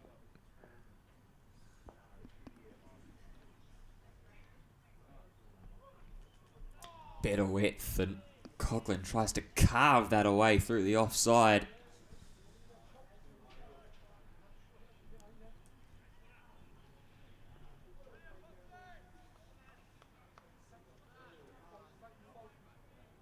Jones coming out just to potentially settle his teammate there.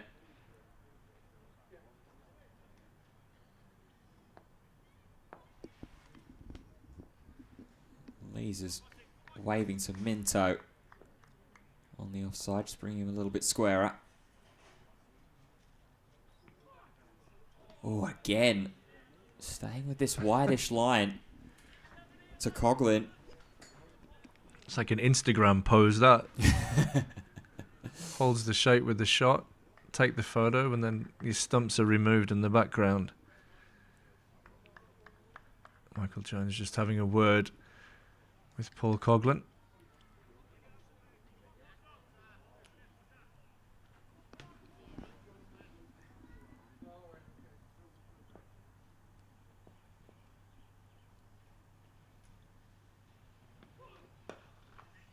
Now, nips one in. Coughlin will just dab into the leg side.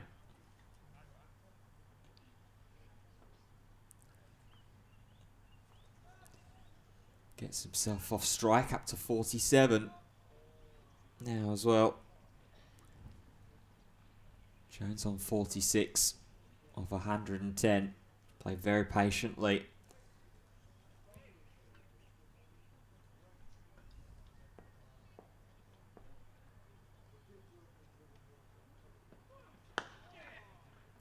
Big cry of yeah from Jones.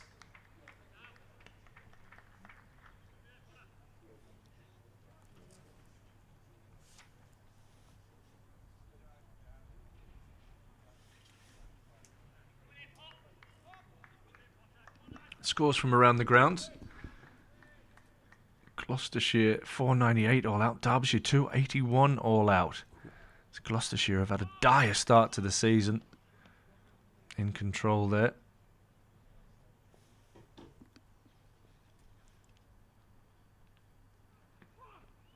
Oh, another play and a miss away from the body of Paul Coughlin there. Another side who have had a horror start to the season is Kent, who were probably saved by Storm Dave up here a few weeks ago. Worcestershire 447 all out. Kent 196 all out and 212 for 8. Still trailing Worcester by 39 runs with only 2 wickets in hand. In real trouble.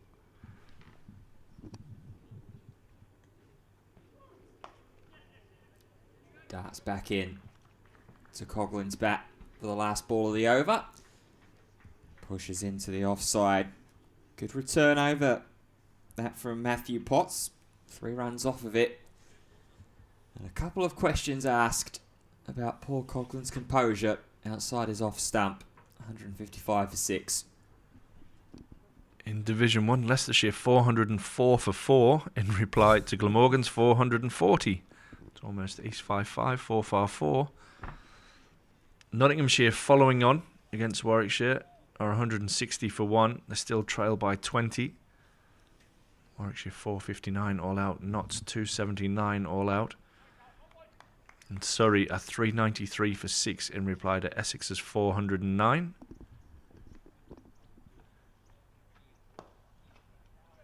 Parkinson continues. Yorkshire are 436 for 6. Sussex 502. Coughlin whips this away on the leg side. Thought momentarily about a second and decided against it. How's Joe Root travelling in that? Well, he's travelled. So Finley Bean got 100, so did Sam Whiteman. Joe Root's out for 96. So his travelling at the moment is done. Jones hits that over Ben McKinney, which is no mean feat. He'll pick up a single. Both batsmen now closing in on half centuries. Jones has moved on to 48. Coughlin on 49. Coughlin's in good time as well off just 68 balls. And now that's 50 for former Durham man Paul Coughlin. 7 fours, 69 deliveries. It's been an excellent innings, and in the context of this game, it's been a valuable innings for his new county. Yeah, he's been real positive as Paul Coughlin. Played with some really great intent. A little bit of turn there for Parkinson.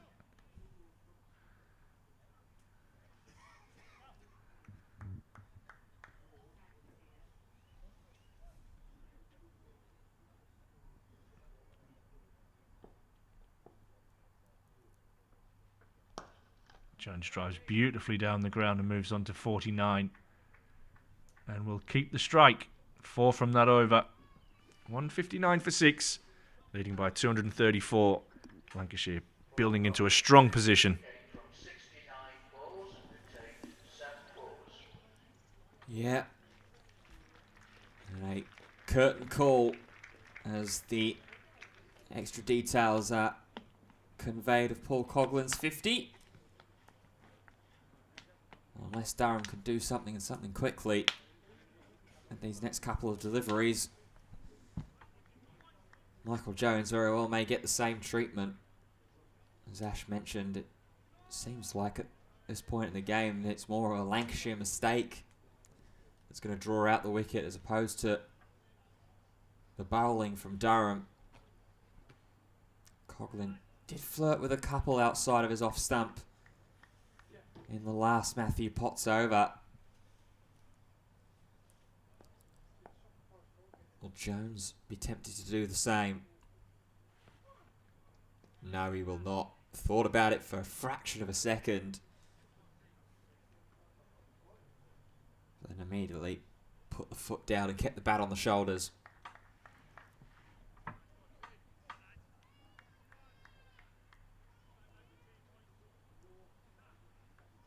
Rain and Lee's just at the bottom of your picture there.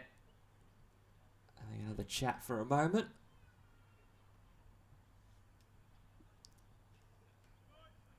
Tea break coming up in about 7 or 8 overs. Maybe it's a case of we'll have a longer chat and regroup at tea. We can't break this partnership. Full and angled into middle and off, which Jones deposits to the leg side. And as promised, that is the 50 up for Michael Jones. He's had to work hard for it. 116 balls, 169 minutes, just the 3 fours. But more importantly, it is as part of that Paul Coughlin partnership that's really strengthens Lancashire's position here. It's a good innings that from Jones. Like I said, trying to establish himself in this Lancashire team. That is width. Wow. That is dispatched by Paul Coughlin. Said a moment ago that he flirted with a couple Outside is off stump from the last pot's over. There was no flirting with that one. Direct to the boundary rope. Hammered on the up, that from Paul Coughlin. Two former Durham men really making their mark here for the Red Rose. That lead up to 239 now for Lancashire as well. Just 11 away from that target 250 that we mentioned this morning. The game has a very different complexion to it now, though. Again, a little bit of width. Coughlin aiming for a similar result, but doesn't quite time it this time. Followed similar patterns all 3 days, haven't they? With batting being toughest on the morning and then getting better and better as the day goes on.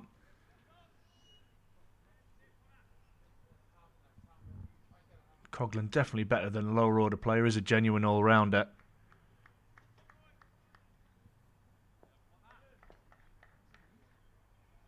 And has been the aggressor in this partnership.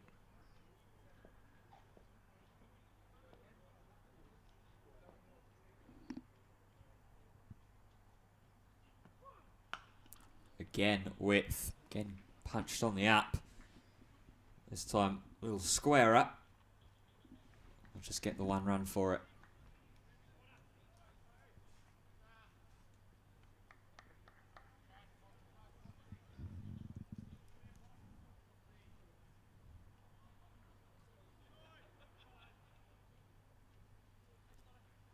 Last ball of this over on its way then.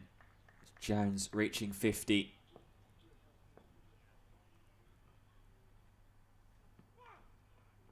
And it's the short ball with some effort, and it's a wide from the umpire.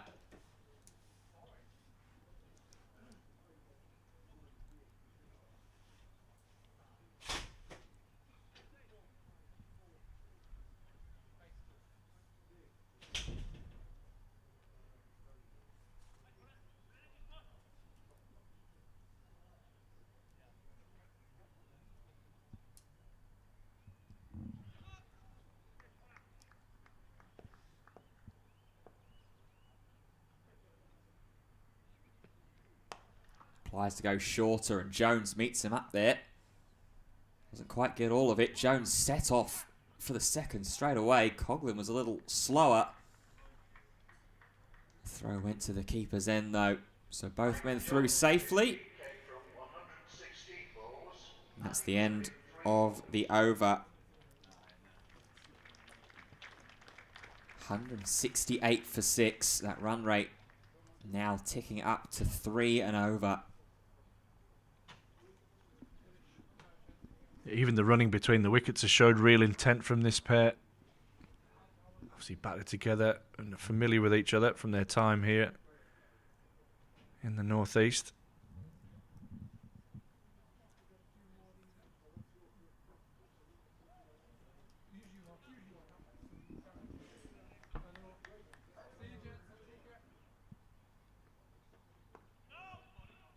Coughlin happy to sit here at the moment. Has the ability to really explode as well. Dominant ball striker.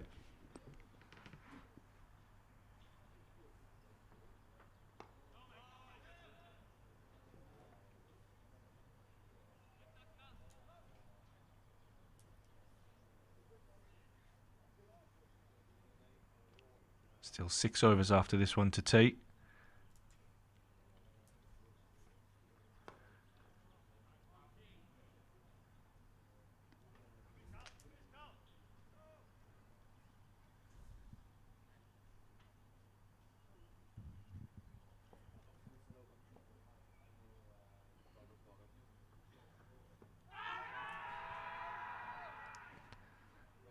Not sure that's got a lot going for that one.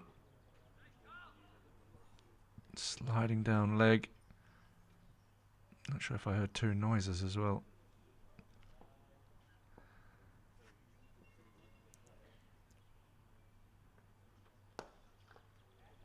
Good work from Parkinson off his own bowling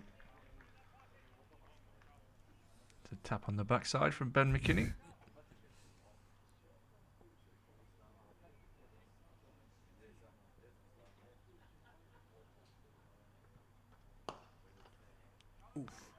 Full toss.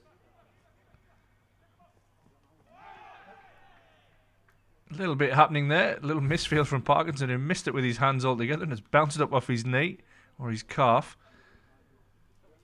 Coughlin called through for a single. Michael Jones wasn't expecting that. A little bit of action to finish the over.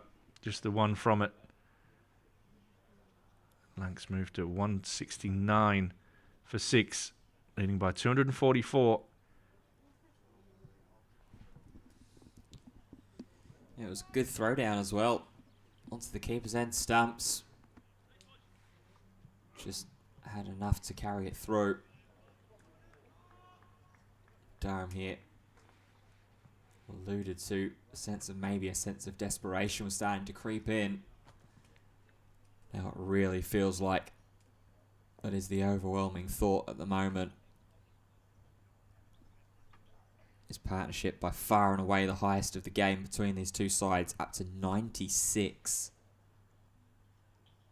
between Jones and Coughlin. Lee's going to change the field around a little bit here as well. Kenny was going to go in as a slip. Instead, it's going to go in. Was originally going to be sort of a catching cover. Now taken out to more sort of regulation cover. It's width again on offer from Potts. Big bottom edge. Coughlin gets through.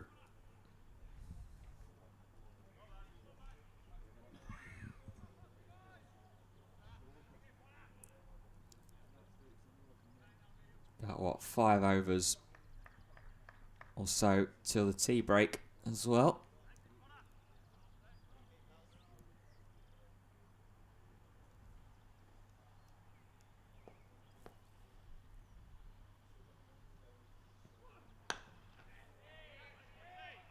Potts straight up ready to throw. On that comebacker from Jones.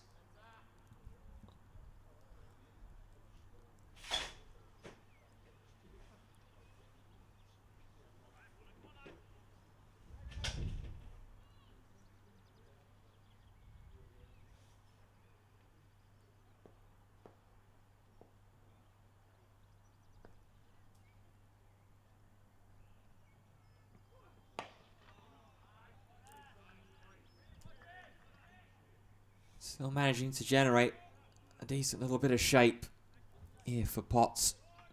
Trying to angle and hone in sort of towards middle and leg at the moment and get a little bit of dart back in.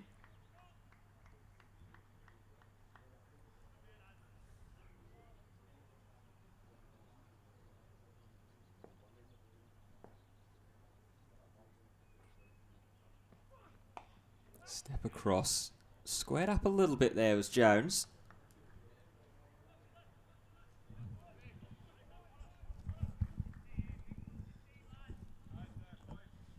Good over so far from Matthew Potts.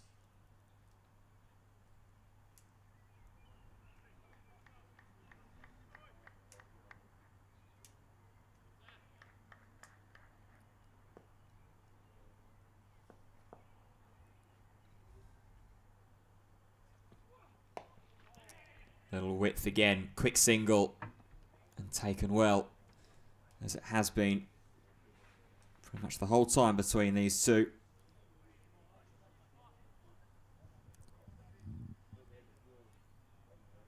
Bring Paul Coughlin on strike for the last ball of the over. Ben McKinney's going to switch over from sort of short mid-wicket in towards cover.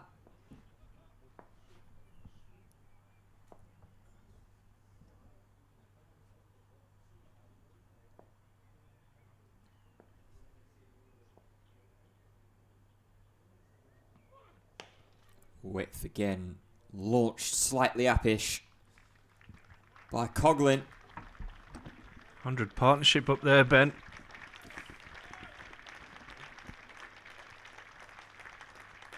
And it's coming no time at all, has it either? Hour and a half, 135 deliveries. Coughlin, the overwhelming contributor, with his 58 not out.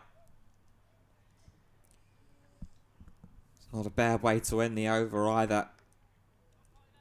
Just those 3 runs from it, 172 for 6. The lead, 247. Parkinson set off to bowl and thinks twice.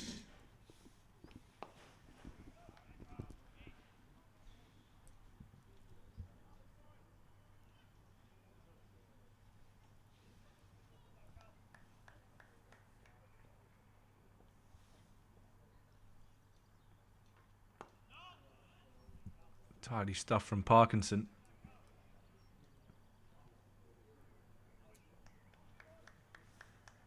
He's sitting a lot more comfortably now in that Lancashire change room. And there is the slog sweep I was referring to. I knew we'd see it at some stage. This one is fielded by James Minto out in the deep.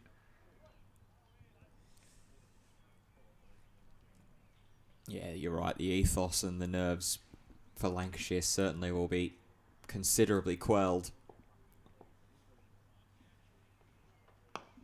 Oof. Jones follows suit and goes bang over mid-on. Graham Onions tries to take the catch, but doesn't get there. And that is 6 to Jones. Yeah, catch that if you dare. That is absolutely belted by Michael Jones. It was Hurst that hit the only 6 of the Lancashire first innings. Jones has had enough of this defending and waiting around. Advances this time. Maybe looking to go back to back. And then just changing his mind when the ball wasn't in the area he wanted.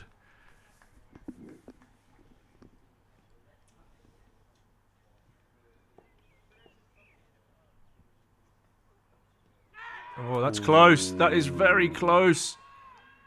Durham are convinced. That one got through. Not out is the decision. 179 for 6, the lead, 254. Parkinson in disbelief. Ryan Campbell walking around the ground trying to get a wicket. He's got 4 Lancashire players and staff members that are walking around in the opposite direction who have not stopped walking this whole partnership and have probably been instructed to carry on until tea. Such a superstitious game, cricket. Partnership now at 107. Brilliant stuff from this pair.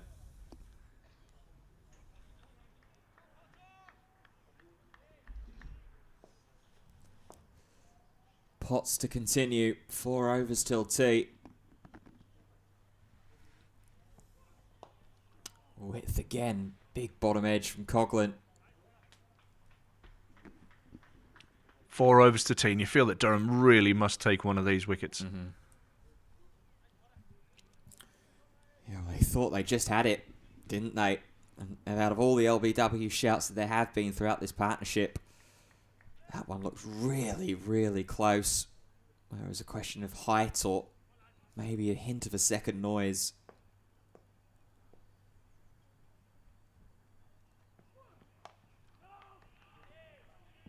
That's dabbed down by Jones.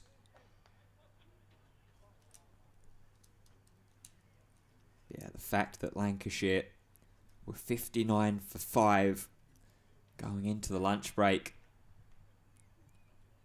And now just lost 1 wicket and put on boatload of runs, 120, 130 odd runs. It's been an unbelievable session for the Red Rose. Yeah, they've been busy this pair, haven't they? And that run rate is now just nudging 3 and over. It was languishing at 2 and below for most of today.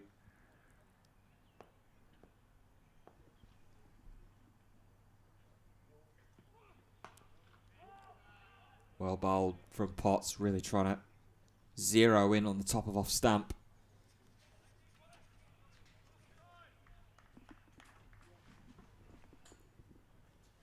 picked up Mitch Stanley in the late stages of the Lancashire first innings by bowling him. Potts will be hoping to do the same to Michael Jones. We reach 4 o'clock in the afternoon here at the Banks Homes Riverside. Again, nice angle and shape in towards the top of middle and off. Jones does enough to fend it away.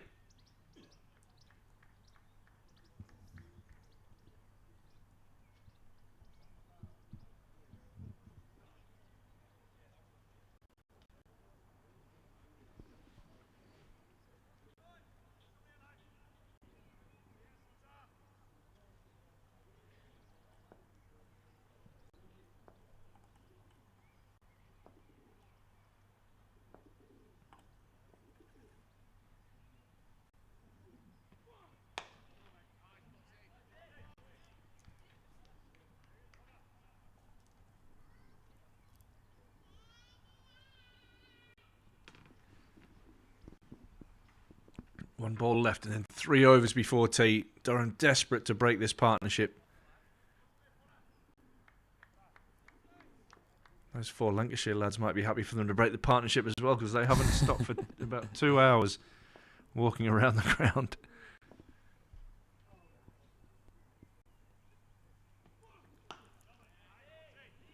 Another fierce effort ball from Matthew Potts. Turns and flicks his wrist up in disgust as that ends the over. Just 2 runs from it. Lancashire 181 for 6.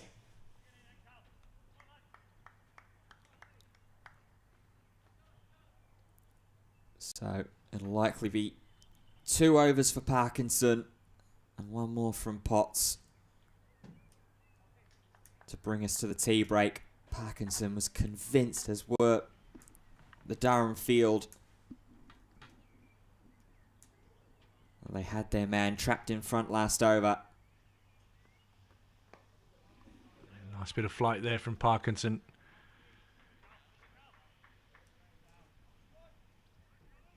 Starting his 10th over.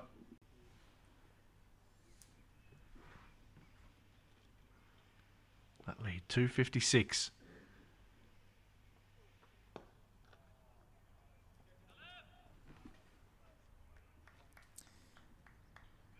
Yeah, it's still not a completely insurmountable lead.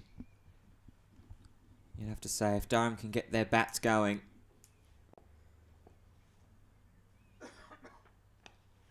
Oh, false shot from Jones.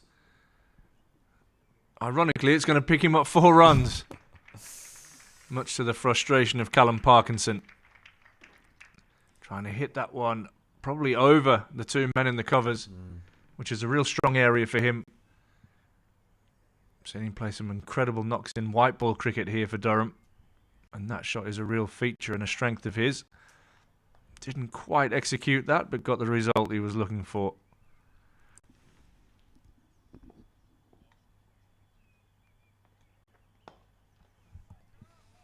And now the over's his, and he'll feel he's able just to defend the over if he wants to.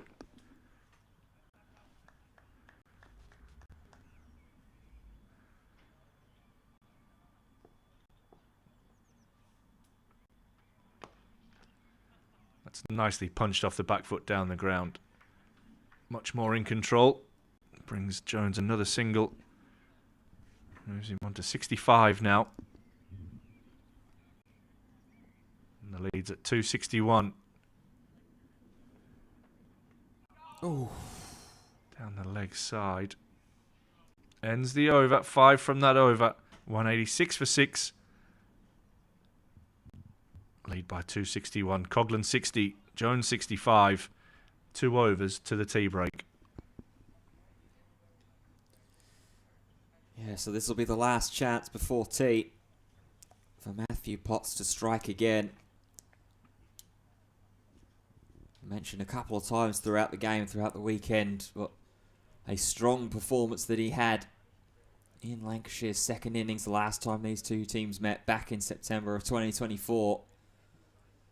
It's not going to be a 9 for on the cards for him this time around. But this wicket of this partnership would be equally, if not more important. The context of the game, the context of what this could set up for the rest of the division and the season as well.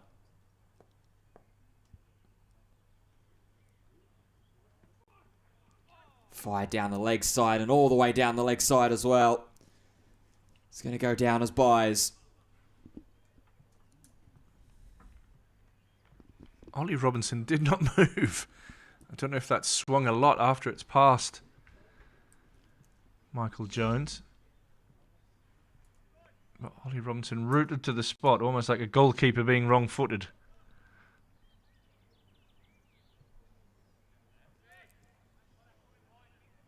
Importantly, it's another 4 to the total for Lancashire. That lead goes up to 265.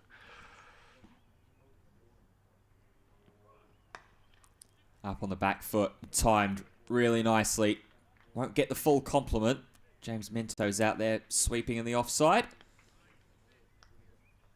But it'll be enough to come back for 2.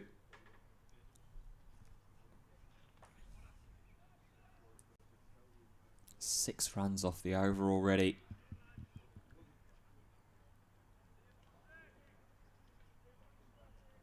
And Jones going up to this generation's favourite number, 67.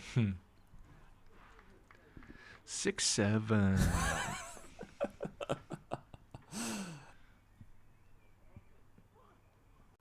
Down the leg side, a good take from Robinson that time.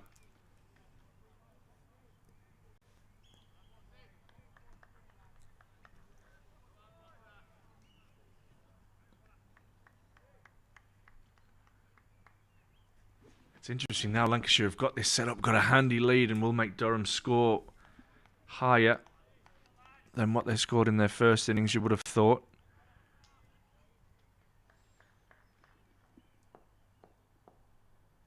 Will they try and set this up, or will the game naturally keep moving forward if Lancashire are bowled out in the evening session? But there is some weather forecast around for tomorrow afternoon and some showers. So I don't know if that will come into the thinking of Lancashire at all. But that new ball is so vital. Maybe they'll get 2 chances at it if they have a crack tonight and tomorrow morning. Although rain does seem to miss here somehow. Great delivery from Potts, but an equally strong case of running for the quick single. There are some pretty heavy showers forecast between kind of 2 and 4 o'clock tomorrow. Double droppers.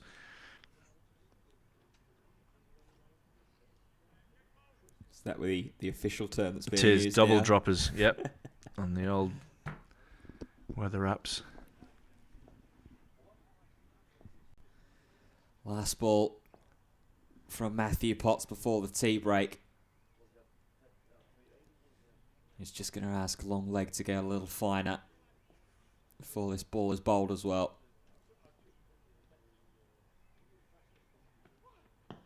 Oh, crashes into the pads, and again it's another LBW shout that receives a shake of the head from the umpire. Going too far down leg, the indication. Shake of the head from Potts too. I'm not sure umpire Adnan's on the Christmas card list of many of the Durham players, but I think that was going down leg side. Yeah.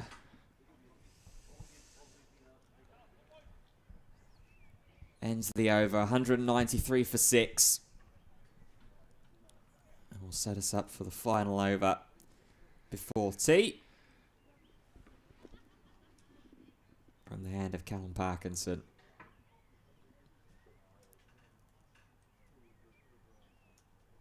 Michael Jones on strike. Parkinson does well off his own bowling to save a single.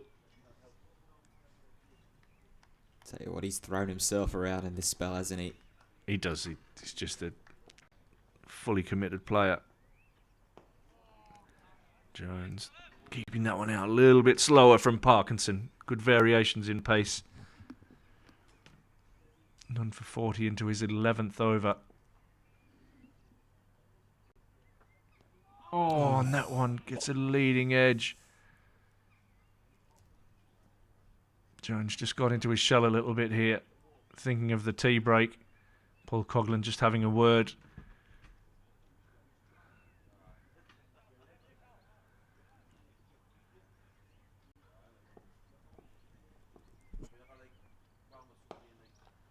Jones much more committed to that shot, punches it down to long off. He can sit, hopefully for his point of view, happily at the non-striker's end. As Paul Coughlin has 2 deliveries left before tea.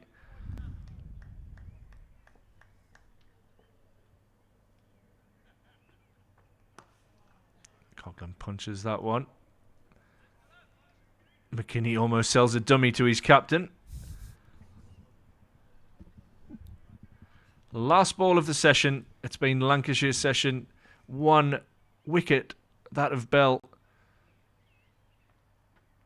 And then this pair have really taken the game away from Durham and put Lancashire firmly in control. They lead by 269. They go to tea on 194 for 6. Paul Coughlin on 60. Michael Jones 69. And Durham have it all to do if they're to get back into this game. We'll be back in around 20 minutes with the evening session here from the Banks Homes Riverside.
And welcome back to the Banks Homes Riverside for the evening session of Durham versus Lancashire, day 3, an afternoon session that firmly belonged to Lancashire, and the headliners, the partnership between Michael Jones and Paul Coughlin. 122 runs the pair have put on and steered the Red Rose to what looked like a potentially frightening position when we went in for lunch this morning at 53 for 5.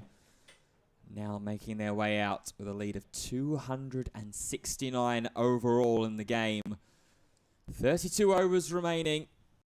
That new ball, a key piece, we imagine, if Durham are unable to find a wicket before then. And joining you, bringing you this weekend's coverage and game is myself, Ben Fitzpatrick, and Ash Thorpe alongside me as well. Yeah, it's going to be an intriguing couple of hours, Ben. Ben Rain is going to take up the attack from the Finkel end. 16 overs to a second new ball. So you've got sessions within sessions here. 32 overs left in the day's play. And that lead growing menacingly from a Durham point of view. Like I said, Lancashire will have enjoyed their afternoon tea, and the lads are back out continuing their lap as well from a Lancashire point of view. No doubt under instructions to carry on.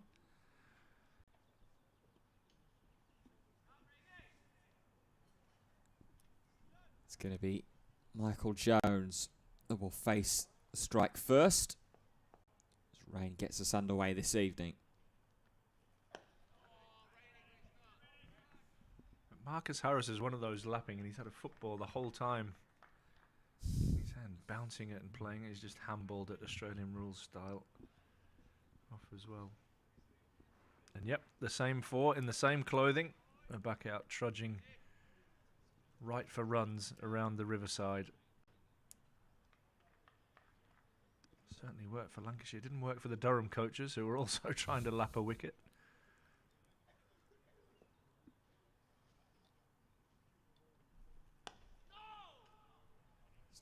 Jones feels bat on ball for the first couple of deliveries. Almost get himself an overthrow as well on the misfield.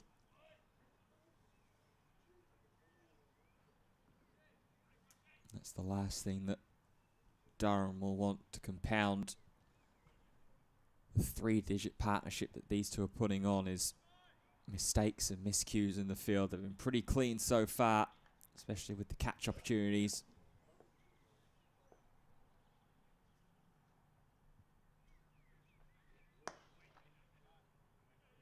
Guided to Beddingham, catching in the leg side.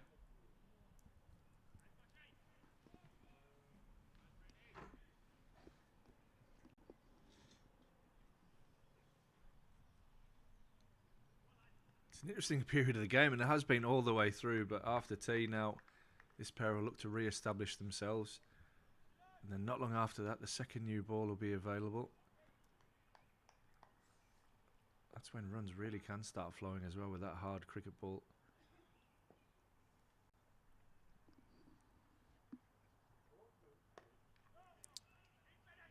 A little shorter there from Rain.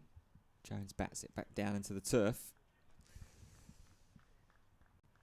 Yeah, with that lead hanging around 269, Lancashire can maybe push that up to the 300 mark by the time that second new ball is due. Oh, comfortably, yeah. That's 31 runs needed for that, and then, like you say, they could really potentially pile it on.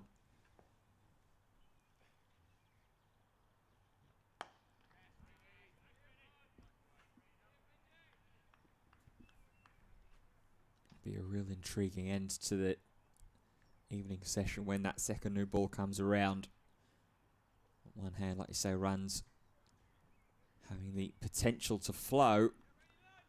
Also for Durham, the possibility of capturing some of the vital lower middle order wickets. Last ball of the first over after tea. It's a fuller ball from Rain that Jones hashily pushes out into the short offside. And we get a rarity from today's play. A maiden over. Remains 194 for 6. He's been economical, Ben Rain. 2 for 24 from 15 so far today. Callum Parkinson to while away from the Lumley end.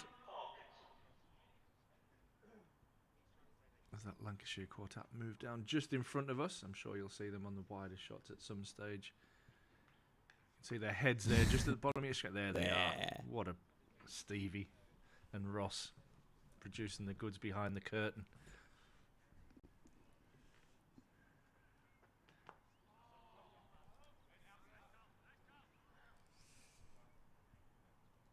Marcus Harris with the football was the shining beacon for Lancashire in their first innings.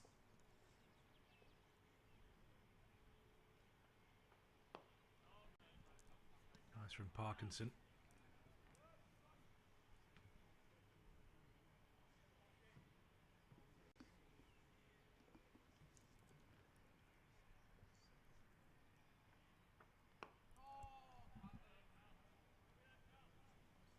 Very watchful Paul Coughlin to start.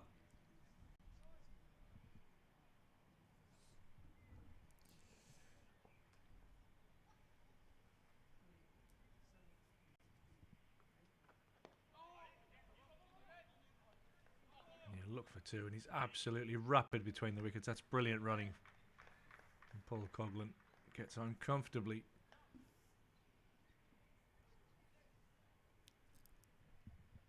Yeah, it's been really bright.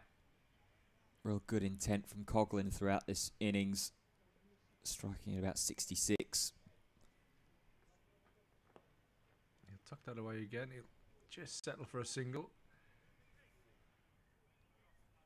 But again, ticking that scoreboard over, which he's done brilliantly since he's come to the crease.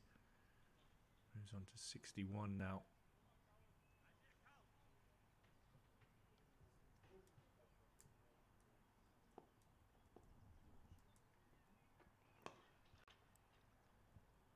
Jones offers a single up as well off the last ball of the over.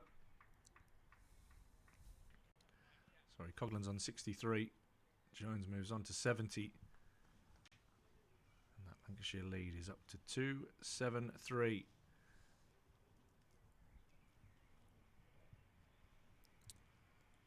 Yeah, it's pretty much service resumed already from the second over after tea. Between Coughlin and Jones. Good strike rotation. Taking the extra run where they can. Not showing any signs of tiring or lethargic. I know they've still got a pretty hefty job to do.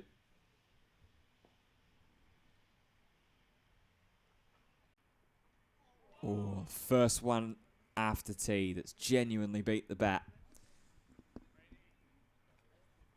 from Ben Rain.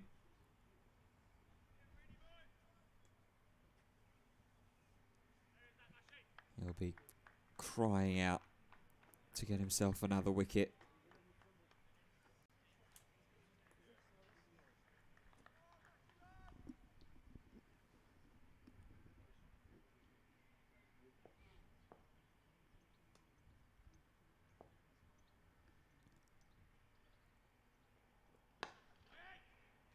Straightens up, which Jones tries to push into the leg side, but not far enough away from the range of David Beddingham.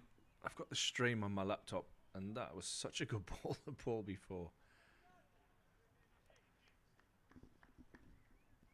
Didn't realise I'd lagged so far behind when I looked down, and it was literally like watching a replay of that delivery.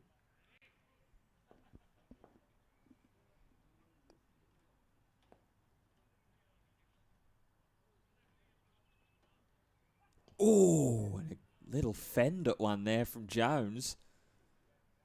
Slightly uncharacteristic of the patience that he has shown.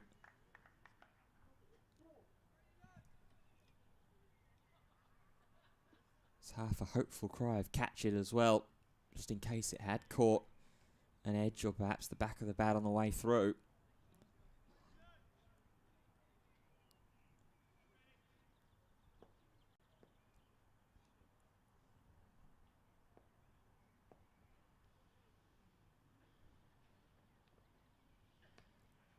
He mixes in the short ball.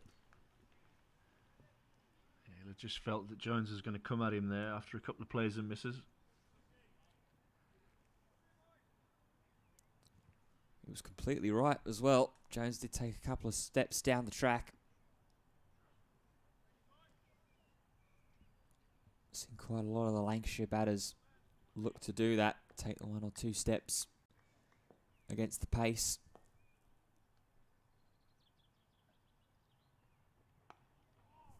That one scurries off the inside edge for a single.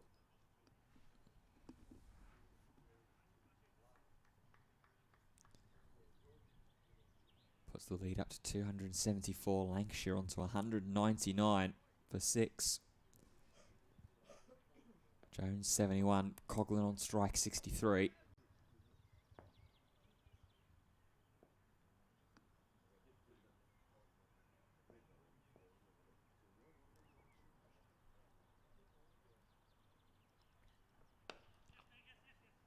That'll be a quick single into the leg side to bring up the Lancashire 200. Looked a long way off at 50 for 5. 200 for 6. We sit here right now. This partnership between Coughlin and Michael Jones continues to frustrate, continues to build, and continues to set Lancashire into an extremely strong position, leading by 275 now.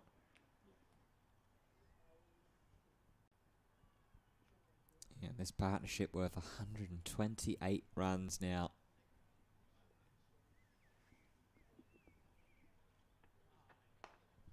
There is that slog sweep from Coughlin. Doesn't get it where he wanted it, and will just pick up the single.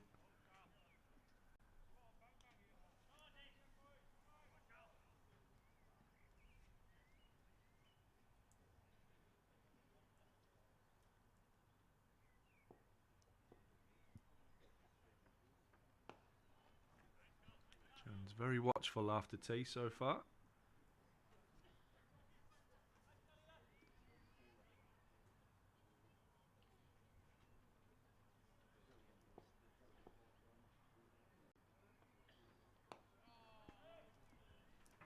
A little bit more air on that one from Parkinson.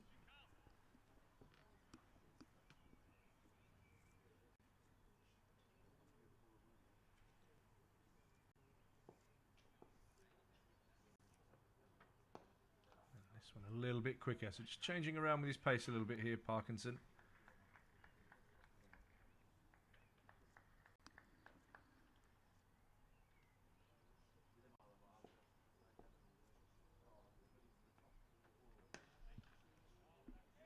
Nicely punched away. Good fielding by McKinney in the covers.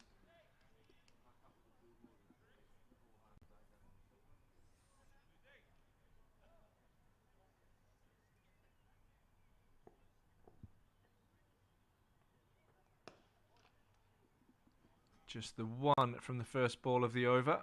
201 for 6. 276 the lead.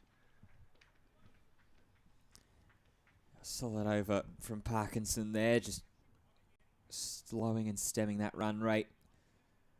Just holding and hovering at around about 3 runs and over. I suppose that's right now kind of the best that Durham can ask for. Just keep that run rate on the lower end. Bide their time potentially until the new ball. Like to still try and create at least 1 or 2 chances here and there. Plenty of LBW appeals that have been unsuccessful.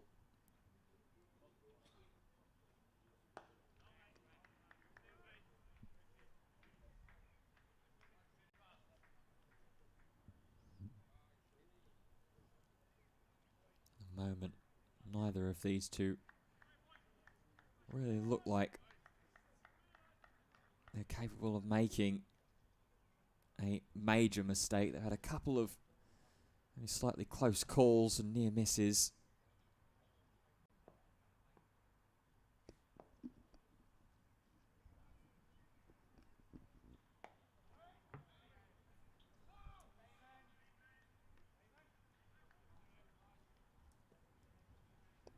Need to keep your standards high here, Durham. Don't want to let anything slip here. Lancashire obviously in a good position.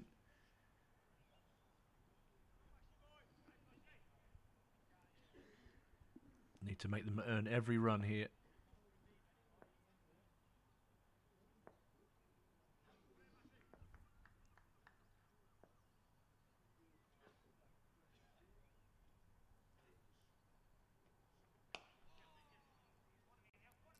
Managed to tuck one away back behind square leg.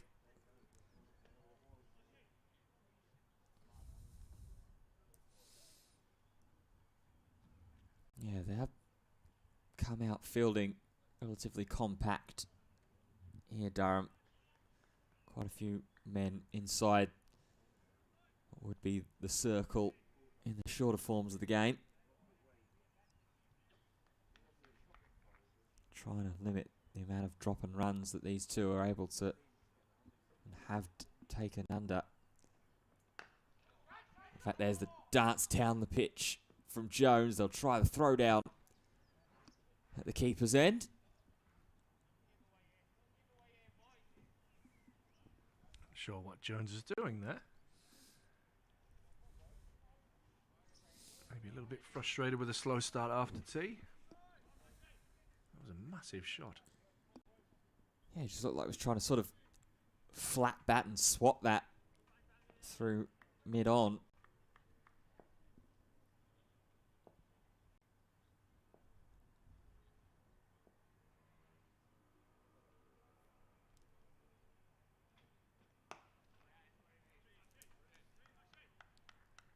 Coughlin defends with a cooler head.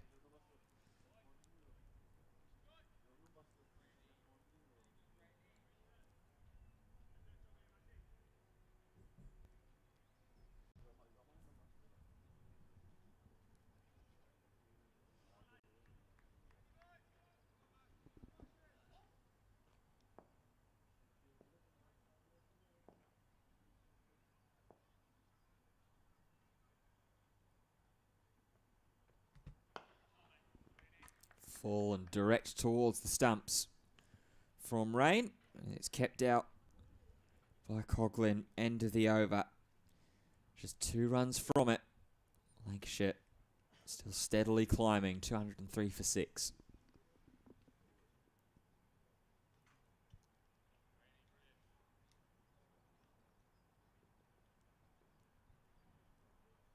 Parkinson will continue. Started off with some good control after tea. That 278 run lead though for Lancashire, menacing right now. Seen this game follow similar patterns.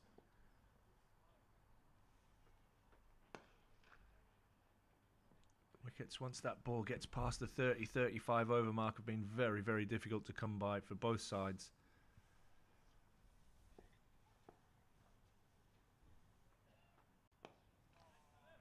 Now starting to see the value of those late runs that the Durham lower order scored, not just with the runs but also with the time taken out of the game.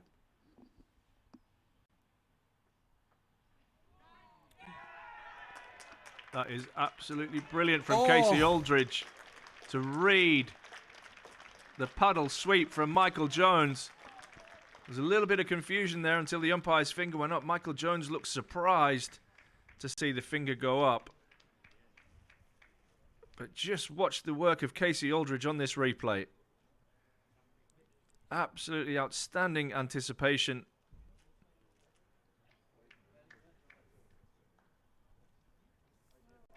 Michael Jones goes for a brilliant 72.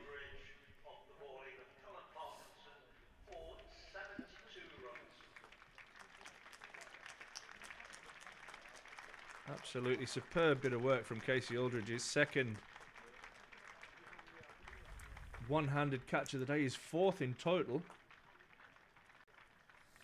Michael Jones never really settled after tee, did he? He came in and he played and missed it a couple, played a couple of big shots, and then has tried to paddle sweep that one. And fantastic anticipation from Casey Aldridge has really got a wicket from nowhere from a Durham point of view. 203 for 7, that lead 278.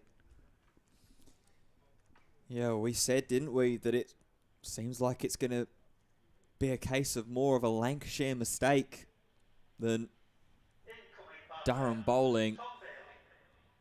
I mean, obviously, credit to Casey Aldridge. That's brilliant anticipation to get across. But it is that little moment of madness from Michael Jones that's cost him the wicket. Cost a big 131-run partnership. The 7th wicket stand. But it doesn't mean it gets any easier, because now here comes Tom Bailey.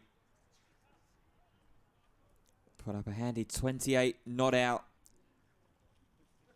at the Lancashire tail in the first innings.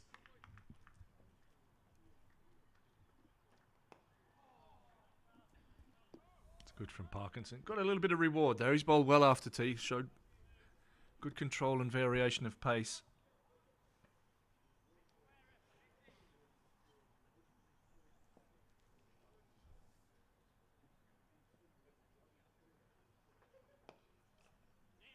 This one's flatter and inside edge will get Bailey off the mark.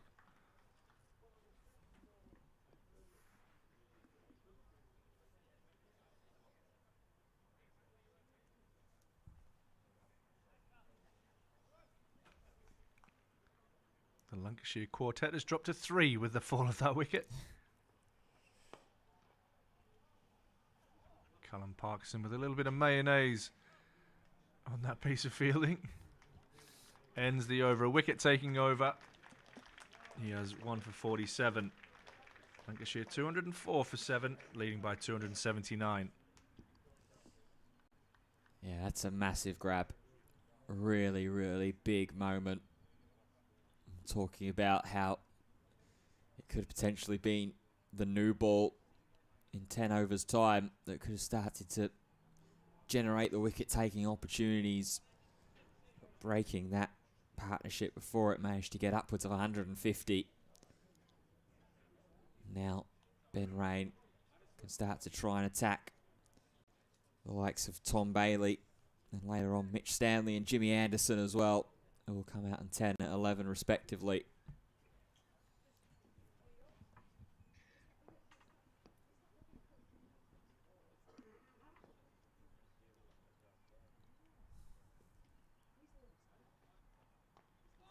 That one just pops up on Bailey. So close to dragging that onto the stumps. Short ball, bottom edge. Trickling past the stumps.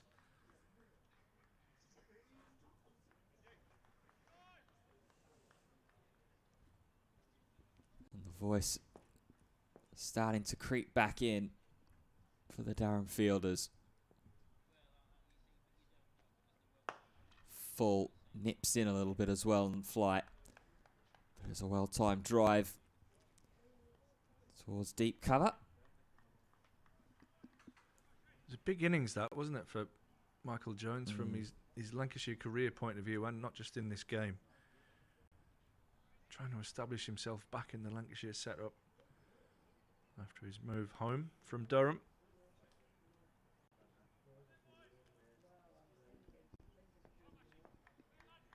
A great partnership with his former Durham teammate, Paul Coughlin.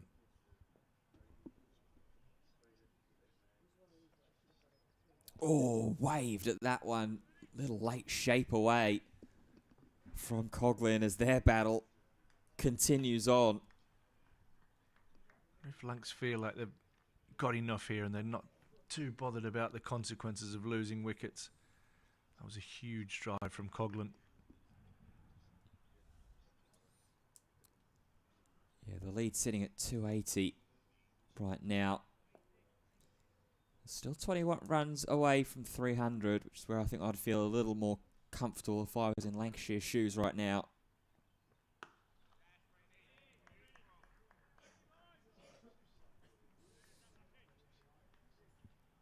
Especially considering that you just saw Durham put up 295 in their first innings, and that was without sizable contributions from the likes of Alex Lees, Ben McKinney, Graham Clark, even David Bettingham being held to just 17.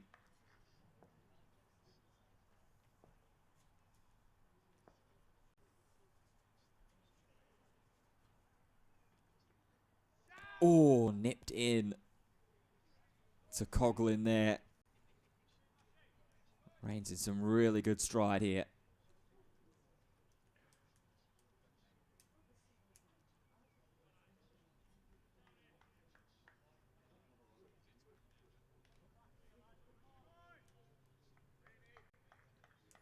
One more ball left of this Ben Rain over. Take us to 9 overs left until the second new ball will be available.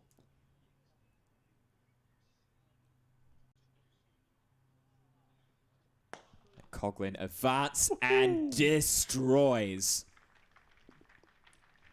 Couple of bounces are over the rope for 4.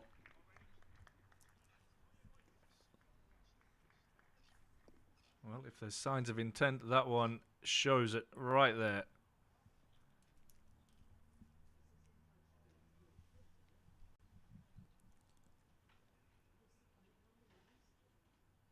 That ends the over as well. 209 for 7. The lead up to 284. As Parkinson will get ready to resume. Will be his 15th over that he will bowl.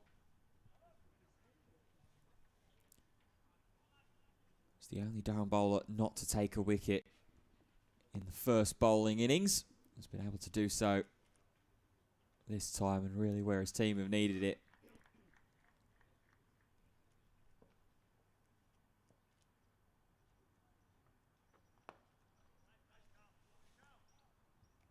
Bailey well forward, smothering that delivery.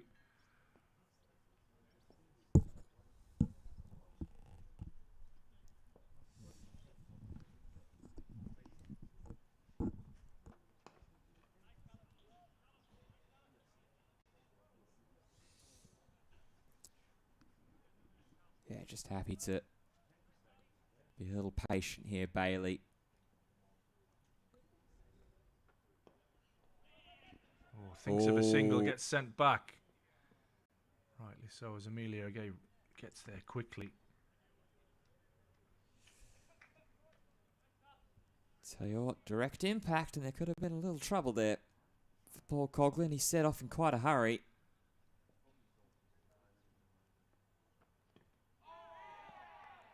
It's a good take from Robinson. Bailey yorking himself.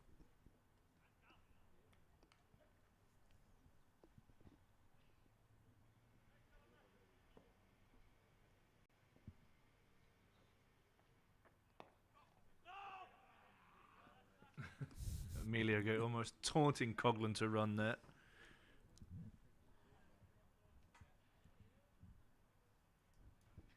Little look back at Bailey as well.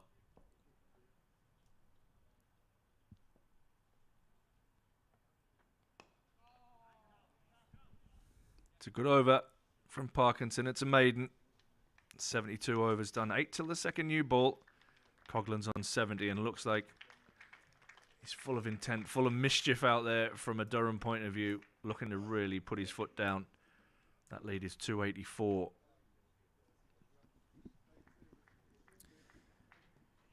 Let's have a look around the grounds and see who else is up to some mischief. As there's going to be a bowling change here at the Banks Homes Riverside. Casey Aldridge is going to take over for the short 4-over burst from Ben Rain. Undoubtedly with that second new ball in mind. Chelsea into the FA Cup final to meet Manchester City. Defeating Leeds 1-0.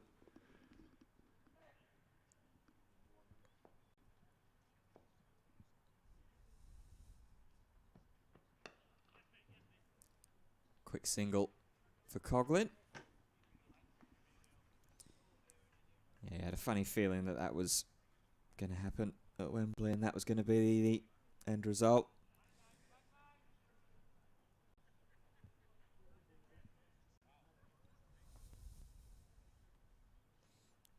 Also got a result for you in Division 2. Worcestershire have won by an innings and 2 runs. As a cry of catch looping up into the air for a moment by Bailey.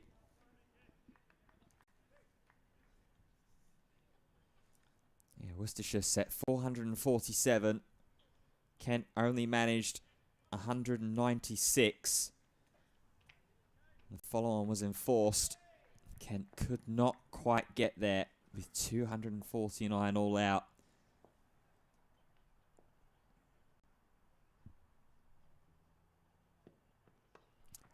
There's a huge sweep and a huge slog attempt. Potts trying to settle under it, but it's going to clear the rope. From Paul Coughlin, didn't quite catch all of it, but got enough. That's not a small boundary down there. I thought that it initially had gone straight up. I'd looked at first at Ollie Robinson, and then my eyes turned to Matthew Potts out in the deep, and the ball just kept going and going. 6 valuable runs. Yeah, it's going to be a long season for Kent and Gloucestershire by the look of it.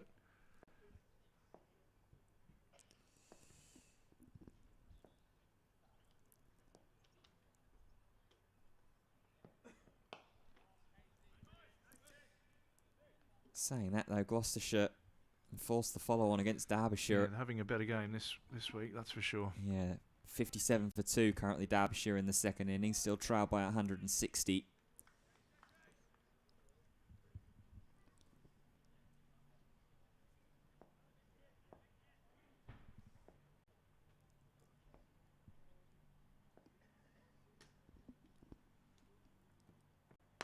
Width. Lovely crunching sound off the bat. Straight to Alex Lees, ranging to his right. Yeah, I like this approach from Coughlin. Purely from a cricket point of view, not from a Durham point of view.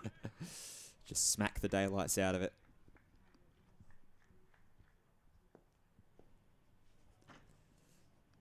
Last ball of this Aldridge over.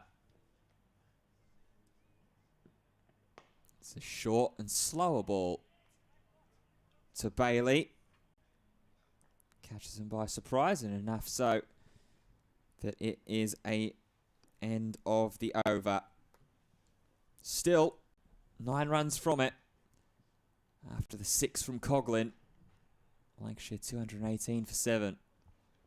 293 the lead. Lots of chat on the stream discussing what a lead is enough. Some saying 300, some saying 350. Good news from a Lancashire point of view is that lead is approaching 300 already. There's still 3 wickets in hand. Yeah, I think personally 350 is where you're going to start to feel really safe. 300 for me, like I said.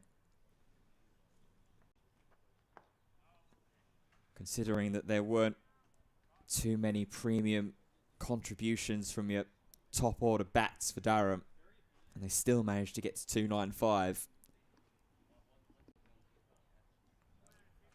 Yeah, that new ball is going to be crucial for Lancashire. They'll want to have 2 cracks with the new ball, with the balls as well. So they want to maybe give Durham 90 plus overs to bat if they do need that second new ball.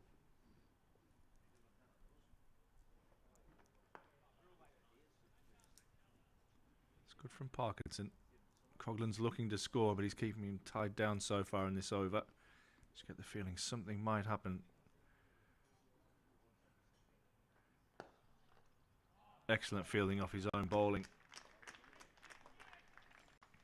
Yeah, Parkinson's been really impressive after tea. Really leading from the front. Holding down that Lumley end. He's definitely got the little man on his shoulder having a chat with him, Paul Coughlin. Hit it, hit it. He has long on, long off. And you get a single to the long on to end the over. Just one from that Parkinson over. 74 done, so just 6 to the second new ball. Lancashire 218 for 7. Sorry, 219 for 7, leading by 294. Let's quickly round up Division 1 for you as well, tuning in. Notts have a lead after Warwickshire enforced the follow-on. A pretty healthy platform for them as well, 239 for 1 in Nottingham on day 3. Yorkshire, 495 for 8. That's still Yorkshire trailing by 7 after Sussex put up 502 at Headingley. Surrey still holding on to their 10th and final wicket against Essex at the Oval. They've got a 45-run lead as they're currently 454 for 9. And in Cardiff, Leicestershire, 452 for 5, which is a 12-run lead against Glamorgan's 440.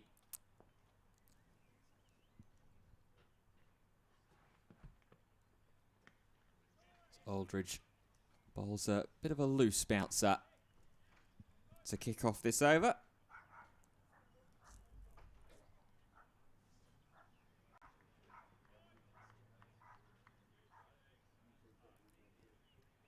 Plenty of Test cricket stars up and about as well in this game week of County Championship matchups. Joe Root out for 96 at Headingley for Yorkshire. Bairstow among them as well.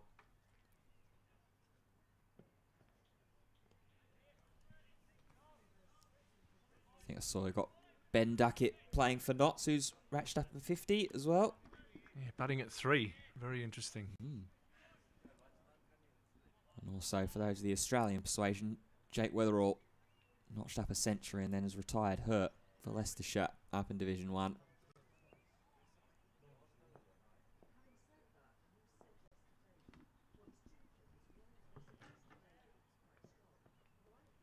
Oh, full and down the leg side. It's a good take there from Robinson. Yeah, that was outstanding from Ollie Robinson. That was a horrible ball in the foot marks and just skidded through. Fantastic stop. He's had a better innings this time around behind the stumps as Robinson. Conceded a few byes and dropped chance or two in day 1. That's a lot better from Casey Aldridge. That's a serious delivery, that, just nipping away from the right-hander. You might just see a little bit more natural variation out of this pitch. Aldridge, a tall bowler, slamming that ball in. Lancashire have several tall bowlers in their lineup. Bailey, Stanley, Coughlin himself. Pull shot from Paul Coughlin. Just fine Beddingham. Tight on the boundary there for the one. That lead now at 295, the same as Durham's first innings score. That's what you're always aiming for, is to make them score their highest score in any run chase of the game.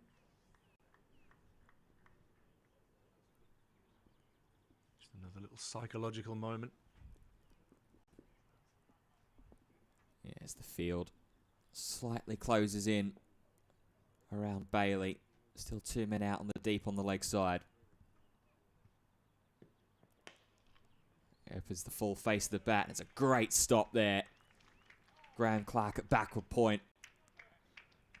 They'll scurry through for a single, which will keep Bailey on strike against Parkinson. But I don't think Durham will mind that too much. End of the over, 2-2-1 for 7.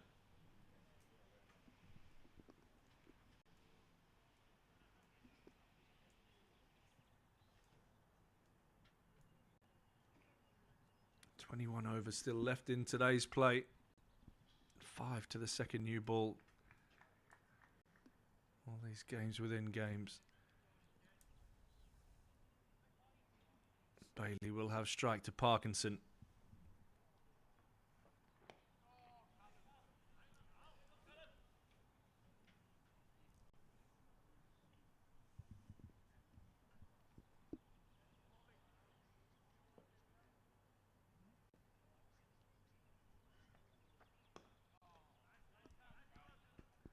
Still no real turn.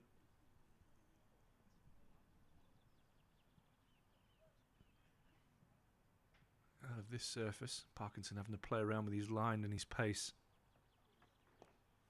This one's tucked away nicely by Bailey. They'll think about a second, but Aldridge gets around there really well.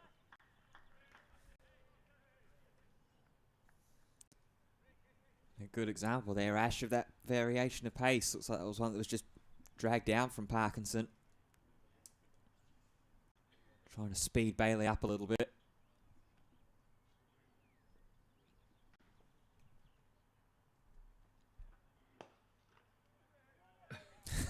For the first time, Parkinson hits the deck off his own bowling.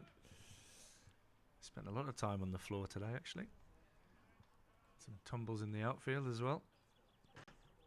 The Lancashire trio is down to 2 doing laps now. Marcus Harris has given up on the ghost.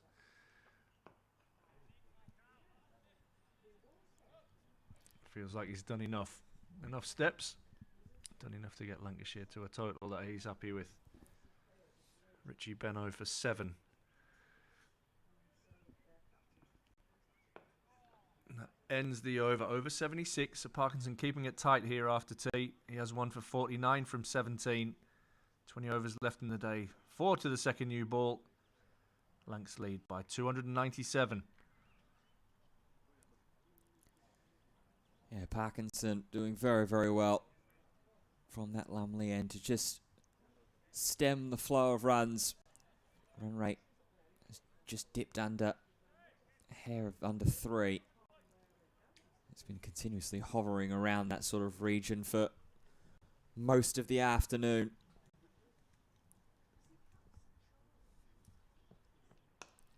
Aldridge continues. Bailey offers the full face of the bat with a push into the offside. Despite the involvement that Casey Aldridge has had in the wickets so far today with 4 catches, he's the only bowler for Durham who hasn't picked up a wicket in this innings.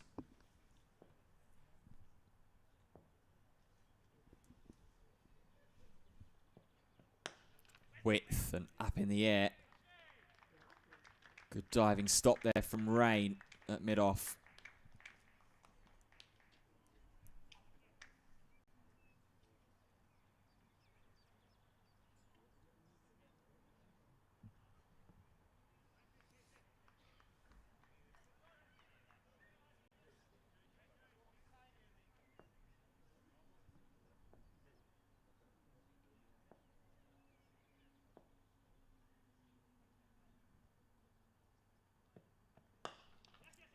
Uppish drive again to start with.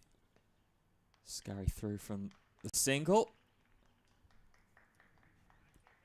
Taken on the fielders brilliantly. Coughlin and Jones before this partnership with Bailey.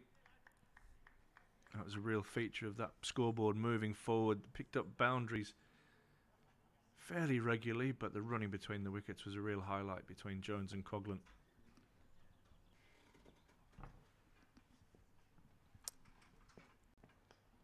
Ooh, kept a little low there. Bailey been able to nurse that away down the third man. Clark will dive and push the ball over the rope. Tom Bailey with his first boundary of his innings. Yeah, a little bit of fortune there. That takes the lead over 300. Again, these little psychological moments in the game.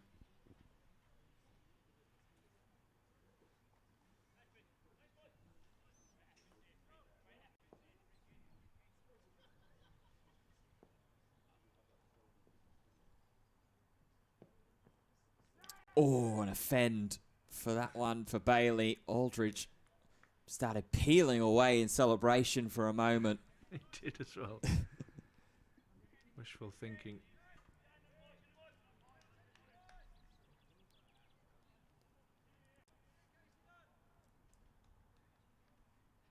.303 that lead for Lancs. Incredibly strong position now. Firm favourites.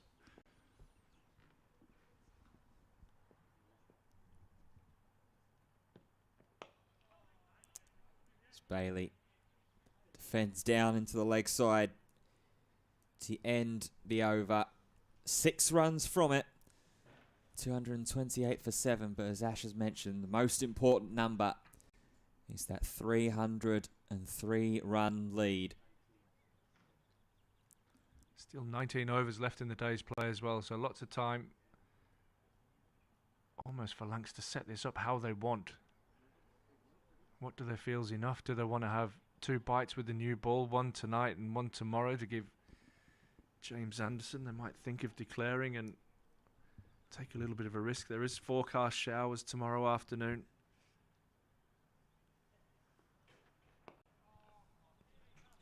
But what a psychological blow it could be to have Durham 1 or 2 down tonight. That's my aggressive side. But then again, I said this last game, there's no skin in the game for me. There's no consequences for me if Durham lose or Lancashire lose. I can say what I think in theory. But do you risk it all? Do you feel that Durham are going to be challenging and you want to make sure that they can't win the game? So you almost bat them out of the game. And if you win, then great. But if you take a draw, then that's a pretty good result away to one of your biggest rivals. All these things will be in the melting pot.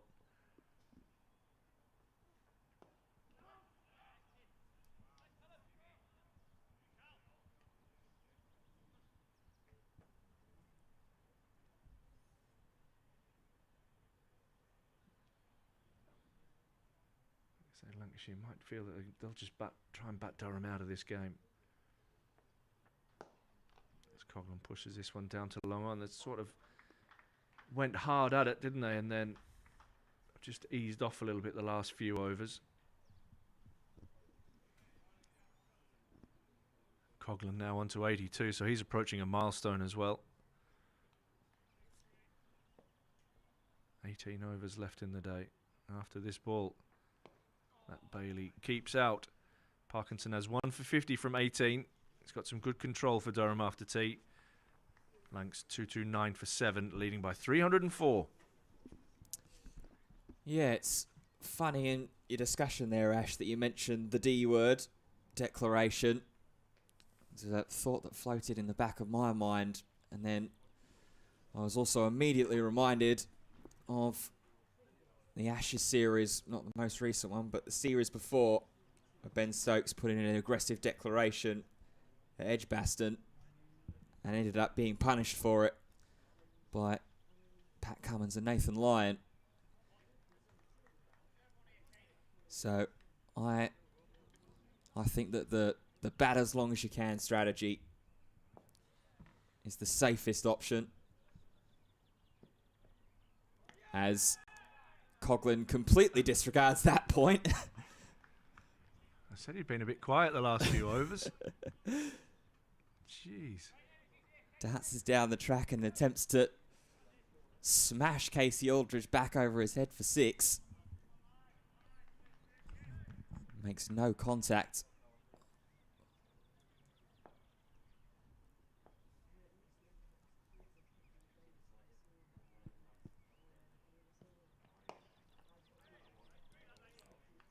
But yeah, I think that the preservationist in me, or the safety instincts in me.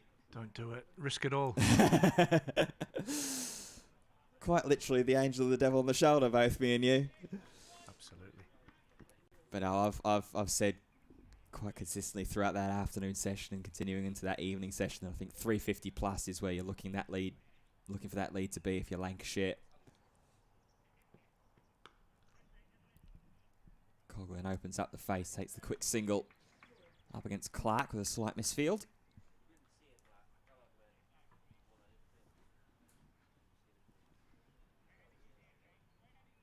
considering the lack of contribution that the Lancashire bowlers sort of managed to eke out of the Durham top 4 or 5, given the strength of their bowling attack as well. Oh, Bailey, thick bottom edge onto his foot. He's got the 5 seamers as well. What might slightly worry Lancashire is the lack of a spinner. As we've mentioned quite a few times on the broadcast, that Arav Shetty would have been the spinner in the side, but he's split the webbing in his right hand, so he's been subbed out. George Bell replacing him, who is not a genuine spinner.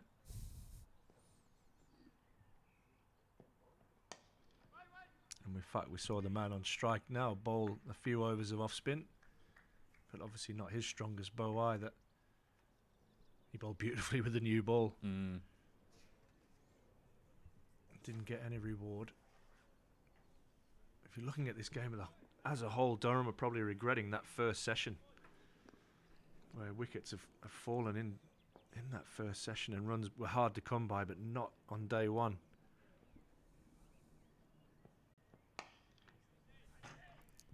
Several missed opportunities, especially when you look at the man with the highest score in the game. Marcus Harris was given a couple of lives early doors. It's just got a little bit darker here as well. As you can see, the lights down towards the car park at the northern end of the ground, the Lumley end, just been switched on. It's 23 minutes past 5. And the overheads again might just come into play here. Lancashire might be thinking, well, is this a really good time to take that new ball and try and whip out a couple of Durham wickets? Again, all these things will be in the Stephen Croft and Jimmy Anderson melting pot right now. Along with Keaton Jennings, I would have thought would be throwing his thoughts in. Almost wrong foot's Parkinson. Coughlin picks up a single. Tell you someone who will be a bit sour if Lancashire do go on and elect to declare would be Paul Coughlin. Yeah, I don't see it happening soon. I think if they're going to declare, he will have to be 100 first.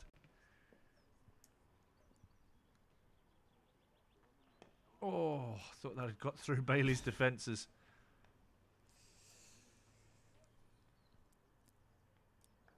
Yeah, that 100 could potentially be all the more important personally for Coughlin, because if it's over 100, that's a first-class highest.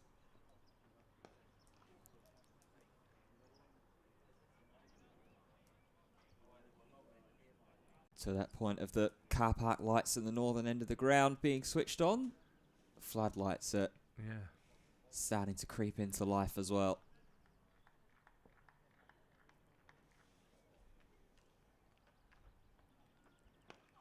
A little bit quicker from Parkinson. Good work from him.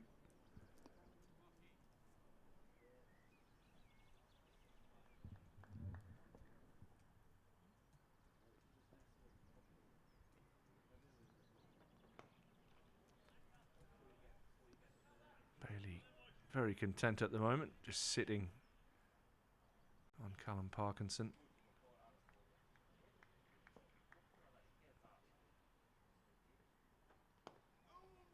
And that ends the over. Just one run off the first ball of the over. It's 231 for 7.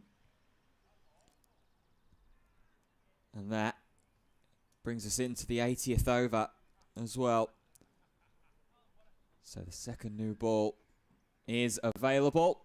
It's dark out there as well. Will Durham be happy to kind of bowl their quicks, and will the umpires deem that it's too dangerous as well? It's very gloomy out there. The lights haven't really taken effect as of yet. But again, all of these things come into the melting pot of thinking of both teams. Well, Lancashire are the ones that are in control of the ship at the moment.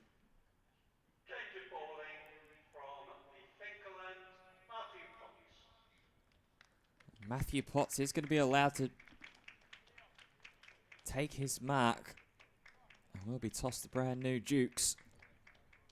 3 for 45 off the 18 overs that he's bowled today. giving up around 2.5 and over as well.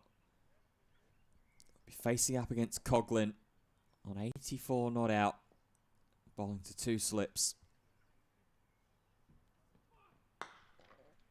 Immediately a meaty sound off the bat. Wow, what a crack off the bat.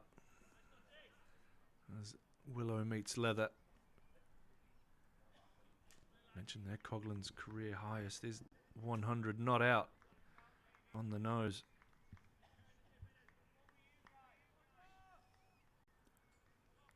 Yeah, so he just needs 17 more runs to get himself that career best in first class cricket with the bat. Bit of width and a drive. It's not gone quite the way that he's directed it. And there's 4 of them. Yeah, down to the third man region. That'll be enough to keep the runs flowing. As you mentioned, Ash, that brand new Red Dukes gives the chance for a couple of wickets, but also a chance for a few more runs here and there. His approach hasn't changed, has it? That was a big swing, full of intent from Coughlin. Moves on to 88.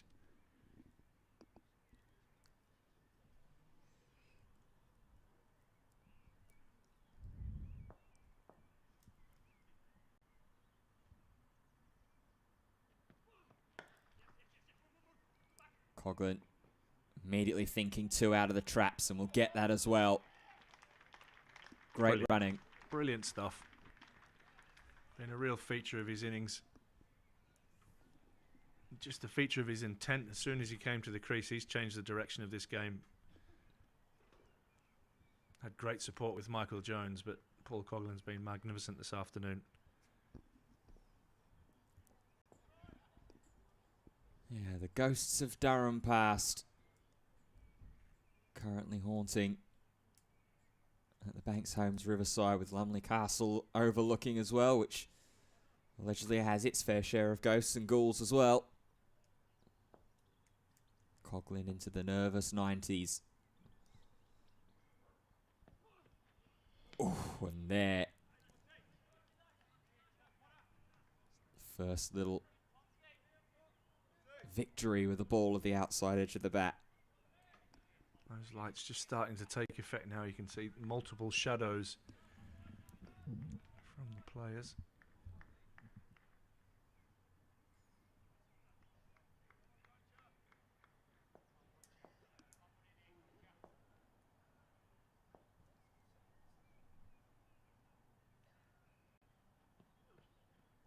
A big waft.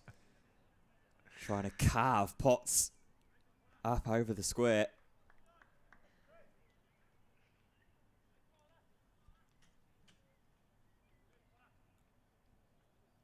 Well, they say if you're going to commit to a shot, commit to it. He's definitely done that.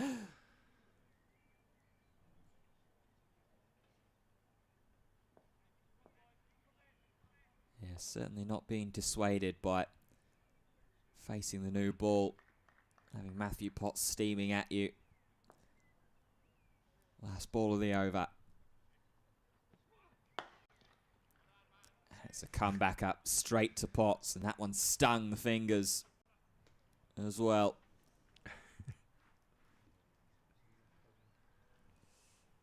He got hit on the finger when he was batting as well, if you remember. Yeah. Late yesterday, Matthew Potts. I'm sure that's exactly the finger. That's it. The umpire's trying to hand him his jumper and his cap. And as Matthew Potts does, he's having a good chunter to himself.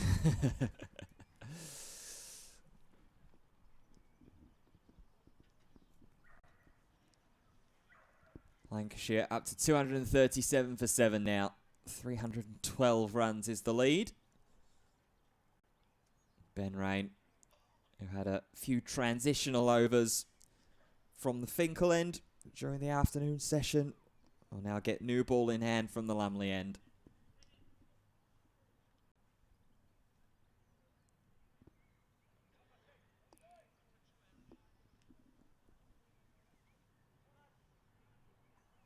Start off against Tom Bailey, who's got about his 29 balls faced and 10 runs. Pretty under the radar, a little understated.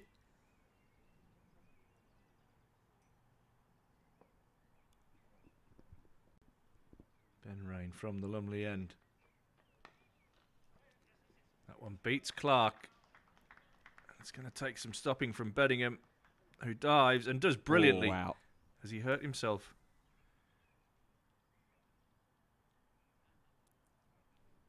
I don't think that was 4. However, David Beddingham's given that one up, but there you go. It's just down in front of us, just to our right. Yeah, it looked like that Beddingham had just done enough from where we're sat. It was to the boundary pretty close to us as well. Keep an eye on Beddingham just in case he landed a little awkwardly on that dive. Barely attempting to drive.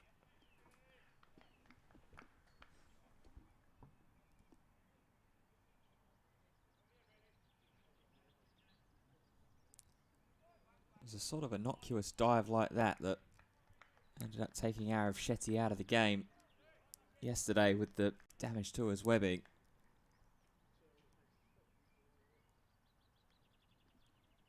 Still up on his feet at the moment.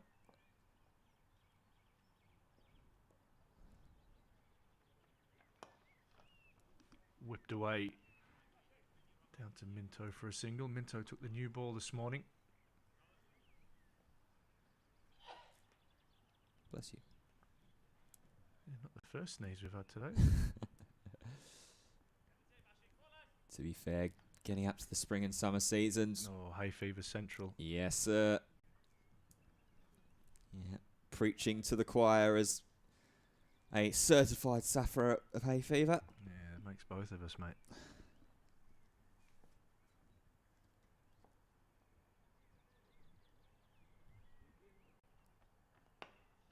Coughlin defends that into the leg side and will pick up a single. Ben Rain sharply down, but can't prevent it. Paul Coughlin like a whippet between the stumps. Yeah, and yet again, even though he's going after those expansive shots and really tried to chase after Matthew Potts in that last over, still showing his fundamentals, still going back to his basics of what built the 131 foundation partnership for this innings.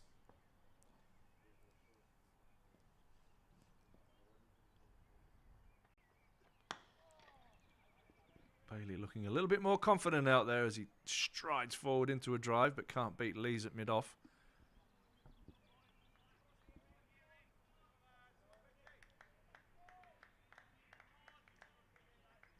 Been a brilliant 3 days of cricket here at the Banks Homes Riverside.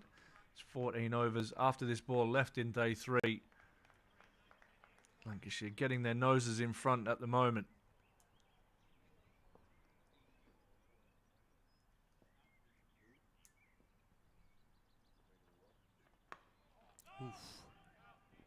That ends Ben Rain's over. 6 from it. That lead is 318. And that lead has been built on the foundation of a magnificent first innings century from Marcus Harris and a brilliant second innings partnership between Michael Jones and Paul Coughlin, who came together just after lunch today, 6 down, and have really took the game away from Durham. That 6th wicket. George Bell falling, one of 4 catches for Casey Aldridge. And the score was only on 72. And Durham at that stage thought if they can get a couple more, they can really run through Lancashire. But the former Durham pair made sure that that didn't happen and put themselves in a super strong position.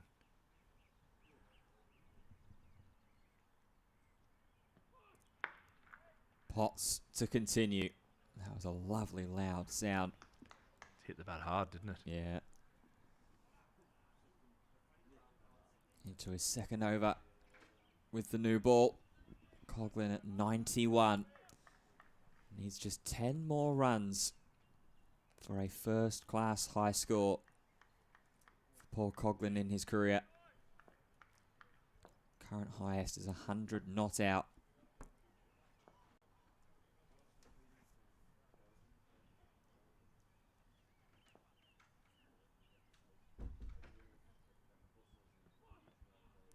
and he's tried to carve through mid-on.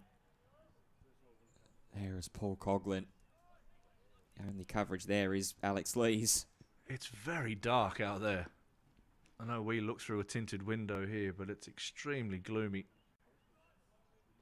And I'm sure we had this umpire for the Kent game and we went off in much lighter circumstances than this. Not that I'm wishing the day to end at all. It's been fascinating cricket.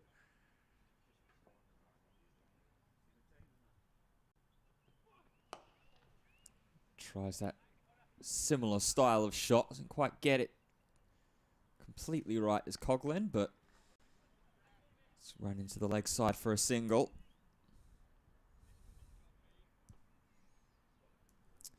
Yeah, we haven't seen, or at least haven't noticed, either umpire look to take a potential light reading at all. I think Lancashire would be happy just to keep batting out here.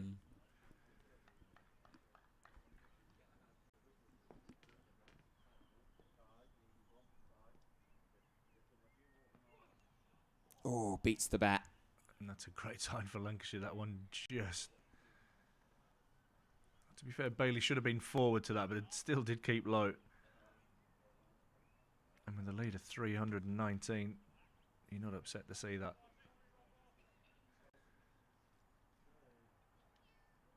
Yeah, just shuffled and hopped back in his crease there, did Bailey. Trying to give himself maybe a little bit more time to see the delivery through.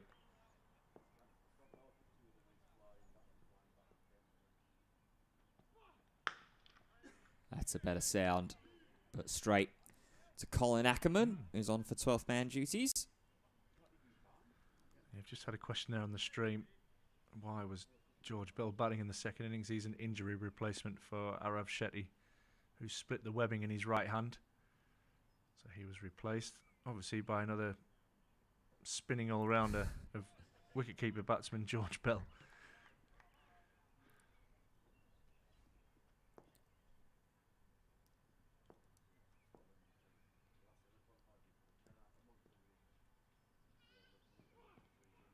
And another wave there from Bailey. Goes past the bat. And brings an end to the over. Just the one run from it there. Lancashire up to 244 for 7. And the lead of 319 runs. Callum Parkinson back on the field now. Ackerman returning to the sheds. You can see that gloomy look on the screen. Umpires seem happy to keep moving forward, although it just did look like a little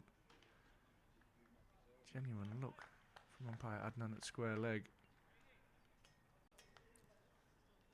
Yeah, neither the umpires haven't quite come together to convene yet at all.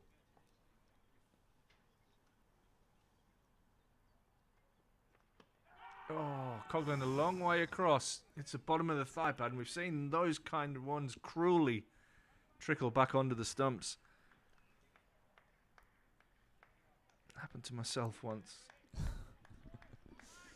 Horrible feeling as you tend to turn around to watch it happen as well. In slow motion generally. It felt like it. At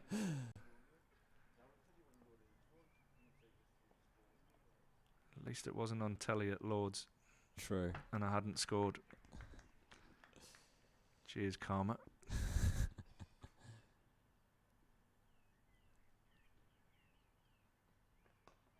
Coughlin gets a thick inside edge. He races down and he knows Minto's left-handed. And he comes back for 2. That's incredible running from Paul Coughlin. Lancs fans, wait till you see him in action in the T20. You'll absolutely love watching him.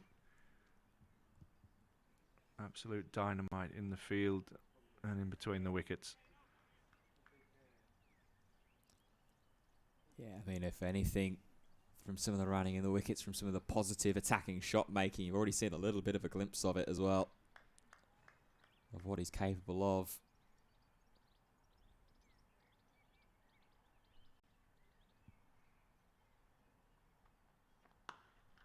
This time on the up. He'll just settle for the single. As Beddingham does the fielding out in the deep. Moves on to 95. Just 5 away.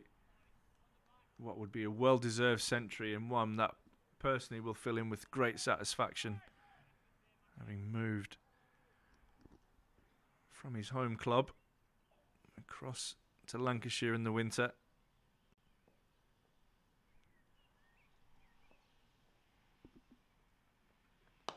Oh, a bit of whippage from Bailey, which you can hear the Lancashire change room are up.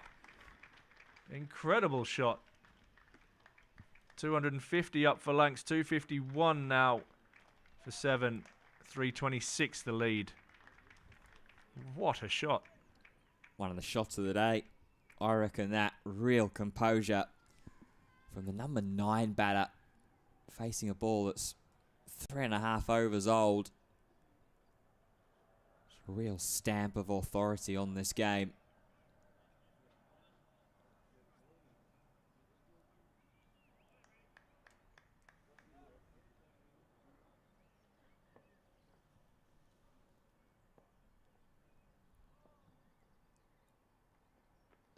Oh, and that could be gone. Yeah, good comeback from Ben Rain. Bailey trapped on the crease, right in front. Durham have their 8th.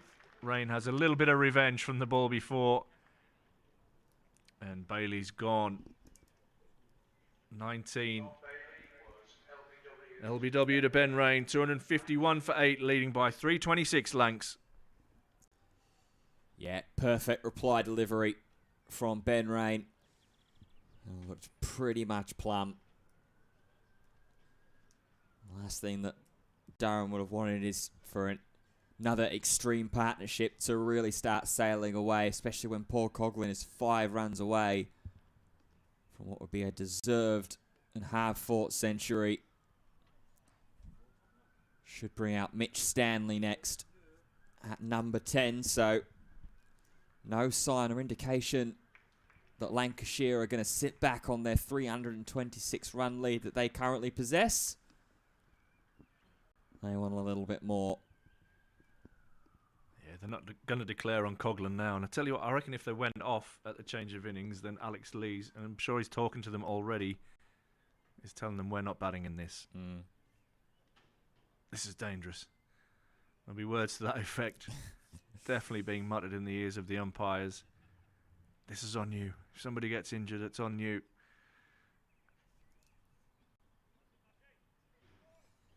All the dark arts. Because I tell you what, the person I'd like to face least right now would be Jimmy Anderson under lights in the gloom with a brand new Duke's ball. We saw what he did yesterday morning, let alone after the Durham openers have spent a full day in the field here.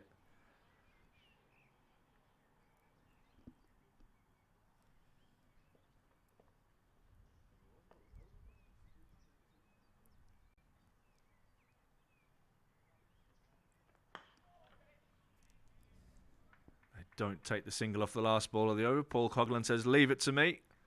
That ends that over. 7 runs from it and a wicket for Ben Rain. He picks up his 3rd wicket in that over. 3 for 46 from his 20. Lancs leading comfortably by 326. 251 for 8. Well, this match has been some great cricket, some great back and forth, and it will continue to be throughout the rest of the season as well, through the County Championship Division 2, the Metro Bank One Day Cup, and the Vitality T20 Blast when it gets underway. But there's still even more excitement in store at the Banks Homes Riverside. On Sunday the 10th of May, the England women will be playing host to the New Zealand women in a one-day international. Tickets still available as well on the Durham Cricket website. Head on over to that and all the social channels for more information. As Potts continues bowling to Paul Coughlin. He hasn't got a lot of company out there. Got 2 slips in place and everybody else out on the boundary. Coughlin played a big shot there, but what he's done really well is run hard between the wickets. I bet he's looking for a couple of 2s here.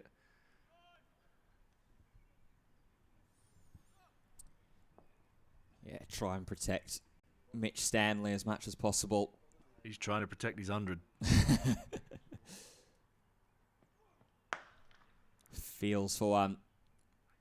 Away outside from his body. Inspects the toe of the bat as well as he runs through for a single. Again, an incredible noise off the bat. That one's one that vibrates right through the handle and into your hands. Surprised he took the single there. Saw how quickly Durham mopped up the last two this morning. Sorry, not this morning. Yesterday morning. Yeah, and it was this man that picked up both the wickets as well. Mitch Stanley was bowled by Potts for 1 of 4. And then Anderson was trapped in front for naught. Aiming for that middle and leg. Played well that by Stanley. I thought that was through him.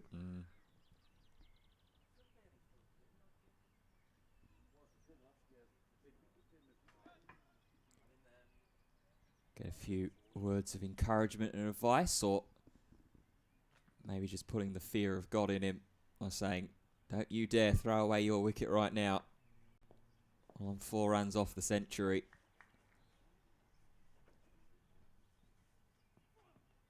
Oh, lovely shape away from the number 10 there.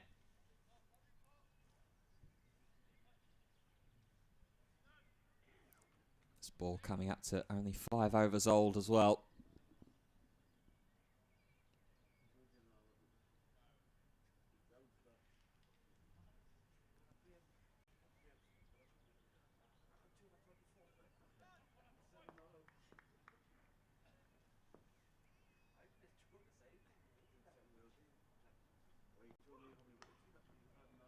Oh, and Stanley has run that down to third man. And he's going to pick up his first runs in the form of a boundary.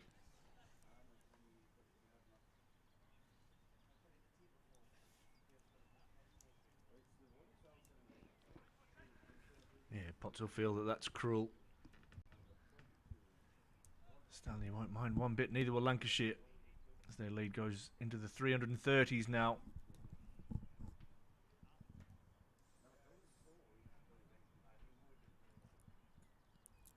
Yeah, 331, 350 around about. You have to imagine is the loose target. I think this is the darkest I've seen cricket being played in here. With a red ball. Yeah, I was about to say without it being sort of a genuine day-night style test or a T20. That's going to end the over though. Lancashire 256 for 8.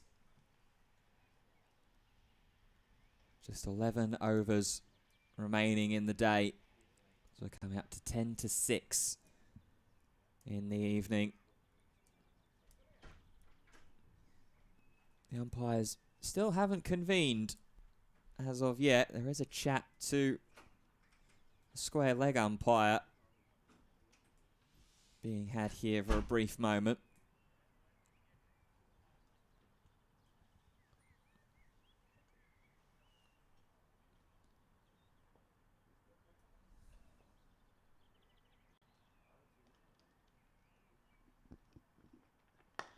Coughlin down the pitch.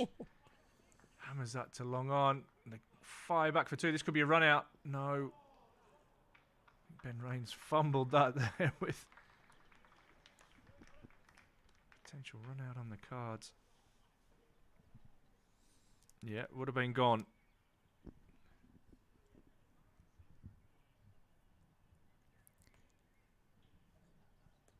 Yeah, and that's been a little bit of the summary of the later stages of the day's play, really, for Durham. Not been really able to create too much with that big 7th wicket stand of 131. Importantly, Coughlin on to 98.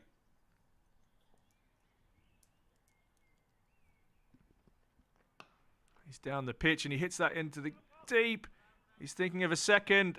Comes back and Parkinson this time does the job and Stanley is run out at the non-striker's end. Almost sacrificing himself in the hope that Coughlin would get through to 100. Parkinson tidy, this time Ben Raine, no mistake. Lancs lose their ninth. 259 for 9. Paul Coughlin moves on to 99 not out. Yeah. Unselfish there. Stanley trying to give himself up, like you say. Right out with a combination of Callum Parkinson and Ben Rain. Ultimately guiding the ball onto the stumps. And that will bring out the number 11, the skipper, Jimmy Anderson. Which, for Durham's liking, would have happened a little bit earlier than it is now. I can still see Alex Lees in conversation. Both umpires in earshot. James Anderson, 43 years young, strides out to the wicket in the dark. Incoming batter, James Anderson.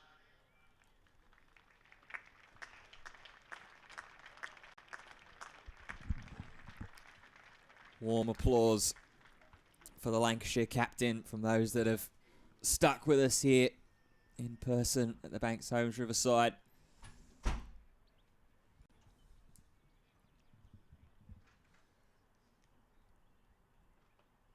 Hopefully they'll be back with us tomorrow as well. So we're going to be set up for a real intriguing conclusion and run chase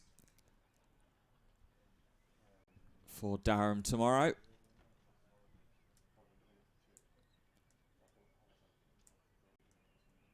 .99 not out. Paul Coughlin. Just taking their time here. A little bit of theatre between Ben Rain and Alex Lees. They're going to bring Minto a little bit squarer. All the fielders, apart from Minto, in the theoretical circle. 2 slips in place. As you can see there, McKinney and Aldridge. And just to delay things even further, Ollie Robertson's called for his helmet. Yeah, obviously, having seen Paul Coughlin dance down the track a few times to try and take on Rain. See if they can maybe catch him napping, get a quick stumping. And cruelly deny Coughlin a century.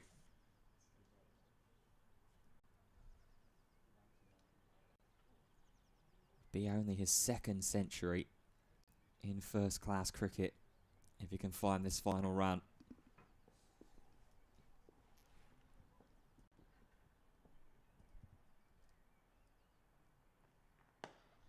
And he pushes and runs to mid-on. This should be out if he hits.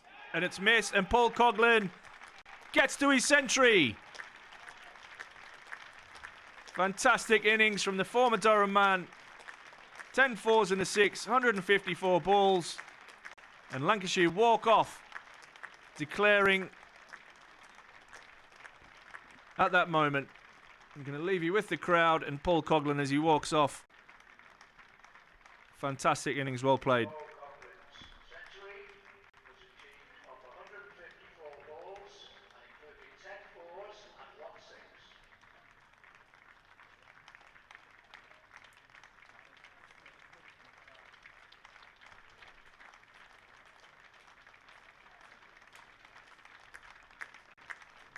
Well done, Paul Coughlin. As you can see, that switches to the gloomy skies overhead here at Chesley Street.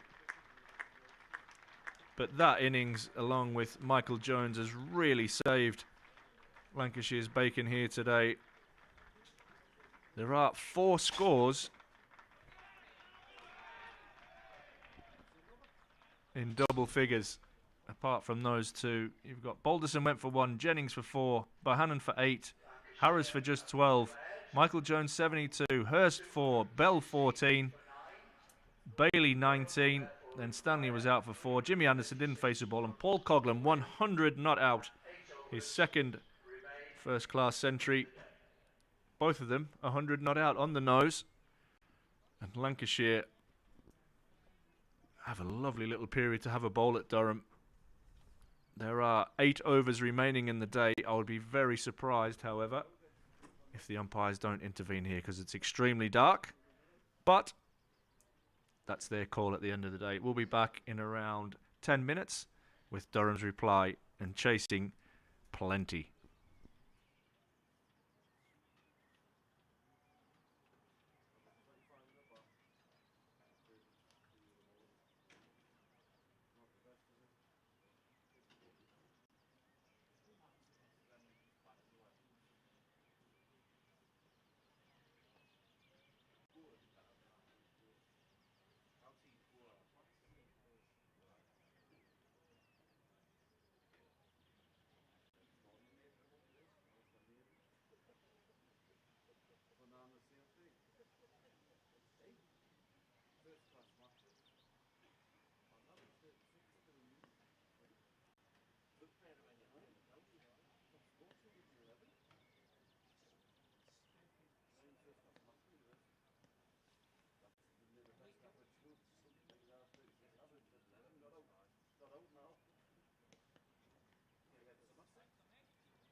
Well, welcome back to the Banks Homes Riverside, where, as you can see from your picture, we have had a close of play. There was the question with myself and Ash about whether we needed to go off for bad light. The umpires meeting at what was going to be the change of innings and have adjudicated that the light is indeed too bad to play the first 8 overs of the Durham run chase. So that means we are set up for a full day's run chase play tomorrow on day 4. I will be here bringing you all the action, and I hope sincerely that you will join us for it as well. Until tomorrow, we'll see you then.